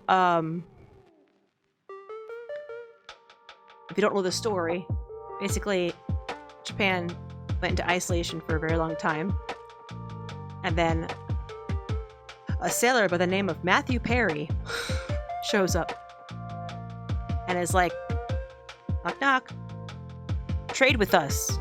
Japan's like, no outside influences. And Matthew Perry was like, look at my ship and the cannons on it specifically. And Japan realized that, oh no, we're behind on technology. We don't have weapons like that. And so there was this whole back and forth within Japan about, do we open up to Western influences? Do we stay closed up? And, you know, at the time, like, no one would go against the emperor. But Shogun, well, Shogun was the head of the samurais, and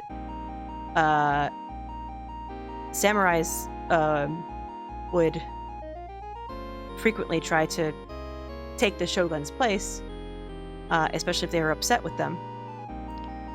And so, like, a lot of the samurai sort of split into two groups of like, oh, we should do this, we should do that. And the shogun wanted to open Japan and realized that it was making a lot of samurai upset. And there was going to be a lot of infighting and assassination attempts and all this. And so the shogun goes, well, the emperor also kind of wants to open up. I'm just going to give my power back to him. No one's going to defy him and try to murder him.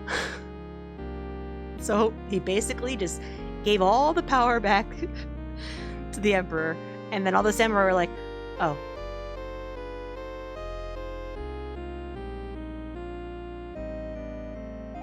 I was really pushed over there, yeah. So, and thus ended, like, sort of the samurai era of Japan. And then Japan worked really hard on accelerating their technology, which is why there are a lot of things in Japan that are definitely more technologically advanced than here or in other places. But at the same time, you can still find super old stuff. It's such an interesting contrast. This was a garden out back, and so the shogun, she was explaining each of the rooms inside the shogun's place, and how this room would be the room where dignitaries would wait, or other samurai would wait to seek an audience with the shogun. If they weren't friends or close friends or family, they were required to wear kimonos that were too long so that they couldn't run. And also all the boards in the house were squeaky on purpose so that no one could sneak up on the shogun to assassinate him. It was very interesting, all these like little things that she would tell us. And then also it was very, very common to bring gifts to the shogun. And one of those gifts, literally 300 years ago, was these 3 palm trees.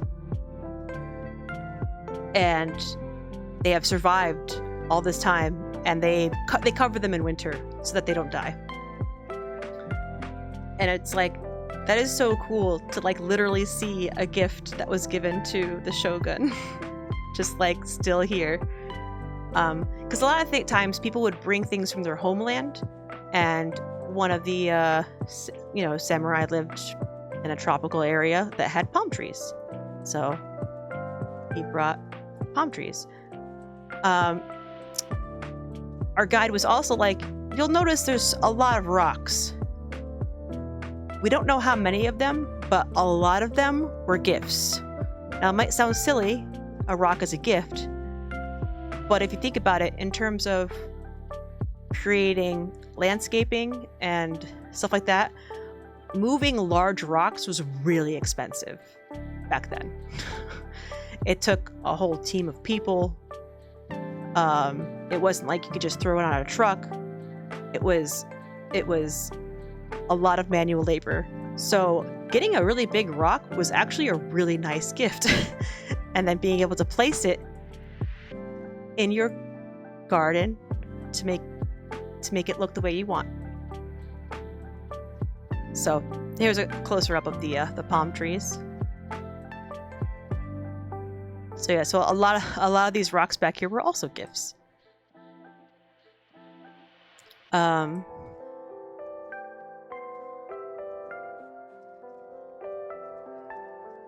Rocks are gifts, very cool. Yep. And these are just more grounds like around the shogun's house, and just like, pretty gardens and land, and there was a keep tower. I think the keep tower was added after the emperor took over, because eventually when the emperor took over, he took this prop, like the shogun like gave him his house. He was like, yeah, here you go. And so there were some additions added to the property, what the emperor wanted. Found a bird. There's a whole moat that goes around it. Yeah, it was really neat. This was a building we couldn't go in. It was roped off.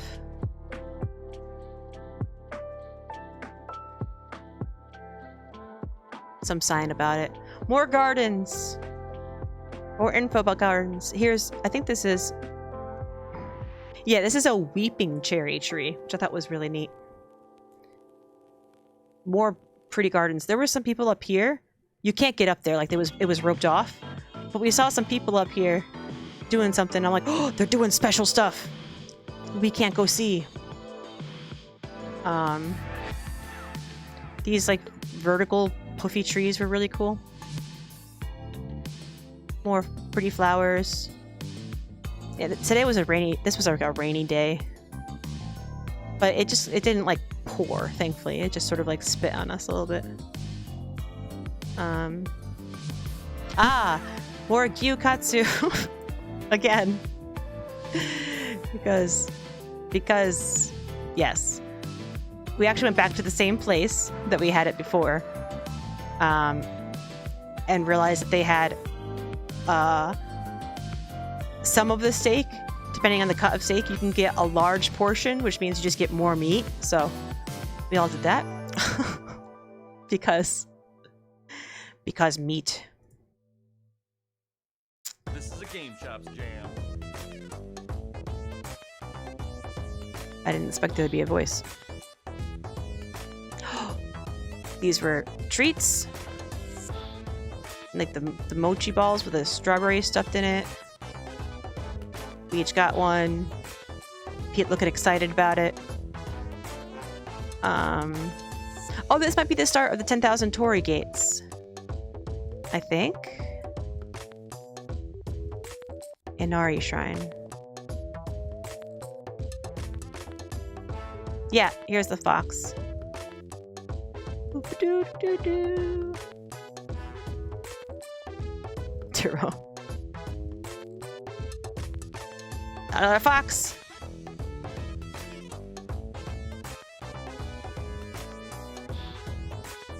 This sign in particular was just pretty. It stood out. A couple of them had those gold signs. This might have been like the kind of the official start of the Torii gates. I can't remember. Oh, here we go. And you can see why they can fit 10,000 Torii gates on this mountain, because how tightly compact all these small ones are.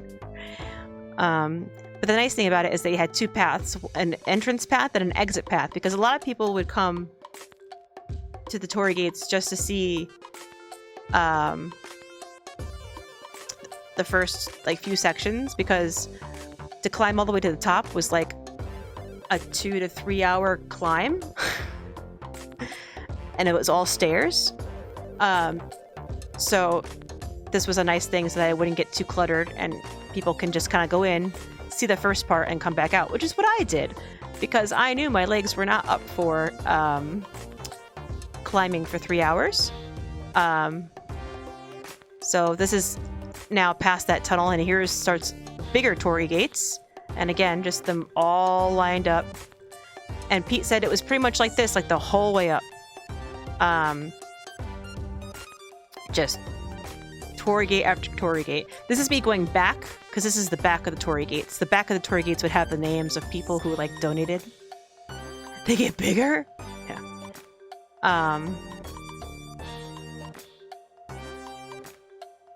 I took a video, if it shows.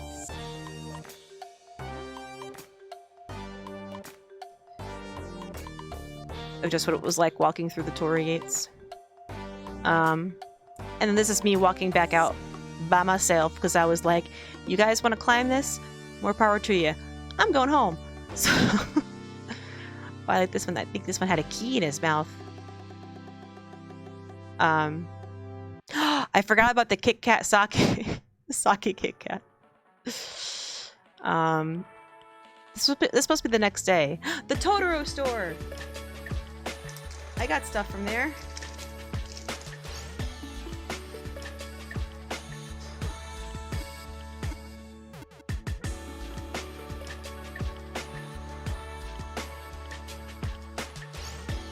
Old towel.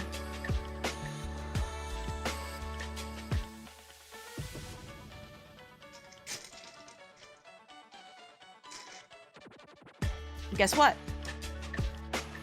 More towels. They were so cute. Look at this. Just... Are you kidding? So yeah, it was a Studio Ghibli store. So they had, you know, they had stuff from the other movies too, but of course, Totoro is super cute. A bunch of Totoro stuff, and I was like, I should probably get a pair of chopsticks from Japan, right? So I got Totoro ones. Oh, you probably can't see it. There you go. Maybe you can see Totoro on the end there. So I got Totoro chopsticks, and I was like, hell yeah, Totoro chopsticks.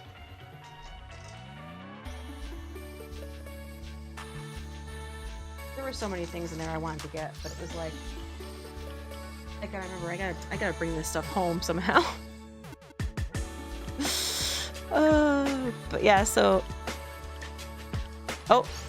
I just took a picture of this giant Hello Kitty statue for whatever reason.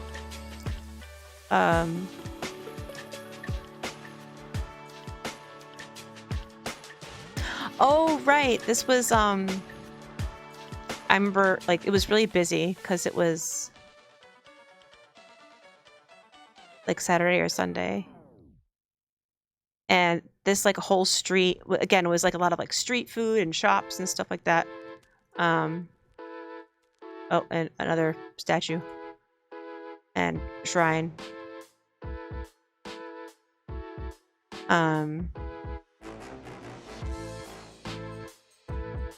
Oh, you can see Kyoto Tower from here. It was funny because it was like our hotel was like right next to this, so it was like you could see where we stayed. We're over here. Oh, my finger! Damn me. Oh, this is a really cool statue right here. Look at this thing. Isn't that super sick? It was wicked cool. Oh, there's me and Pete. Looking however we look. Oh, there were actually workers working on this roof.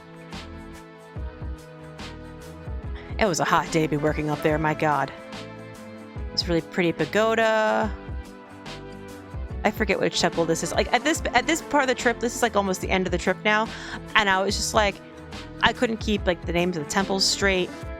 I was so tired all the time. Oh, this was a thing where like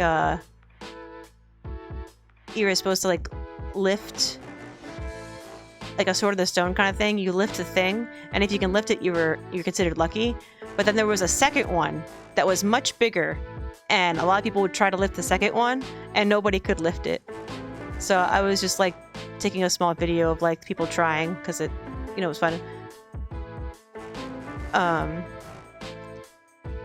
Here he goes for the big one, and nope. It's like no. So the smaller one you kind of can't see because like the bigger one's in the way. So like gets a picture. He doesn't even go for the second one. This guy I had hope for because this guy looked buff. And I was like, come on, lift the big one. And he goes to the big one. He's like, all right, here we go. I'm gonna get ready. And it's tough because it's awkward and square, and you gotta like, it like makes you use your back, which is probably really bad. And It's like, that thing must be so heavy, because nope. I was like, aw. That's what I said, Silent. Time to get Ben to Japan. And there were some pretty views up here, as per usual. Like this like temple was like up in the woods. It was really pretty. Oh, this is the water temple, right? I forget the actual name of it, but it's colloquially known as the water temple because it has a spiritual spring that drops these into three waterfalls, and you're supposed to drink from one of them, and each one gives you good luck. And like, there's good luck in love, one's for love or romance, one's for longevity, and I think one might be for school or business, career. I think I chose the one for longevity, I think, because there wasn't really a sign that told you which was which, but looking it up online, I think I chose the right one. But if you drink from all three, you get like bad luck, and it's considered really greedy and stuff like that. So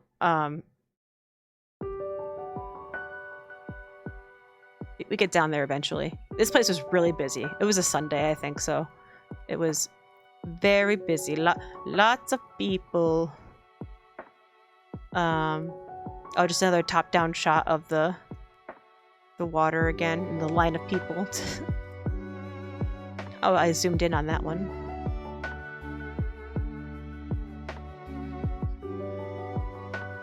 Pretty stuff. And then like you go around, and like, I just love the way this looks like it's just coming out of the woods, like out of the treetops. This is really pretty. And how far you can see. It was a really nice clear day. I was like, dang, too bad we're too far from Fuji, you can't see it. Map of the grounds, some hydrangeas. I think this might be the pagoda for childbirth. I think there was, I forget if it was a pagoda or a shrine, but there was someone you were supposed to go pray to it for an easy childbirth or something like that. And I was like, I don't need that. These mossy stones just look really cool. Ah, here we are. Now we're down by the water. And I took like a little video. So you can see, like, you have to get put the cups on these long poles so that you can reach the water. Easy button for baby. And then after I drank, I tried to take pictures of the guys. So you can see Kyle and Pete in the background, and Nate's head's just sort of blocked there. But I took these pictures without really looking because I was holding my phone out trying to like so I just took a whole bunch of them trying to so we did that, and now this is looking up at those like temples and stuff that I was looking down from before. And they had these little pop-up like cafes. They were so cute. More pictures of pagoda. Oh, here it is. So this is the this was the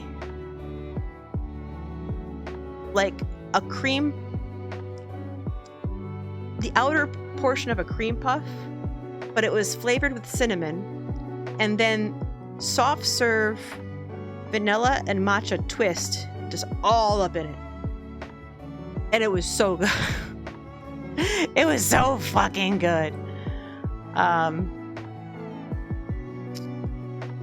Us walking back down, we walked up this first, then we're walking back down it and getting snacks and stuff. There's like a famous pagoda you can see. I can't remember why it's famous, but Nate said like getting shots of it from the street is famous. It's probably in a lot of anime. That's what I usually assume. When there's like a certain angle on things, I'm like, it's probably an anime. Oh, picture of cat. Oh, this is the other Totoro store. Right, we found two. This guy was big. Like, this guy was taller than me. People were in line getting pictures in front of it. It was really cool. I also just really like the sign.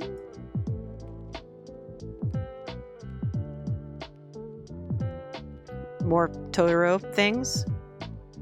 We didn't know what this was, so I took a picture of it. Still don't know what it is. Another park garden place. I took some pictures. I found Borb.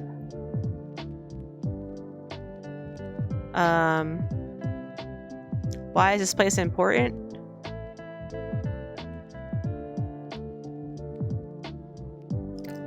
This was really cool. This was like a big trellis and just the tree going up into it. It was really neat.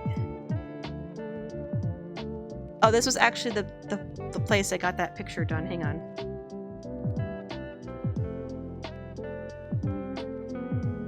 No, I don't want to update my phone right now.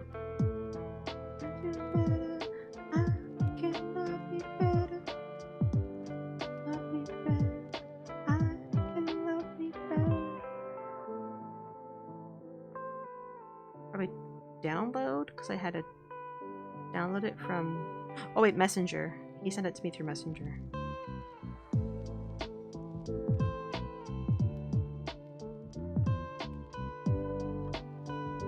This is one of my favorite pictures. Let me go to the other scene because I'm showing it to you from my phone.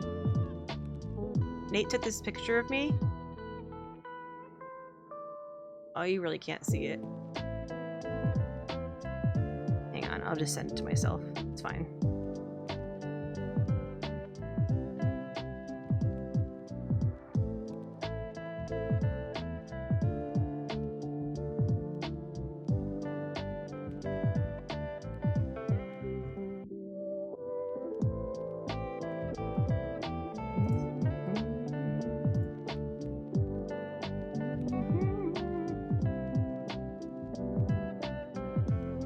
There I am.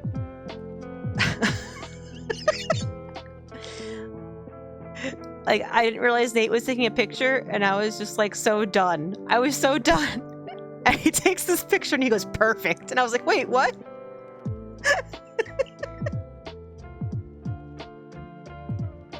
I was just like, oh. My legs hurt, my whole body hurts. I've been walking around Japan for 2 weeks now.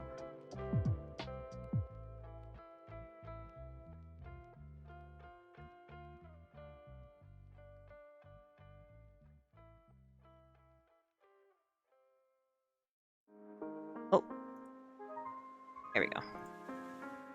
Okay.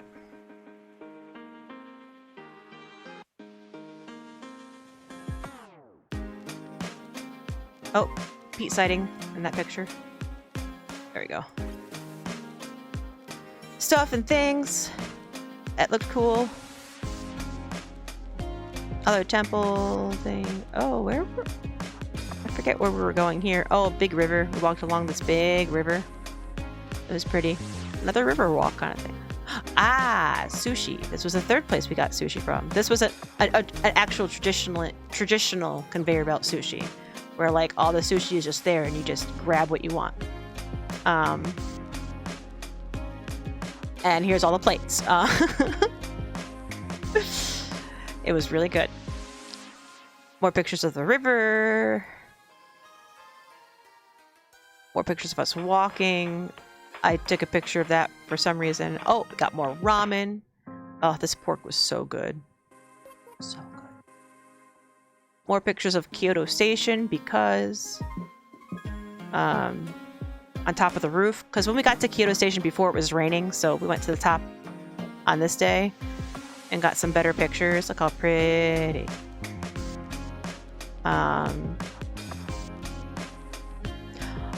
This was my chocolate dessert that I bought for the train ride back to Tokyo, and I just love it.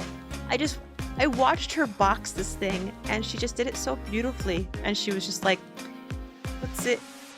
it was like a mousse ball kind of thing. It was like chocolate mousse covered in chocolate and then fancy stuff on top. And she puts this paper thing around it, and then she puts an ice pack in. That's what that blue thing is, like an ice pack. And then she takes another paper thing and for the wood spork, and then she puts it in this box, and it was delicious. It was so heckin' good. Also, cow piss. No, not cow piss. Cow piss. It basically tasted like a melon cream soda. It was so good. Just some pictures on the train ride that I took. We were on the bullet train back to Tokyo. It was weird because like that day was like it was nice and bright and sunny in Kyoto, but it was raining in Tokyo. So like the further we got in our trip, the more overcast and cloudy and spooky. It was amazing how well these pictures came out considering we were going like 185 miles an hour. But yeah, I forgot to take pictures of the other rooms.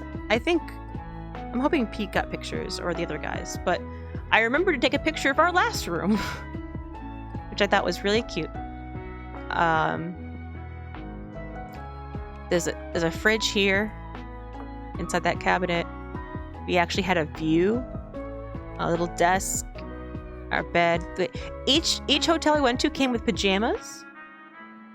They provided you with pajamas. I was like, hell yeah. Here was our view from our hotel room. The other two places we didn't have views. It was just like another building, like right up against us. But I was like, oh, we have a view. Oh, this was okonomiyaki, but omelet.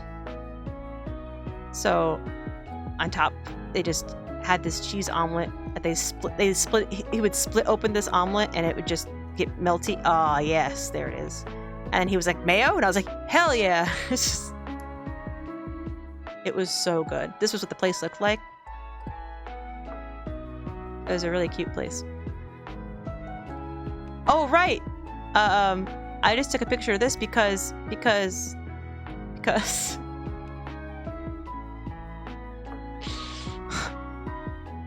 mayo? I'll say when. This like was really neat, like the plants going up this building. I saw this down an alleyway, so I zoomed in and took a picture. I have no idea what it's for. I'm assuming it's an ad for something.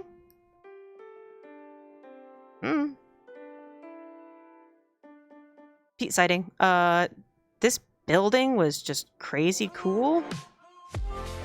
It had all these plants on it, but also it was like mirrors and shit.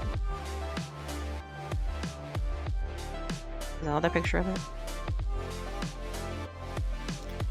Surprise, we're going to another temple garden shrine place.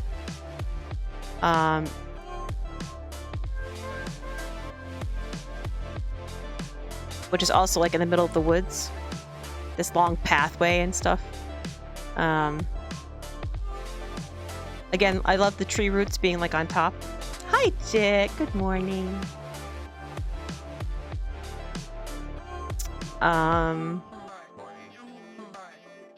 So yeah, this is we're back in Tokyo now, on the other side of Tokyo. Oh, these two trees were really pretty. Well, this is actually two trees here. And this is one tree. But the way they like, you know, big domes, it is really pretty. These trees, there was a sign here about like, oh, here we go. They're planted in 1920 at the time of the enshrinement of Meiji Jinju, have grown under the protection of deities and become huge and vivid and are considered to be sacred. Well known as Myoto Kusu, or husband and wife, the coupled trees have become a symbol of a happy marriage and harmonious life within the family. So I thought that was cute. And just pictures of the gates that you walk through. Oh, this is really cute. These were this was a property nearby. this was a house that the emperor built for his queen, I think. And it was this little tea house. The former building of Kakun Tei was built by the order of His Majesty the Emperor for Her Majesty the Empress in 1900. As the building was burnt down by the war damage, so in the autumn of 1958, the present building was reconstructed. So they had to reconstruct it because it was burnt down. But it's still in the same place, and the grounds are all like curated the way the Emperor curated them. And here's the yard. So she can go on leisurely walks whenever she wants. What areas did you go to? Tokyo and Kyoto. And just a few like day trips out to places like Nara. Things like that. There was this famous fishing spot, and there are these pretty water lilies and something about the pond. I found turtle. And then this was the area with the I forget what these flowers are called. Shit. Like this whole path, like it was like this winding path, and you can see this little gazebo thing back here. The path continues past that, and then even and like much further, and it's just filled with all these flowers, and they were very pretty. And then there was like paths on either side of it because they like grow in mud and stuff. And it just kept going. It just kept going, and going, and there were so many.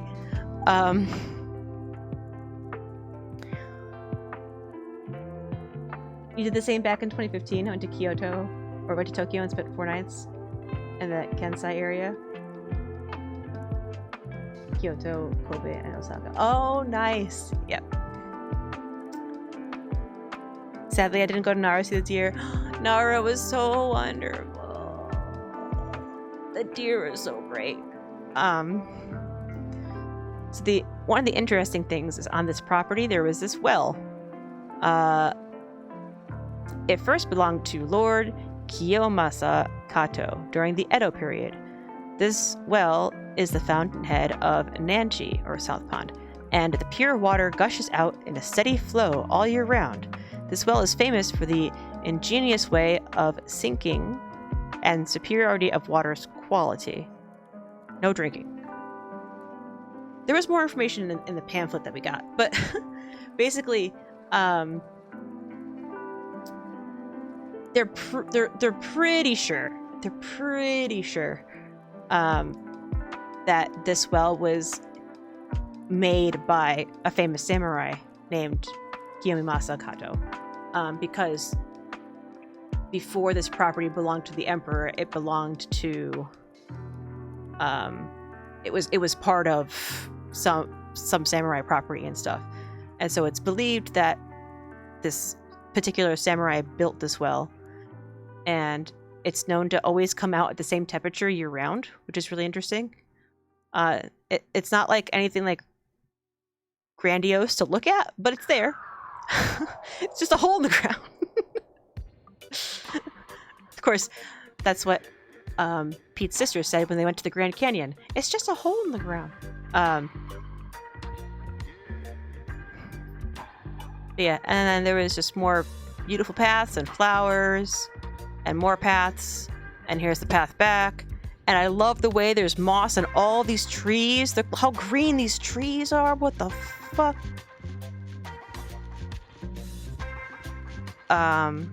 This was a street that we were going to go down, but we didn't end up doing it. What does that say? Hoshino Coffee. And look at it and go, well, it's actually a surprisingly deep subject, you guys. Oh, right. So this was like our last day, I think. This was, what the heck is it called?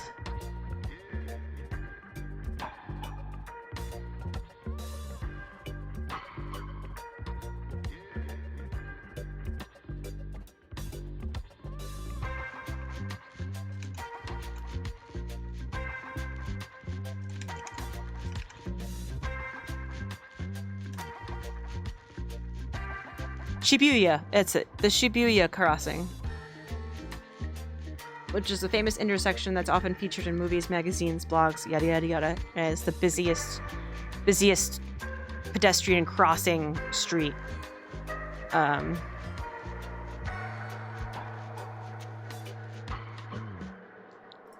That's what this was. Shibuya makes sense. Shibuya makes butt. Well, for our audience. Warning, this is not a drill. Wait, what? So, and then I was like, oh shit, Elden Ring! Oh my god! How big this poster has to be. Like, what the heck? Anyways. But yeah, this is the crossing. Elden Ring. This is, the dog? Nearby. There's a little statue. That dog was famous. Hachiko. Okay, thank you. I couldn't remember the name.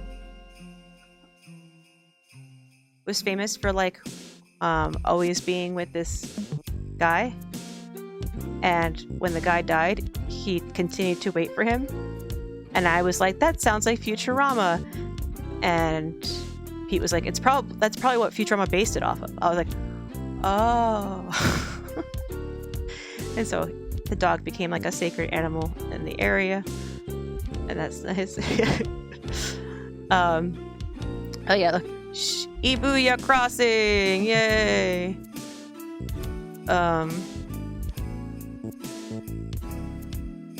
I forget why I took this picture. I think this was a place that Nate went to see a concert or something. So we got tickets to go to the top of this building. Did I take a picture of the building? No, that's from the wrong side. It's like behind me.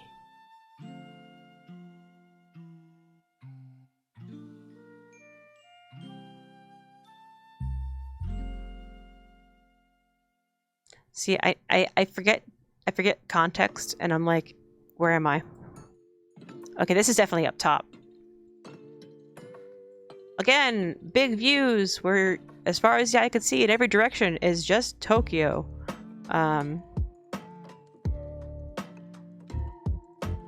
yeah, I tried to get video of the crossing. It wasn't a busy time though, so it wasn't like that effect of 1,000 people crossing all at the same time. So yeah, so we got tickets to go on top of this building to see the views, and they were quite spectacular. Let me tell you, it was a very nice day. It was very clear, and yet we still couldn't see Fuji because fuck us, I guess. And, yeah, it was really nice.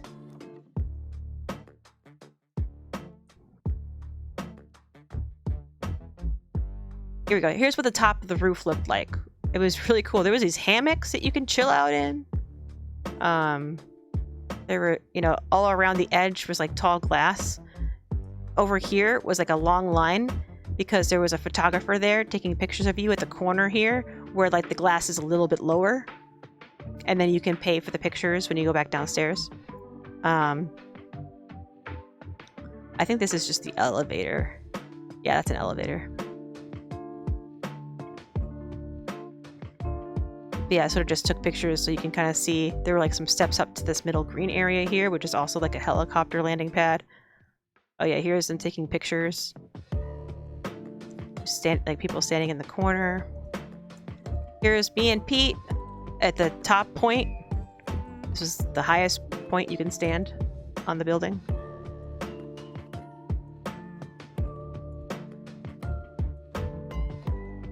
Some machinery on the roof.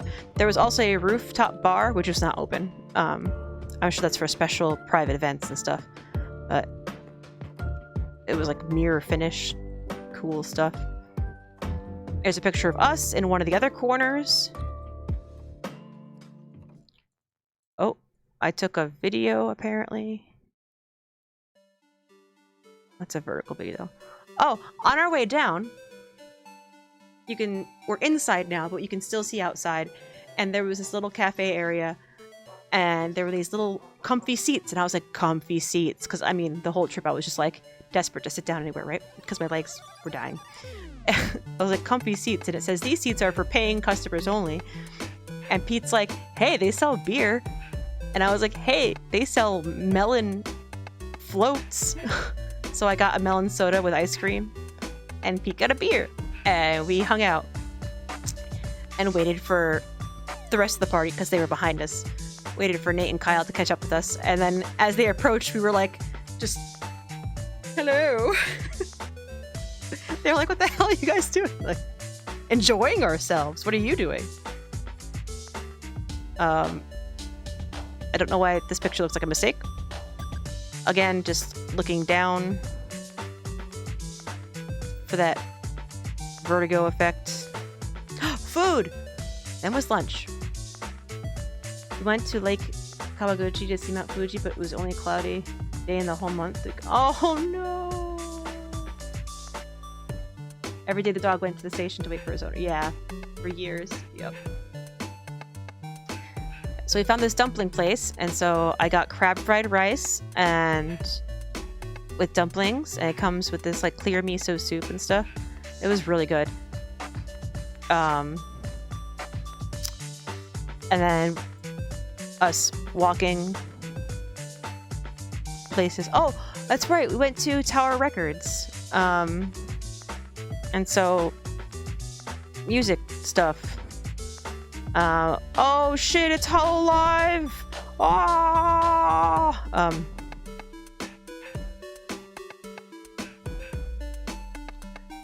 And these might just be random pictures of streets.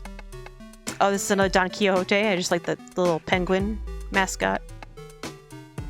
Oh yeah, these were like... Okay, this annoyed me, alright? You know how they have blind box sets of things where there'll be like 5 figures in a set and you can buy one box and it'll be one of those 5 figures, but you don't know which one it is to make you buy more. They did that with this. Like, there were these little sets of things, and I'm like, how dare you?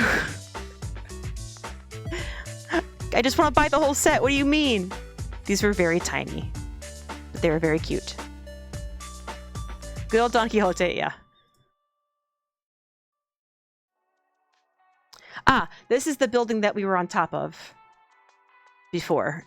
You can kind of see the top, like the glass walls and stuff.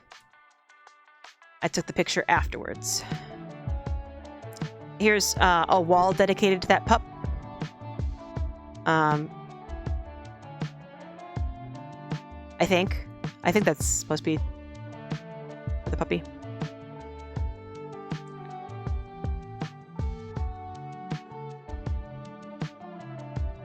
Oh, right. Oh my god. Cat. I liked how they like did the dual video thing, or like.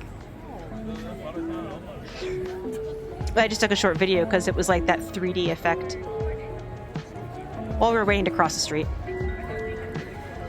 Of course, I get the video where it's licking itself.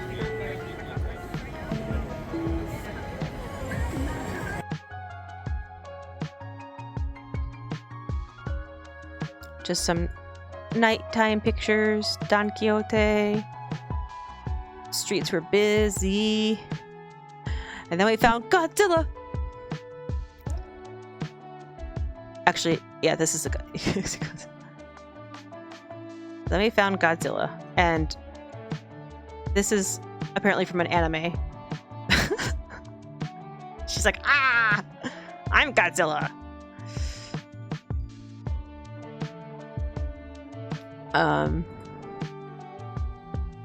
The hotel that's next to it. Here's my picture, which I don't think it came out very good because you can barely see my arm and my pointing finger. Whereas Pete's picture came out so well. Also, music started playing. And so we started videotaping. And all of a sudden it was like, oh, flashing lights and stuff. And then it started to glow. I didn't know it did anything. Like, I thought it just sat there. But apparently every once in a while it like plays music and lights up. And you can hear its signature scream. And then smoke comes out of the mouth and stuff.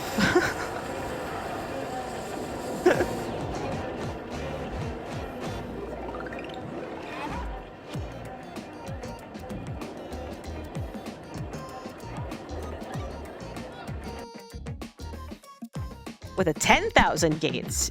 Yes, but I didn't climb it. Oh, here's Pete pointing at the boobies. Because the red light district was also in the same area as the Godzilla.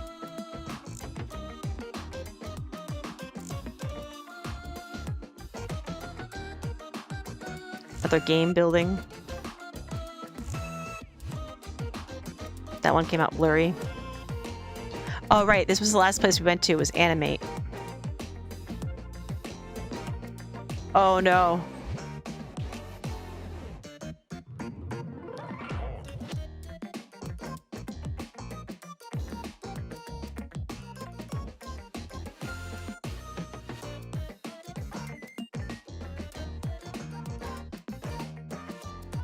Translation isn't perfect, but those who fall under this fortune are those who are dependent and have a troubled heart.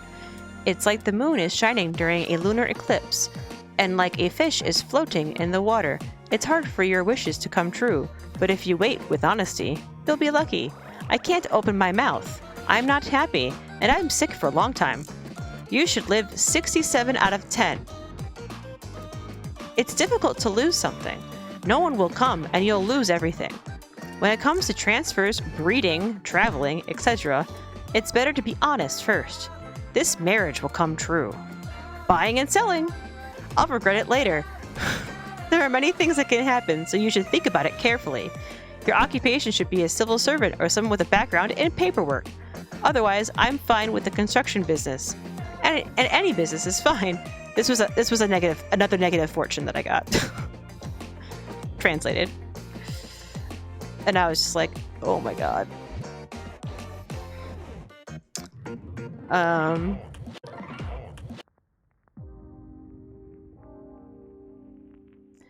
This was the other good fortune I got, but technically at this shrine they were all good. Like there wasn't bad fortunes. They were all just different variations and like quotes from famous people. So, but I still counted it. I was like, I'm counting this as, yeah, it's like these were like poems. Other people's words, sometimes good and sometimes bad, need to be heeded. If we listen carefully, we can benefit ourselves. Oh, this is just a still picture of the kitty. Wait, is that the last picture? Apparently.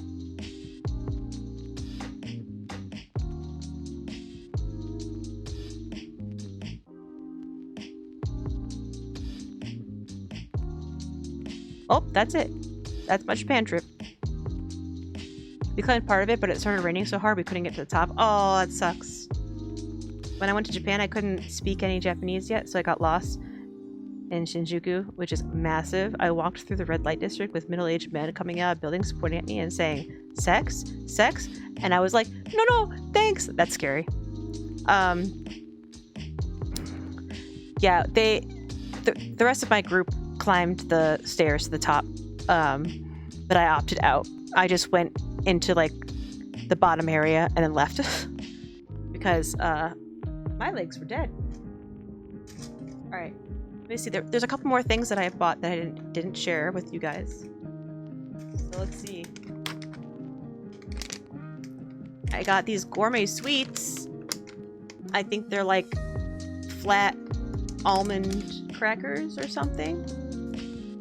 It was buy 3 for a price. So I got that one, and then I got this one.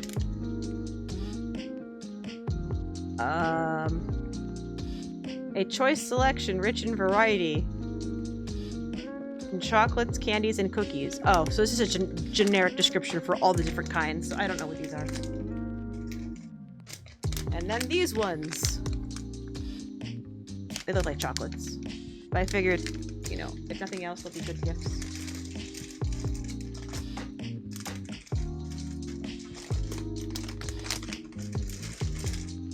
I also got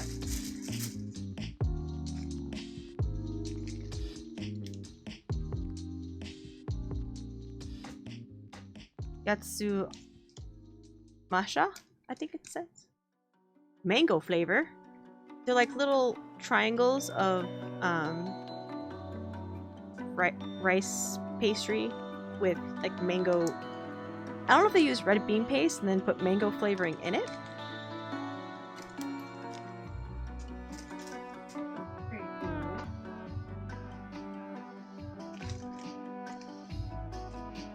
Oh, here's the rest of my stuff. Okay, because I got a sticker book this year, I got lots of stickers. So, Hello Kitty set of stickers.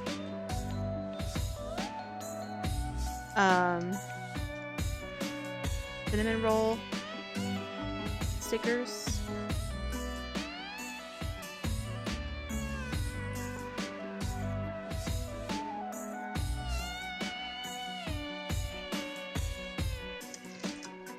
I got a couple of really cool magnets. They're like 3D. They're pretty thick too.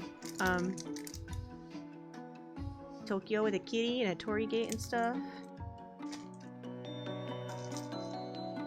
With Pom Pom Purin.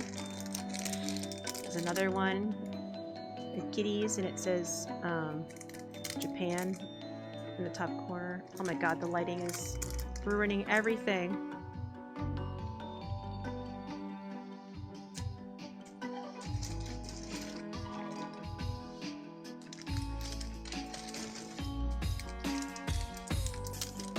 And this one's my favorite. You got the word Japan, you got cherry blossoms, Fuji, cats, a torii gate. Got it all. I also got this random sticker because it just looks like we interrupted this seal and bear doing something and it made me laugh. Also, this sticker was cute. It's all like little food creatures. I think these are the same dudes from that. Yeah, I'm pretty sure they are the same dudes from that other store. Oh, that's right! I forgot I got this. This is really cool. This is like a paper or like a cardboard cutout puzzle thing. So if you look at the back, you can see all the different pieces and parts. And then if you look over here, this is like the picture of it, but it'll be 3D when it's done. And I know that it's not going to zoom in properly, but you can kind of see how it's going to be like a 3D diorama when it's done. And I'm so excited. I'm so heckin' excited. That's going to be fun. And then what else do I got in here? I found more stickers. These are Kirby stickers. They're kind of like loose in here, so you can't really see what they all are, but... And I found this strange card. Which I don't know if we'll do it on camera. Oh, it does. It's one of those things where, like, you know, it tilts and it changes. And it was another cute Kirby thing.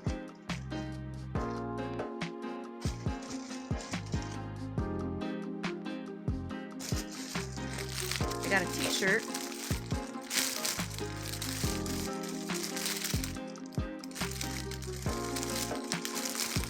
It has a doggo on it.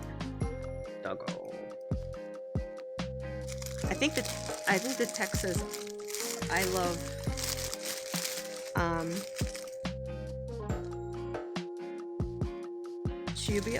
Shibuya, maybe. I forget.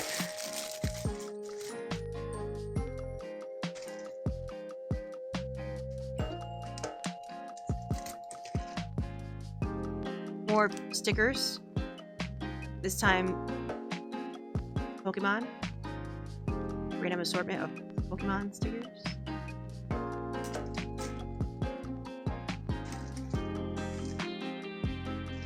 Okay, that's all I'm putting that back.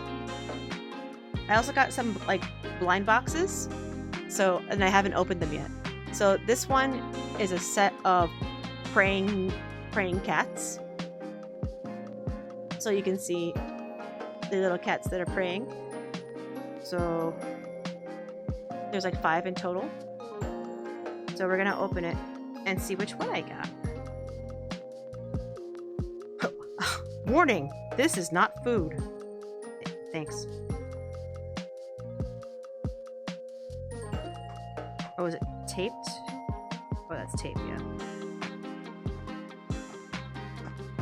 Taped on pretty good, too. Why?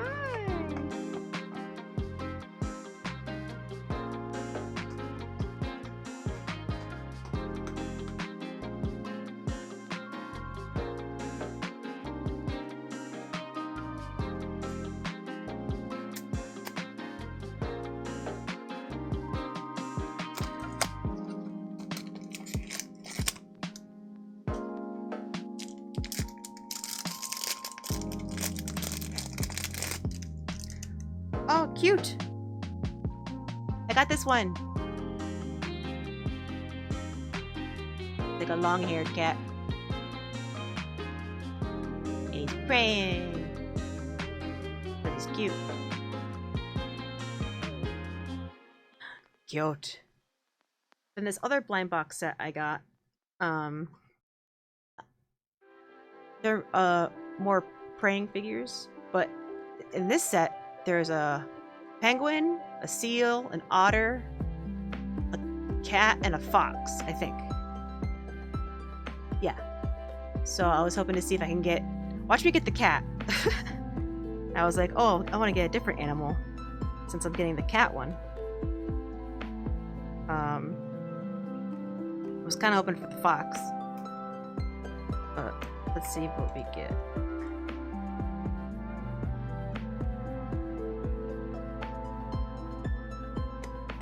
Again with this damn tape and my lack of nails is making this difficult.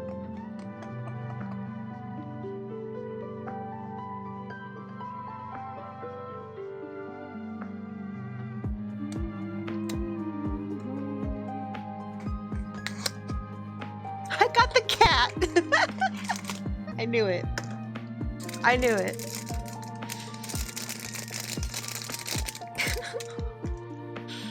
It's alright. It looks different than the other cat, so, you know, it's a calico.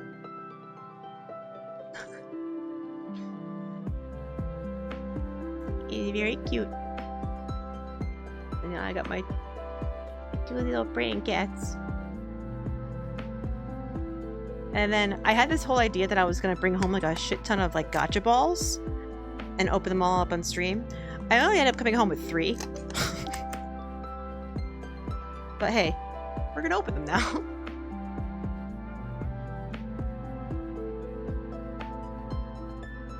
It's like you can kind of see what's inside before you open it. So, really slowly. Time to import the rest of the set, right?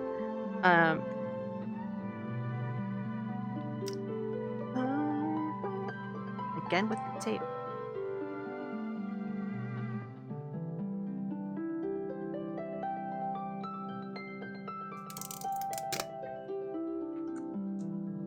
Oh, this is a Hatsune Miku one, I think.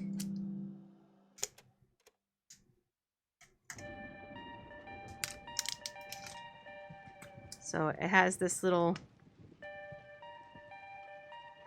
Racing Miku paper.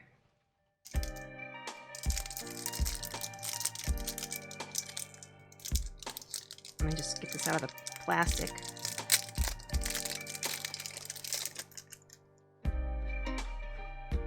Oh, there's two things in here. Oh, this is a base, so you should stand up. Oh, how cool is that? So you put this on her feet. Like that. So now she's got a little base. But she's also like a little keychain.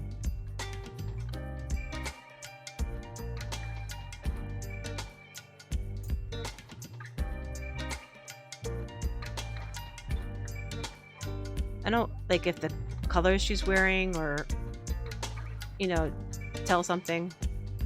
Because I don't know what racing Miku is. But, hey, that's hella cute. I'll take it. Next time I go to Japan, I'm going to buy so many novels. Amazon delivery fees. Ava!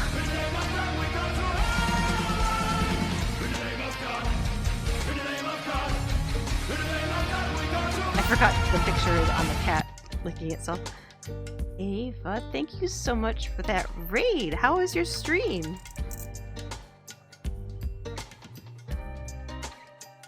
I was just going over my trip to Japan. Which I'm pretty much... we finished going through the photos. And now I'm opening my gacha balls. I'm opening my balls. But welcome in. Hi, Oops. Hi, Fusrodant. Fusrodant. Fusroda and... Finished Silent Hill 2 fully. We got started on the third game. Ooh! Heck yeah, let's go.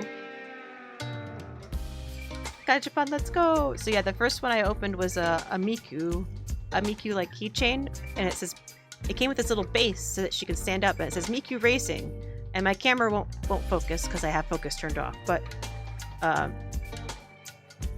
was really cute. It didn't take me with the raid. Oh no! Hi Trisha. Also, go follow Ava. They make great Swimstram and are working through the Silent Hill games.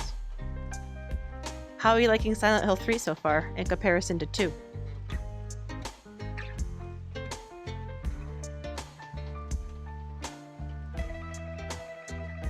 How cute! Yes. So now I'm opening my second ball. Oh wow, this one has a lot of tape on it. Got it.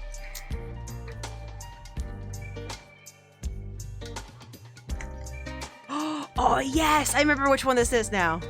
So there was a gacha machine that just had a bunch of flan.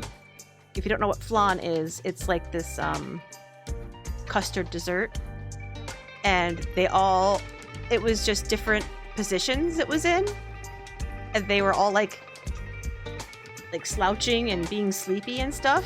Puri, yes. And so these were the choices you can get or whatever, right? So I was just like, they're so cute, I want one. Oh, I got a good one too. I like the atmosphere a lot more in Silent Hill 3, but I prefer Silent Hill to Otherworld. Also found my least favorite enemy in 3. Is it the one that screeches all the time? And is so loud? And hurts my ears? Oh, it's the one that's on the fucking floor. Okay, well I don't know how far in you've gotten, so I don't want to ruin whatever. All of them screech. Yeah, but there's one in particular in 3 that's like noticeably louder than everything else. And it's like, audio designers, why? God damn, I'm on the iPad, that's fine. Beginning arc? Okay. Yeah, I don't remember when they show up. But that's fine. The ones, so like, when you see the ones on the floor, do they like crawl or something? Look how cute this thing is. He's a little slanty.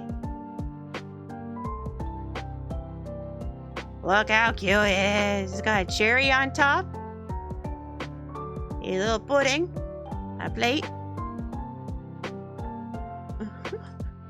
It's so cute.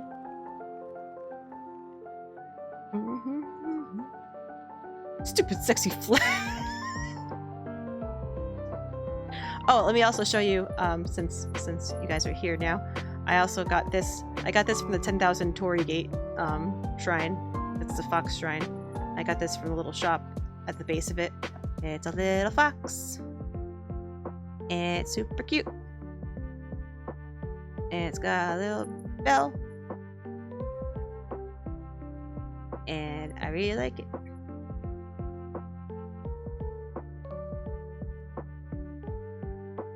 Oh my god, it's so cute. I want to eat it, right? Yes, and they crawl and I hate them. It's my first time playing, plus I didn't really watch a lot of Silent Hill 3 playthroughs. It's mostly blind. Yeah. I remember you saying like you knew the story of 2, but you didn't really like play through it yet. Yeah, I really enjoyed I enjoyed 1, 2, and 3, but I'm also a weirdo. And I think a lot of it is also nostalgia because I played those games back when I was a kid. And 2 in particular grabbed me. And so they're very nostalgic for me. But I do understand that they're probably a little rough around the edges nowadays, especially in terms of controls.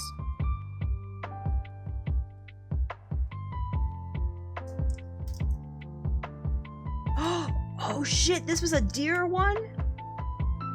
Oh, I got a Nara deer one. Hang on. Oh my god, some assembly required. Hang on.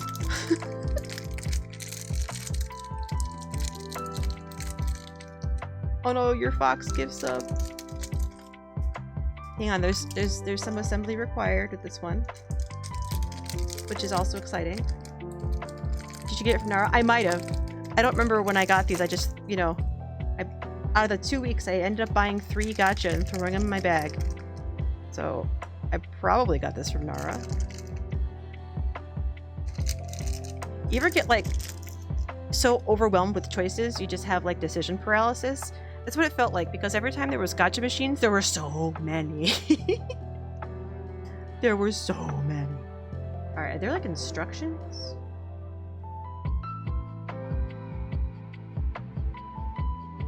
Oh, are these stickers? Oh, these are stickers you put on. Okay. I'll have to do that later with like tweezers, because... Oh! It's got a QR code. It says, please watch the video. Fuck that. We're just gonna figure it out on our own. Oh wait, there's pictures on the back here. 1, 2, 3, 4, 5. Okay. 1.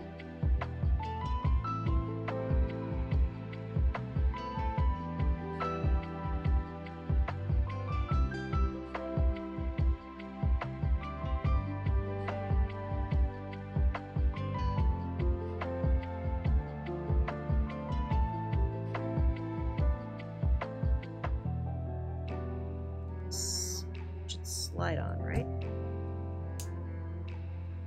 Oh, no! Wait, am I sliding it on the wrong way? This way. That's why.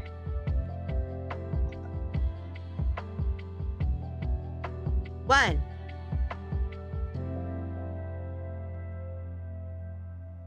Okay, and then these little leg pieces slide on like so.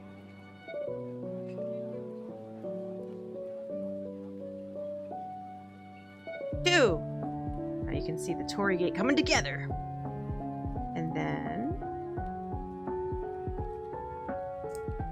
I gotta open this one. It's in its own little package. So nostalgic. Yeah.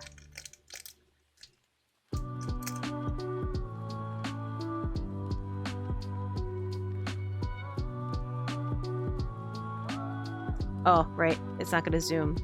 But it is a deer. And That's not a diaper, that's just his white tummy. And he's holding crackers and stuffing one in his mouth. He's stuffing a cracker in his mouth. So then we put this on the Torii gate here. And then there's this decoration piece that holds that in place.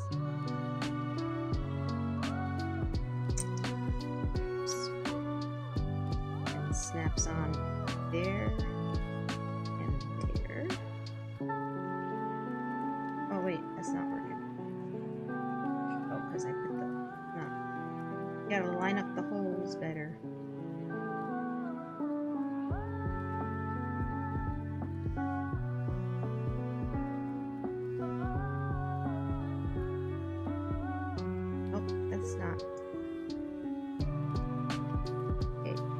That hole. There's that hole. Okay, I think I got it this time.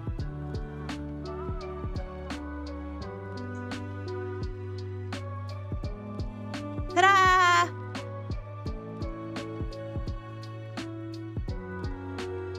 And then you're supposed to put stickers on it. So there's a sticker that goes like on the square face, the top middle here, and then one on each leg of the Torii gate. And they're just little symbols that say something in Japanese that I can't read. But I think I'm probably going to want to use tweezers to put those stickers on because I will fuck that up.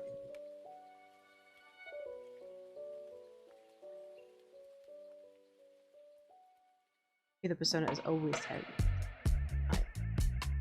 Timeline-ness. Timeless. Maybe so cute. Eventually I need to play the Persona games. Oh, so I also have, speaking of Nara, I also got this. Little stuffed deer with the cracker. So cute. So cute. I got Sleeping Kirby.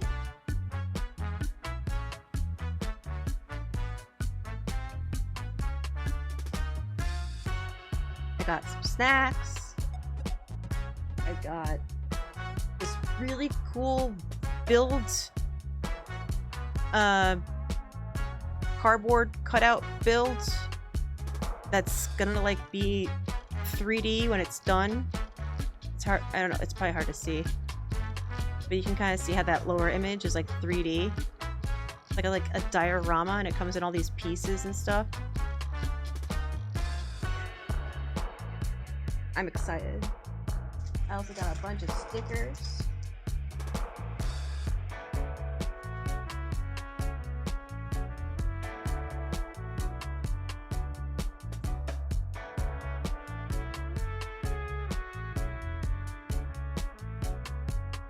But I heard they always want more treats. They do, yeah.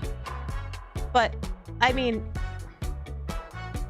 while the crackers are made to be nutritious for the deer, they're not like the entirety of the deer's diet. Like the deer really need the grass for their diet, mainly, and the crackers are just kind of filler and they taste good to them. So it's like even if nobody fed them crackers, they would be fine, kind of a thing. But yes, they do always want more. In fact, I got nipped in the love handle, and I have a big old bruise to show for it. And but I consider that love. They love me. Actually, in fact, what they teach you to do is when you're out of crackers, to show your hands empty to the deer, and they'll like understand. Like some of them can be a little bit more persistent, like no, I think you still got food, and they try to like nibble on, like if you have like a bag, they try to like nibble at your bag or something. But when I was feeding the deer and they were being really aggressive, I think they were only being aggressive because there were so many of them around me, so they were kind of like fighting each other.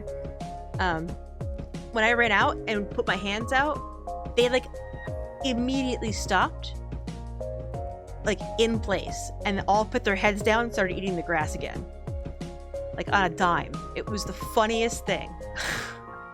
I was like, oh, that actually works. They're like, and this human is no longer useful.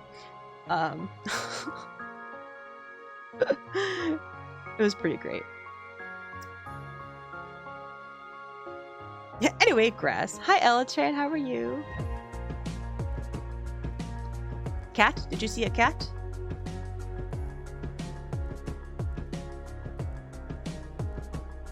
Good, stressed? Oh, I'm sorry you were stressed.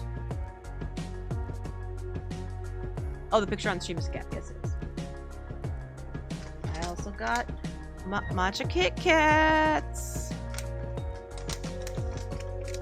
I'm eating another one. Need to shower. No worries. Go take care of yourself, Ava. Thank you so much for the raid. I appreciate you. I'm pretty much done anyways. But thank you, thank you. You're going next year? Yes! I'm excited for you. I am excited for you.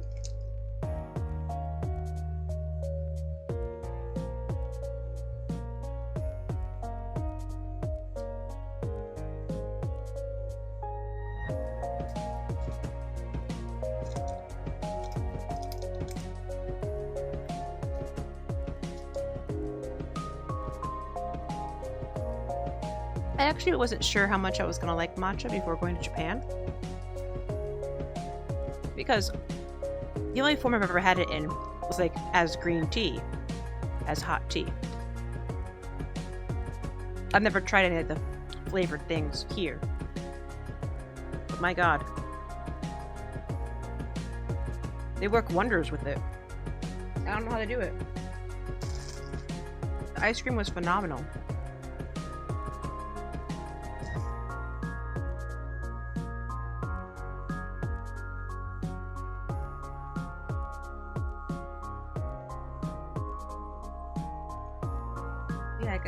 I think that's pretty much everything. I'll open these.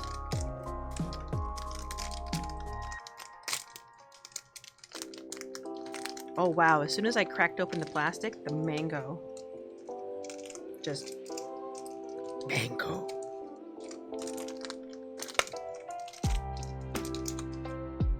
So yeah, so these are like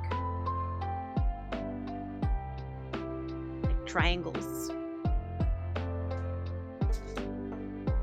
of what I assume to be like rice flour pastry, but it's kind of like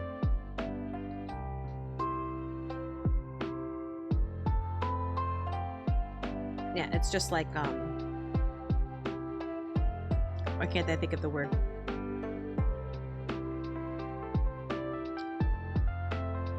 Now the only word in my brain is matcha. Mochi. Here we go. It's like mochi, and then in the middle you can kind of see where it's darker.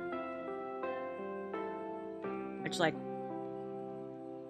mango flavored paste.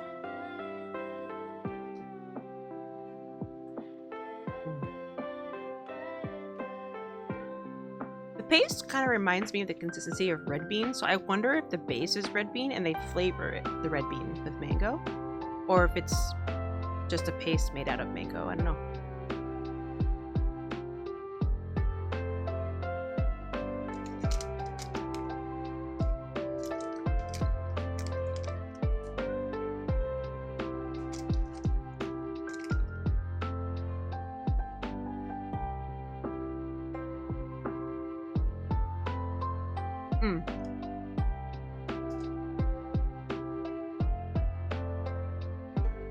One of the things I noticed as well, Eltran, is that getting fresh mochi there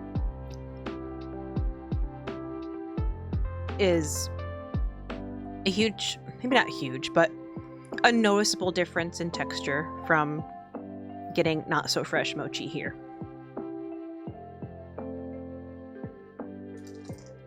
Whether or not it would be more throwing you off or less, I'm not sure.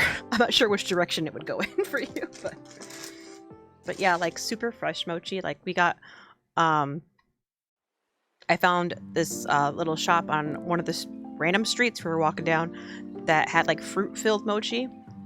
Oh my god. Like just like a whole strawberry inside, and one had like a whole big chunk of pineapple inside, and the dough and the mochi was so fresh. Time to annoy a chef I know to make me mochi. And it was just so tender and gooey and delicious. But I also I liked having the actual fruit on the inside because it gave like a bit of a change up in the texture. You know what I mean? So it just wasn't all just the gummy, like rice pastry kind of a thing. It was like there's some fruit in here to kind of munch on. So that was like my favorite. I think I also had I forget what they were called. They're kind of mochi though. It's like the same idea. Wait, I have a picture. I'm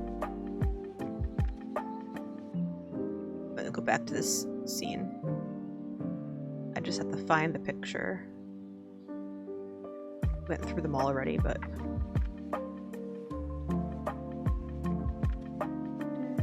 oh, here they are.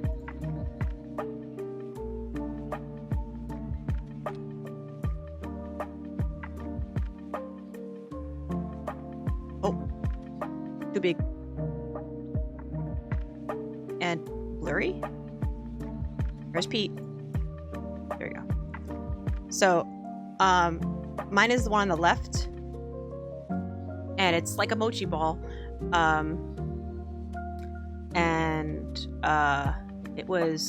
Mine's brown because it was a chocolate flavor, and then his was strawberry flavor. But it's also filled. Actually, I'm not sure if his was filled with. I mean, I don't know if it just looks dark because shadow, but like it was also filled with like chocolate filling. So like the mochi itself was flavored with chocolate, and then there was a chocolate. At least for me, there was a chocolate filling, and the chocolate with the strawberry. It was so good.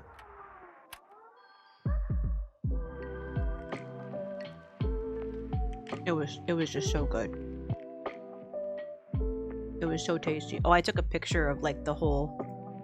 Yeah, so they had like the candied strawberries too. So yeah, I think this is yellow or pineapple.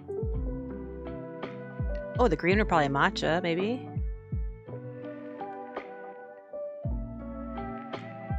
I don't know. And those were also like super fresh. It was really, really good.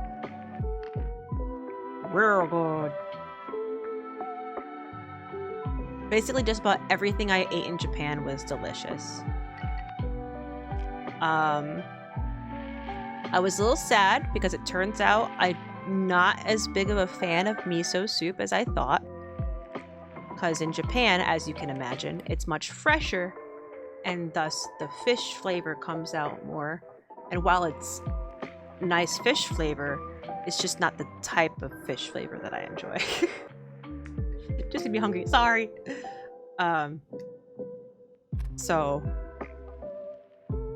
it's like, even though I was able to tell that it was a higher quality than anything I had back home, it was just like it went over the line one way or the other. I should eat more anyway. Actually, I also have these chips that I won in a crane game machine. They're Pringles, but they're butter and soy sauce flavored, and they're really good. I actually won 3 boxes, and I already ate the other box. But I'm gonna open this one now because I feel like it. It's the same way with me when I had a yogurt in Bulgaria. Like, they have a different kind of bacteria there, and it massively changes the yogurt. Oh, really? Interesting. I've had miso twice in my life. Someone brought homemade to work once, and it was amazing. Tried Walmart's, and it was basically soy sauce and sugar. Yeah. Oh, I can't even imagine what a Walmart miso would be like. The only miso soups I've had in the States have been at like sushi restaurants or like Japanese or Asian of some kind restaurants. Ugh.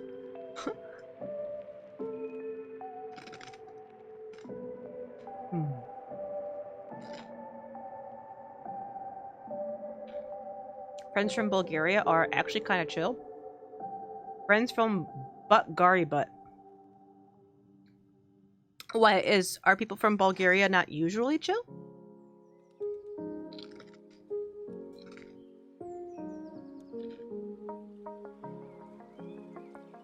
X-Trip. Well, I don't think we're gonna get to gaming tonight, but they're either very chill or massive assholes. Oh, interesting.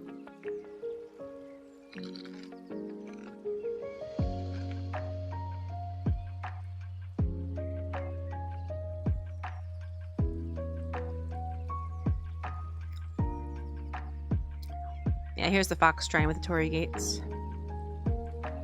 There they all are. All the small ones at the bottom.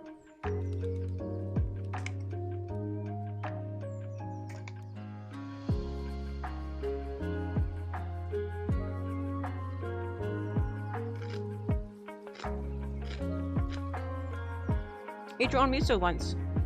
Fresh from scratch. It was a long process. Did I tell you I've found this community? No, congrats. That's exciting. You move soon?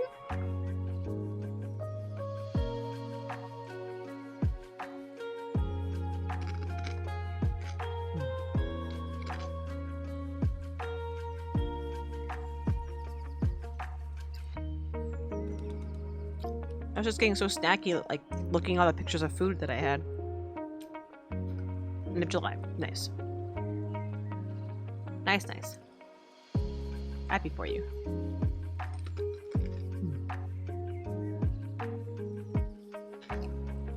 Small one-room apartment, but it's basically perfect for me right now. Perfect.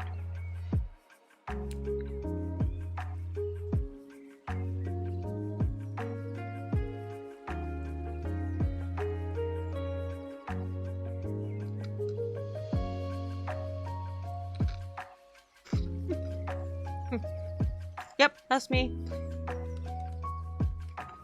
You already know where you're putting all your things. You're like, yep. That's my room.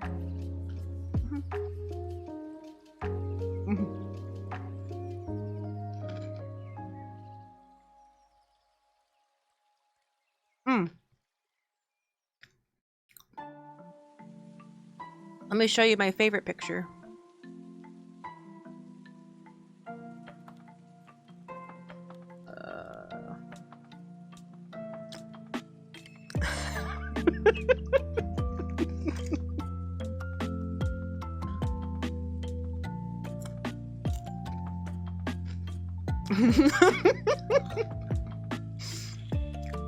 It was hot, my legs hurt, and I was just so done.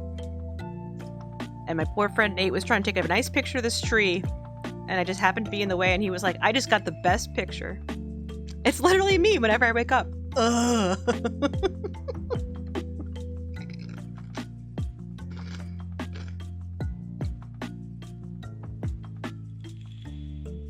Oh, I forgot.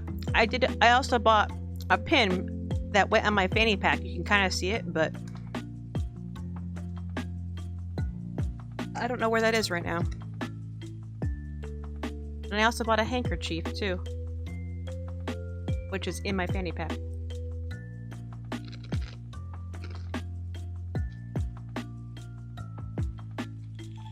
Another day, yeah. Oh, I still exist.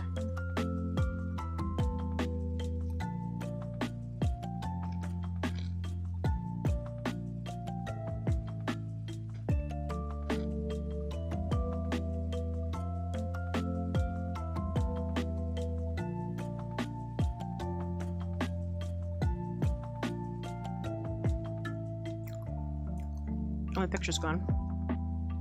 Why, God?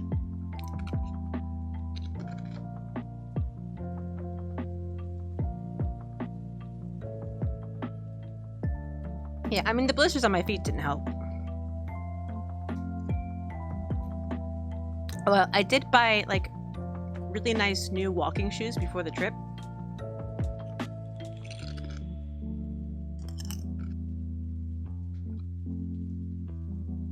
And I think that helped. They're really, yeah, blisters are not really helpful.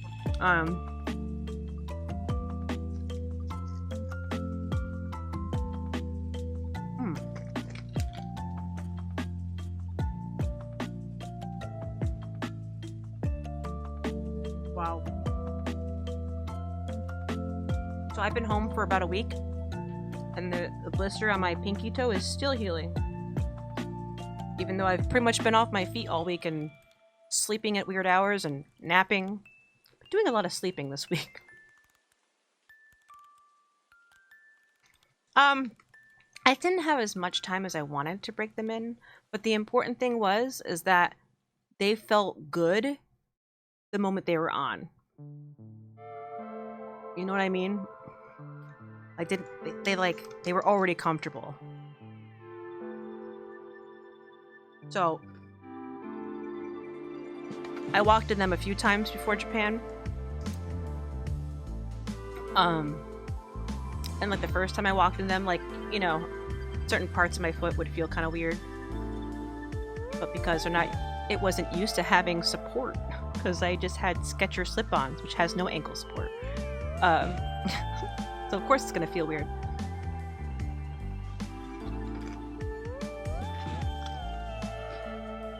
With new sandals. Oh, just one yeah. Yeah, so I got a really bad blister on like the back of my right heel. Like the side of the heel. After like the second day. But I bought like some big bandages and I just put a big band-aid on it to hold it down. And it wasn't too bad. It would occasionally bother me. But like it would hurt when I first put the shoes on. And after a while, I think just the pressure of the shoe would just push the fluid back into my body. As gross as that sounds. Because when I took off my shoes at the end of the day, the blister was just flat. Like it wasn't like swollen or anything. Like, take that, blister.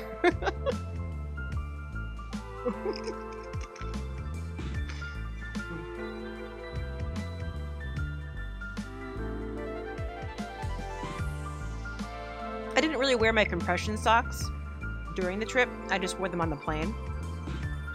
Why is that so funny to me? But I did have a pair of compression socks with me. They go up to like your knee, and I wore shorts every day, and I would have looked silly.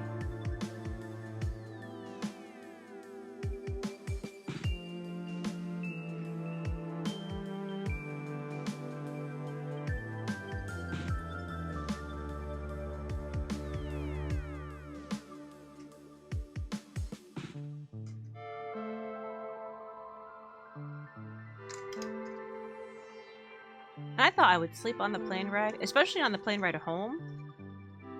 Of course, the plane ride took off at like 11 a.m., so, you know, we had just left. I didn't just sleep. We got up pretty early to get to the airport early. Yeah, we left the hotel at like 7:30. But still, just from the trip itself, I was just so tired all the time.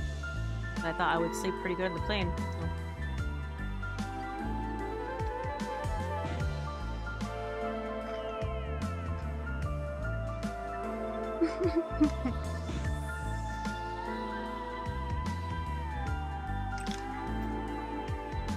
I think it would have been too hot. I was already complaining about the heat like every day in Japan. It would have been too hot for the compression socks.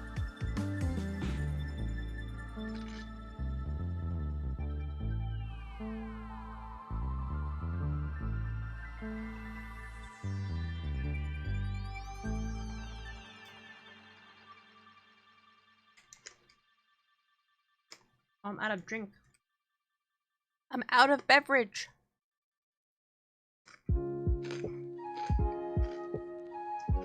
guess I should raid out, seeing it's almost 4 a.m.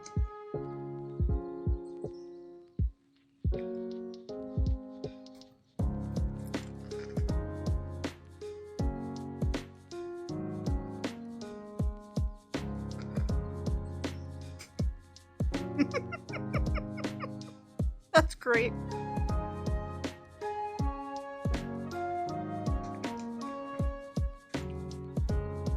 The guy was just like, what? You should have played along until you were able to use the crane. Oh, I ate all the chips.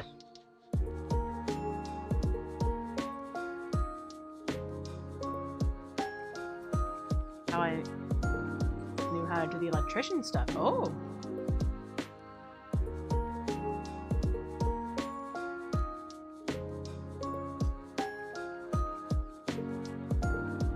Well, back there.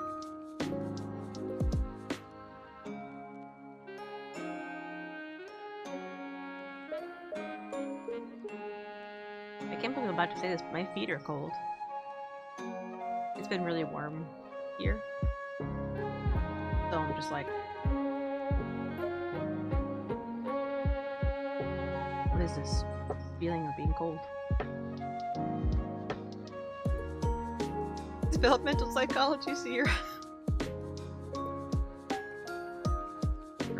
No, wrong place.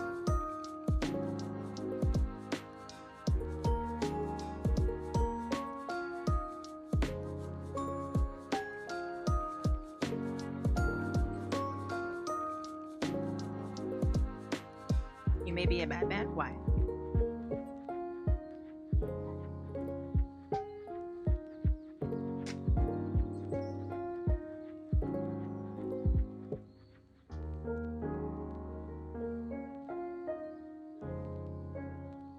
Because I do stuff like that, we do. Hey.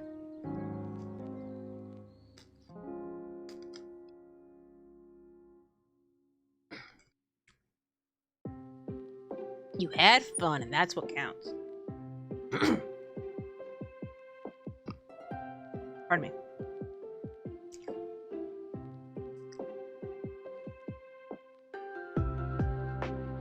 Oh man, Alone in the Dark and 4 other items of my Steam wishlist are on sale.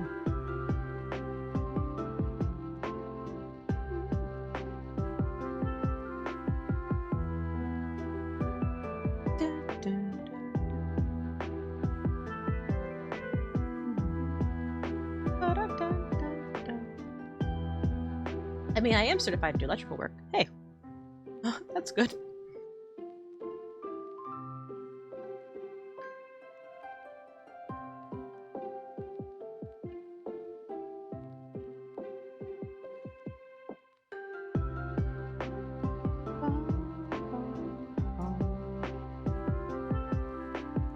So yeah, so that was my trip to Japan. I hope you all enjoyed. For those of you who managed to stay awake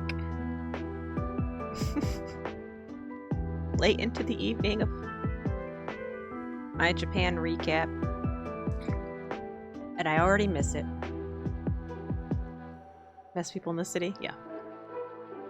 It's fun to mess with people in general. But I'm usually too shy to do so.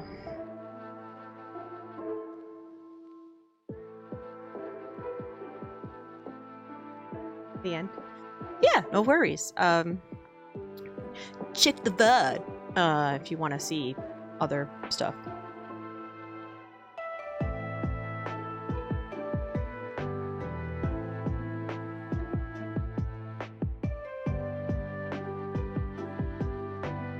Well, Seamus is on.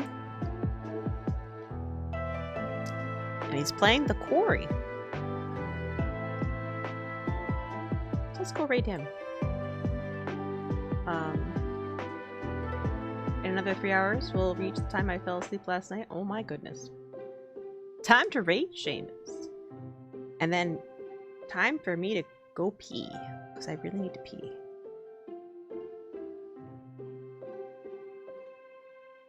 Thanks for being here. I appreciate it. very much. Now that I'm back from Japan, hopefully I'll get back into streaming more regularly again. What I'm up to next, I'm not sure. I did play Resident Evil 4 Remake, but I didn't do the DLC yet, so I might finish that up. I also want to play through Alan Wake 2 finally, at some point.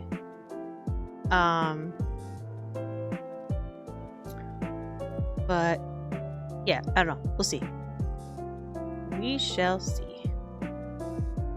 I don't have a schedule, but I do announce when I'm going live on Discord, Blue Sky, and Twitter.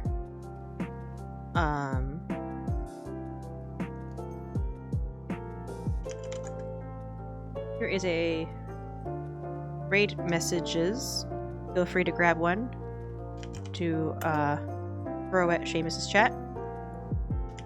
And let's go raid Seamus. If you don't know Seamus, he's one of my mods, and he's a pretty okay dude. He's alright. He's okay. You know, he's okay.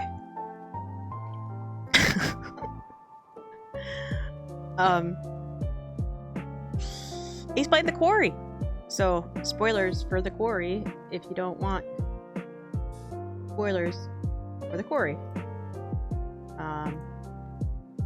It looks like he's heavy in cutscene right now, but he's been heavy in cutscene since the moment I opened his stream, so I was kind of hoping it would be done by now.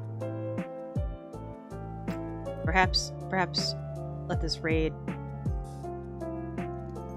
Be sure to tell a good pun for free VIP. Wow.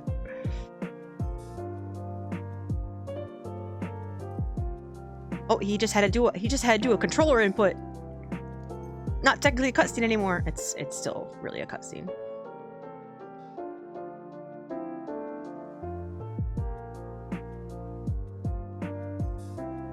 But yeah. Thanks for hanging. Appreciate you. And we'll see y'all soon. And we're gonna raid. Regardless if he's in a cutscene or not. Maybe he can pause. Okay, I love y'all. Bye. Bye.